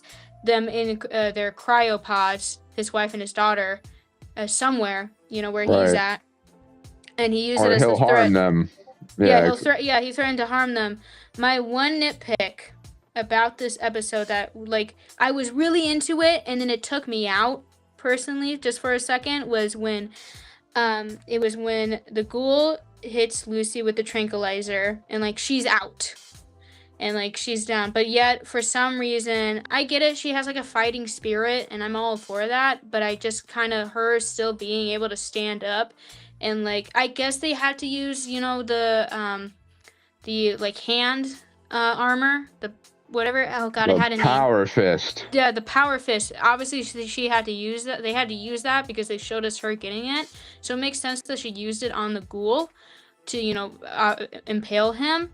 It's like, I'm not mad that she impaled the ghoul. I think that makes sense. But it's the fact that she's already been on heavy drugs throughout those 2 episodes. And she gets hit with a tranquilizer. And she's still able to, like, get up and, After like, she punch passes him. out pretty much, too. Yeah. She passes out, and then she gets back up, and then she punches him, and then she passes out again. I would much prefer she's down. She's down, and she wakes up with her father. And then I think that's how you really show her sense of portrayal from the ghoul, and not just her hitting him to be impaled. Yeah, I feel like that's a fair take, because like honestly, yeah, she already had drugs in her system, and like I get the fighting spirit thing, but yeah, her being able to just resist that for that short time and then being able to just do that is kind of weird. So technically, she actually doesn't have drugs in her system, so. Right, she goes to the doctor, and that thing that makes her throw up like a few times, that's because she throws up all the drugs are just coming out. Yeah, right. But exactly. I still think, though, obviously, I understand that she threw up Maybe the that's drugs out of why. her system. She still feels pretty sick afterwards. Like, she's like... But maybe like that drug is like keeping the other drugs from affecting her as much, and maybe that's why she woke up. If I'm gonna make a reach, I know. You know what I mean? I'll like, take it. yeah. But yeah, no, I totally get it. It's just one of those tropey moments in a again, very nitpicky from my side, because again, I still really like the episode. Mm-hmm. Oh yeah, no, I get it though. You know, sometimes you're just like, yeah, but this little thing still kind of bothers me, but it doesn't really matter. But it, but it's still there. I get it. Any more thoughts on Fallout? Or are we going to our last subject? I'm ready. I'm 6. We're getting near 4 hours, so it's good old 4-hour podcast on this one. We thought it was going to be a short one too, kind of. It's like, what do we have to talk about? Star Wars. Yeah, Star Wars. Kathleen Kennedy leaving Star Wars is huge. Star Wars thing was going to drag on because we all have various opinions on different parts of Star Wars, and our chat community was very active for it. Yeah. All right, 7 Kingdoms. Night. So, Game of Thrones is finally back after not having a show come out last summer. We were actually supposed to get Night of the Seven Kingdoms, the show that just came out last year, and it got delayed. And I'm glad it got delayed because we got a really good episode. I think they probably reworked stuff, wanted to make it better. And I love the setup for the season. I love the vibes. It's just good, slow setup storytelling, but still entertaining. You got a setup episode more than anything else, Yeah. And there's not a lot that happens necessarily, but it's just made with that great Game of Thrones quality. And I'm just looking forward to it. It's a mini series. It's 6 or 7 episodes, something like that. 6, 7. I mean, I would imagine 7 being Night of the Seven Kingdoms, maybe Yeah. just to play on words with a little bit. But Yeah. what do you guys think? It's not much. It's not much to talk about besides the good quality, and it's a very good start, and you get invested with the characters easily. I mean, so. I really like this part of the Game of Thrones world. Even for just the first episode, I think I have quite a bit of things to say because this is gonna be a hot take. But of the TV I watched this week, I like this episode as a setup for a new show more than I've liked any of the Fallout episodes. And I know that's gonna be a hot take. Oh yeah, no, it's not a hot take. I don't think that's a hot take at all because I really think this has a much better quality to it than really most of the stuff we talk about. You know what I mean? Like, it's Game of Thrones quality, man. Like, that show was amazing for so long for a reason. Bothered me in this episode, and it's just a small, like, it's a nitpick, but it's just something that's kind of like Game of Thrones normally has, like, darker themes and kind of weird sense of humor. But there's one part of this episode that I was like, really, we couldn't have cut away from that. That's a little extra. The guy in the tent? No, when the guy was shitting behind the tree. Yeah, I know. I feel like that was such an unnecessary scene. There's like a quick cut to the guy taking a shit behind the tree, and like we just get straight ass and like crap, literal. Like, and it was just like but it felt like a moment from The Boys or something. They just like wanted to gross everybody out. Yeah, but it's funny. I think it's more of like, well, this is the world. This is a time where, But like the original Game of Thrones did not do stuff like that. You know what I mean? Like, but this I think is that's its how own thing. you kind of you differentiate them, right? though. And this has more humor to it, I believe. Because you're like, who are you, Dunk? Sir Dunk, you know what I mean? Like, that's a ridiculous name. You're sad, you know what I mean? Like, and then he finally goes to Sir Duncan the Tall, and it's like he's starting to actually develop and realize what he needs to do to be a real knight. I love the vibe of this show because in Game of Thrones, a lot of the characters that we got in Game of Thrones were either pieces of shit, horrible human beings, or like prodigy type characters. Well, I'm wondering if he doesn't have a dark past that we're going to learn about, because like when that boy wants to be his sire, right? Or wait, no, sorry, what is it? It's what's it called? A squire. Sorry, Squire. Yeah.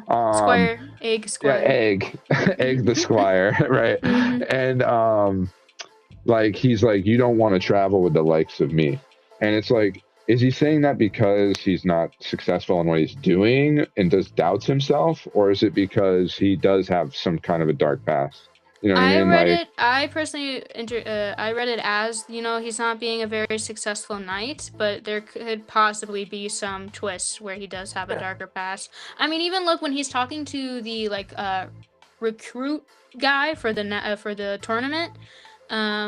He's like, yeah, my master always wanted me to be a knight, and then they show us the flashback where he's not saying anything at all, and he just spits onto the floor. So it's clearly a mixture of like, this is just his dream, and he's just like making up his version of the story to make it work for him. So I thought it was funny too, like you were saying that earlier part with I wanted to make sure to reference this again in case anybody stuck around for the whole 3 hours, right? 4 hours. You could remember, like you said, the whole thing of Cal Kestis getting knighted, but like not really officially. And it's like in this story as well, we get the same thing where like he's trying to sign up for the tourney, and the guy's like, well, are you even a knight? And he's like, well, yeah, I was knighted by this guy nobody's heard of and nobody saw it happen, but it happened. Yep. Like, and he's did got nobody to stand up for him. Like, I like that. You guys watched at the end of the credits, there's a trailer for the whole season. So they go into in the trailer a little bit that basically throughout the entire runtime of this show, that's kind of the running joke of like it's going to continue to like nobody knows who this guy was. Yeah, and right. People that knew him, but like they don't seem to want to admit it for whatever reason. And what I really like about this show so far, even from the trailer, and got me intrigued for more episodes, is I like that this guy's kind of a nobody. Like, he wants to prove himself a knight, but I like the vibe of, like, in Game of Thrones, like I said, you get characters like Jon Snow and, like, Daenerys Targaryen and all those other people that are just kind of, or then you got Joffrey, piece of shit. Like, you know, like you're either getting pieces of shit or you're getting, like, prodigy, like, types of characters. I like this guy's just kind of a guy. If I have to guess, it being Game of Thrones, it's gonna get dark, and it's gonna become a tragedy. You know what I mean? And I think him being like just the title, Knight of the Seven Kingdoms, I feel like we're gonna see him like literally be a knight all over the landscape of Game of Thrones, right? Like he's gonna be over here and like work with these people, and that's not gonna work out. You know what I mean? Like I could see like the show ending with him being in working at the wall, like totally gets screwed over and gets sent to the wall, and like that's how the show ends. And he's like literally been everywhere, and like nobody knows him, like the Knight of Seven Kingdoms, you know? Right. I think he'll do something. Do you think in terms of dark, do you think like something bad will happen? Like he'll commit something that will be bad and not make. Or he's like wrong place, wrong time, and gets blamed for something, and like it being medieval times, there's no way to actually like prove the innocence of something. I totally see that happening because he's about to go in this tournament and he's very under trained compared to the other knights that we see. So I can totally see him being like, I kind of see him winning by dumb luck at first, and then actually improving as being a knight. Right. And people are going to hate him just for winning, you know what I mean? So it's going to start this whole, like, there's no way he just is going to be a happy-go-lucky person the whole time. Oh, no, no, you know what I mean? Yeah. I don't want to spoil too much of it, but the trailer for the rest of the season really shows him kind of getting several beatings throughout this show. Oh, like, I'm sure. Yeah, you do see some pretty, like, into the actual, like, trying to become a knight. There are some challenges that he's gonna have to overcome, and like there's moments where the squire's trying to cheer him on and help him, but like he's really struggling. So it's gonna be interesting. I really like, one of my favorite things about this episode is you mentioned the comedy. There's a couple comedic moments I really love in this episode. They do it well. One I really like was when he's talking to the recruitment guy, and the recruitment guy's talking about, you know, how underqualified he is and everything, and he starts talking about that there's this thing about the Ashford chair. Yeah, and they just lower you down by your ass onto like a spike and impale you. And they do it dry. And he just goes, I was fucking with you. And I was like, oh my God, that's so good. It was funny. My favorite though is I like the conversation between him and when he goes to be in the tent with the dance, right? I like the guy that kind of calls him over and first thinks he's here to like steal his stuff or like do something like and like, you know, if you're not here to give me a present, then you must be here for my head. You know what I mean? And then it's like, why are you here? And he's like, supper? And then, he's like, fuck. And the guy's like, that actually makes sense. You know what I mean? Like it's funny, like, wait, you're but real it's for that. good. Yeah, like that should make sense. It's the opposite of MCU humor. It's humor that actually fits in the context of everything it should. I like it. Some conversations they're having, like him even talking about like, do you think I have a chance? Like, even though I have like no experience, and just like talking to him about like everything, and he's like, I'm very drunk. Like, no, it seems like he's finally making a friend that might help him, and then he's like, so what do I do? And he's like, I'm too drunk, and like walks away. It's also like nobody, especially in this time period, it's like you gotta look out for yourself and do your own thing, which is then followed up by him asking that other guy to vouch for him so he can be in the tournament, and him being You have the whole thing with those girls being mean to him. The first time he asked to go find the one guy, and then literally he finally finds the one guy, and the one guy treats him like he's nobody.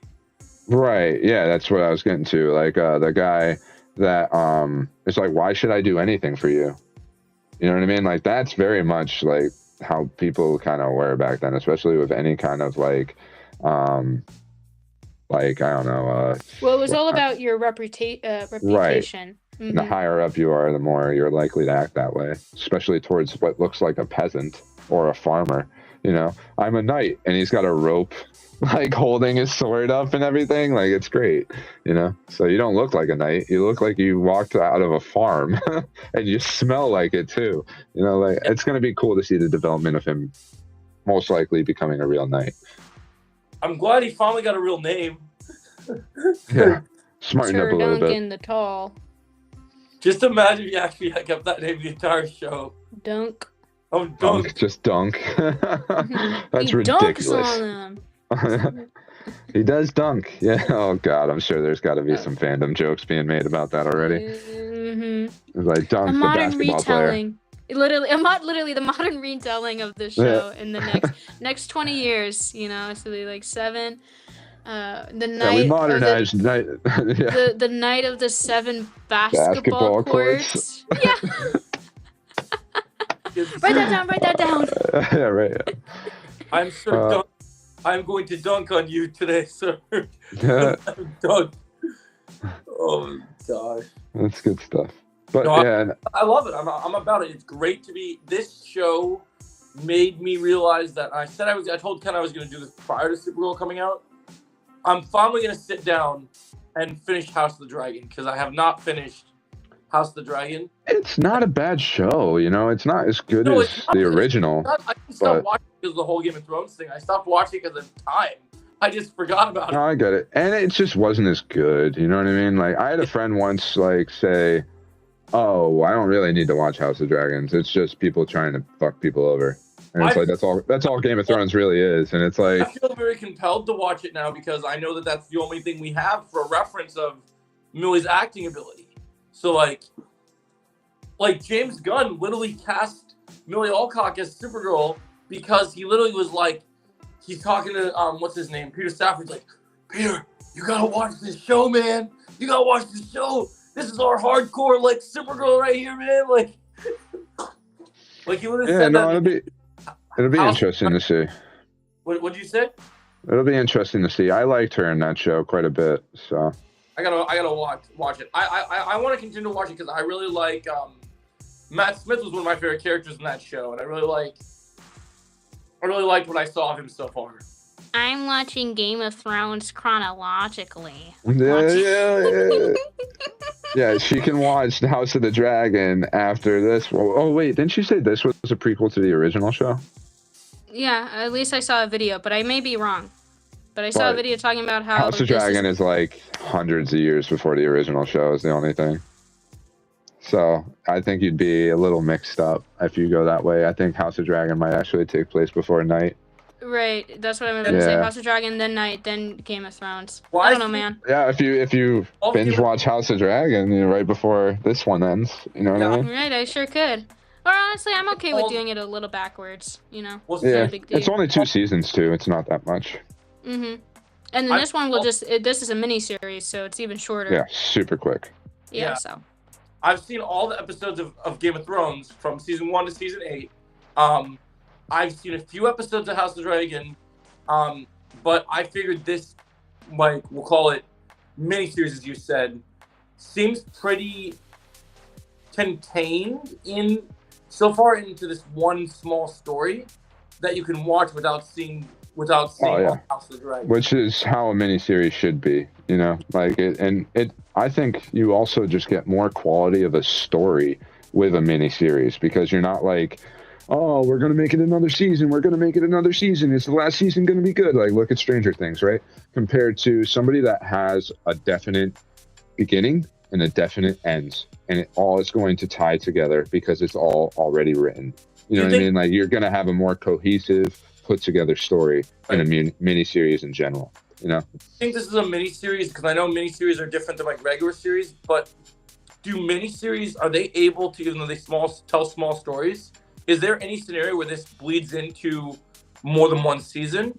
Or you think this is wrapped in 7 No. episodes? Done? Miniseries is a miniseries for a reason. I'd highly Yeah, doubt. it's only Unless, one. It's only one season. That's why it's called a miniseries. Like Yeah. the Queen's Gambit. That's another miniseries that I love.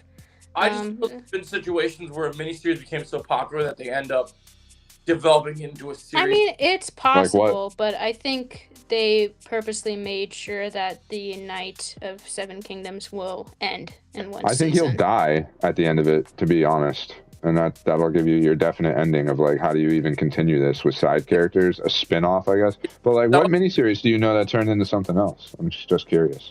Well, I'm just saying in general that's been a thing. Like Hawkeye was meant to be a miniseries, and now they've been talking about making a second season. There's been other Marvel shows that have been talked about as just miniseries, and then they've been turned into bigger things. So I don't know. I don't know because I haven't followed that enough. But I never known any of the MCU shows to really be a miniseries. You know what I mean? Like the only thing I like kind of think of is like that even comes close, but still isn't a miniseries. Is the Werewolf by Night, and that's just like a.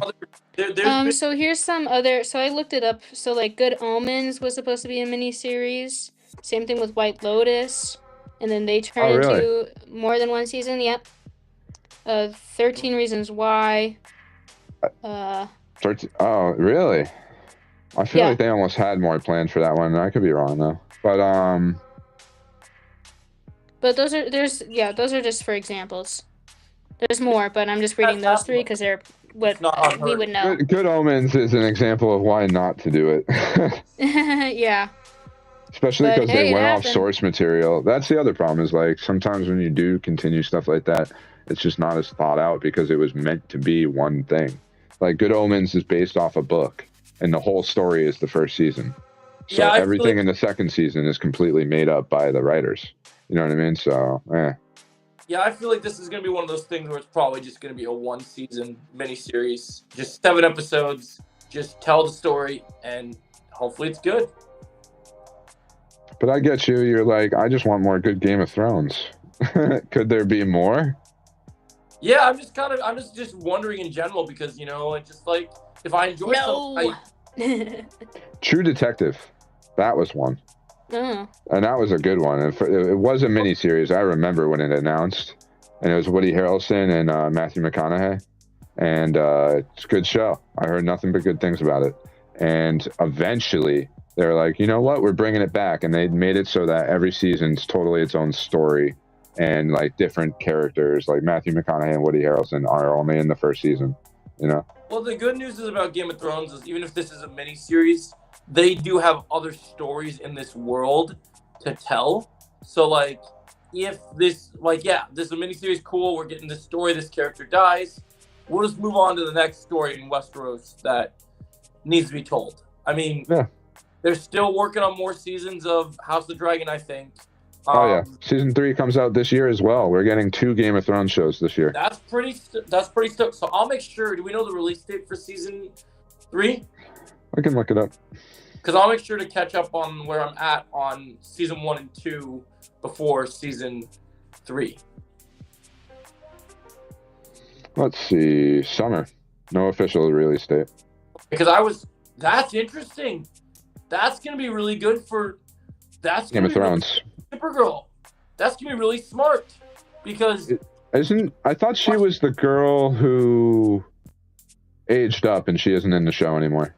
Oh, she's not in the show? Oh, dang it. She's only in like the first couple episodes. I was going to say that would have been a super great marketing situation because then you could have had both going on. And that would have been dope. I was kind of bummed. I never liked the older actor as much as I liked the younger one. So you like Millie's character better? Yeah. Okay. Then she starts sleeping with her brother as an adult, and it's weird. Dang. Or her uncle, or I forget what relation. They're some kind of incestual shit. Well, it's her uncle. Yeah. So that's everybody was like, "Fucking, this dude's so hot. This dude's so hot." It was a whole thing, man. Good for him though. He got a ton of fame out of that show, man.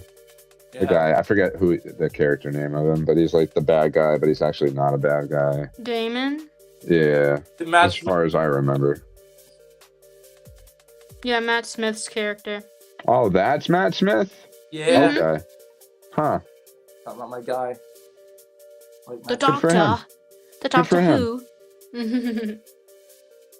Matt Smith, Starfighter, man. He's making the rounds, getting to the big franchises. And just to throw a few more miniseries that, if I still have it here, it was like Band of Brothers. I saw was one of them that was pretty popular. Fargo, I remember that. White Lotus, like you said, kind of. The Terror, I don't know that one. I've heard about it. I probably should know it. But yeah, Big Little Lies. There's a few of them. Mm-hmm. It can happen. It can happen. Yeah, if it gets popular enough. I think. But I feel like this character's gonna die at the end.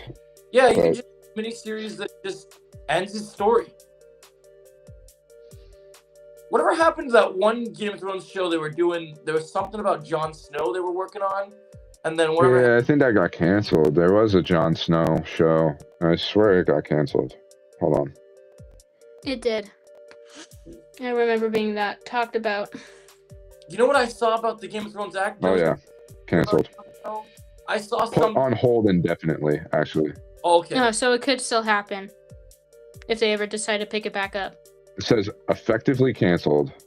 Parentheses put on hold indefinitely. Oh, okay. So it's like unofficial. It's like Because- purgatory, Because essentially. HBO and star Kit Harington couldn't find an exciting enough story. But Yeah, I mean, well- it's a sequel series, so not a prequel. Yeah. I don't know if someone said prequel, but a prequel would be like he's just a kid. You know what I mean? So Right. Mhm. So you think it's just never gonna happen? They're never gonna make that sequel series, I don't know. or it could pick Well, up. again, like the article said, they couldn't find a story that was good enough. Well, so. you know what's interesting?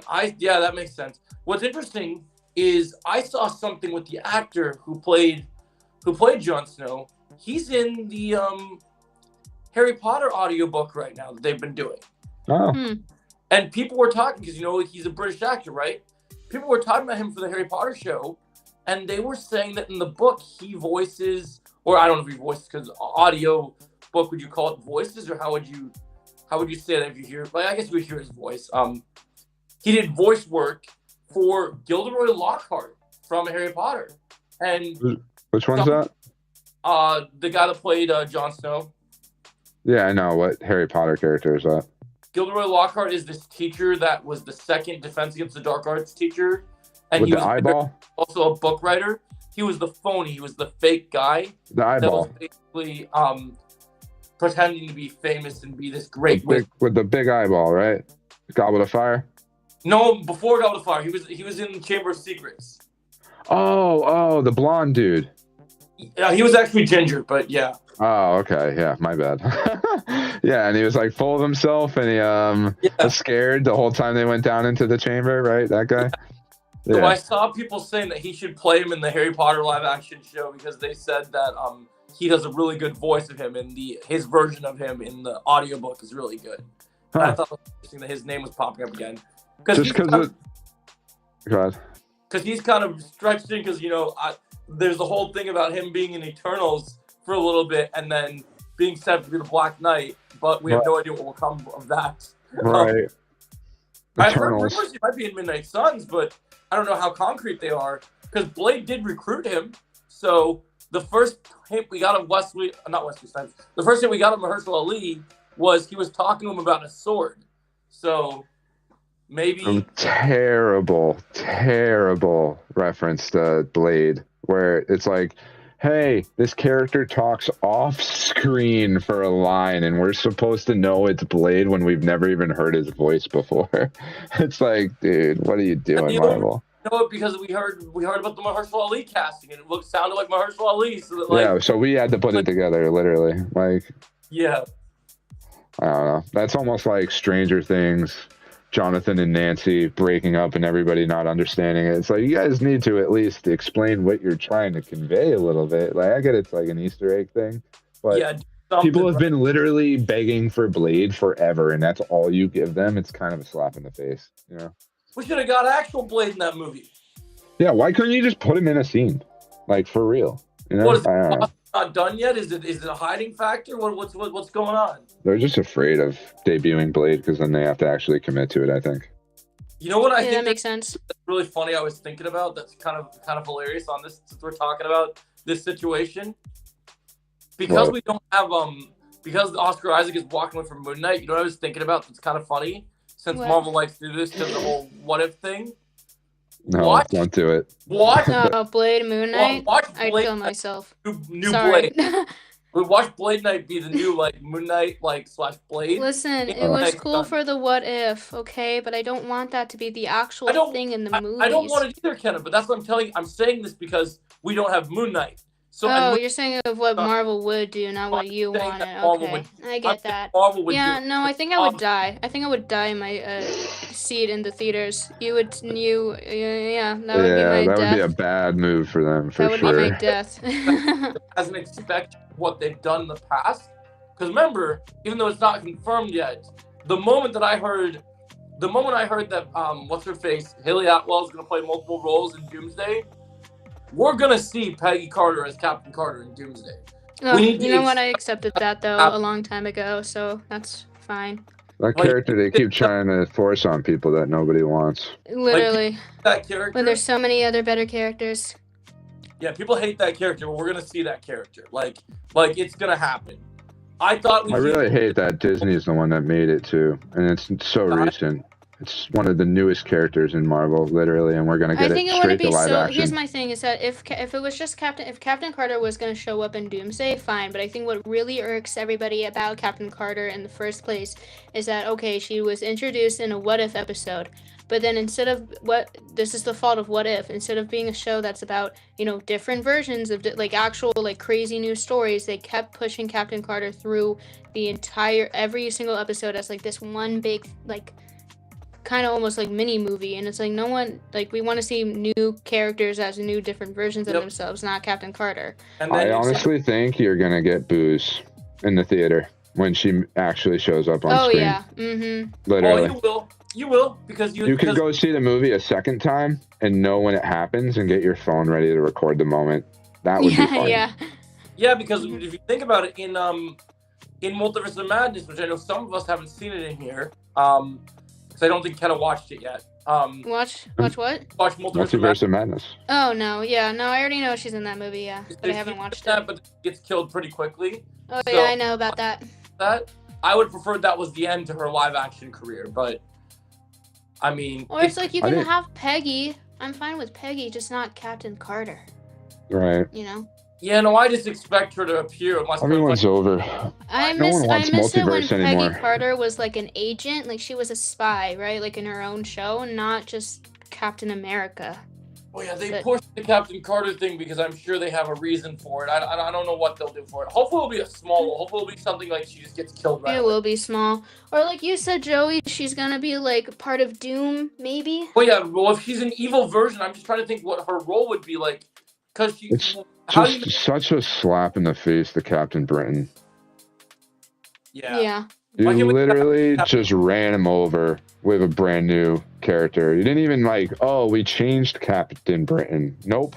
He's just not They've talked about here. doing Captain Britain for a long time, and I don't ever know what happened to it. This is what happened to it. Literally. They're like, wait, instead of Captain Britain, we could make it Captain Carter. But she was meant to Woo. be Agent Carter, not Captain Carter. Like, that's the annoying part. She's an agent. She's an agent of S.H.I.E.L.D. that dies in Winter This Soldier. is just from that era of the MCU, man. Unfortunately, and I think we're starting to get away from this. But yeah, it's just the MCU is pushing bad stuff on us for a while there, Figure out it's because she's gonna play multiple characters. I'm trying to figure out if she was one of Doom's members of her as the prize to I don't know. Just waiting for the movie comes out, honestly. Yeah. what she would be as an evil as The less of her, the better. How about that? yeah.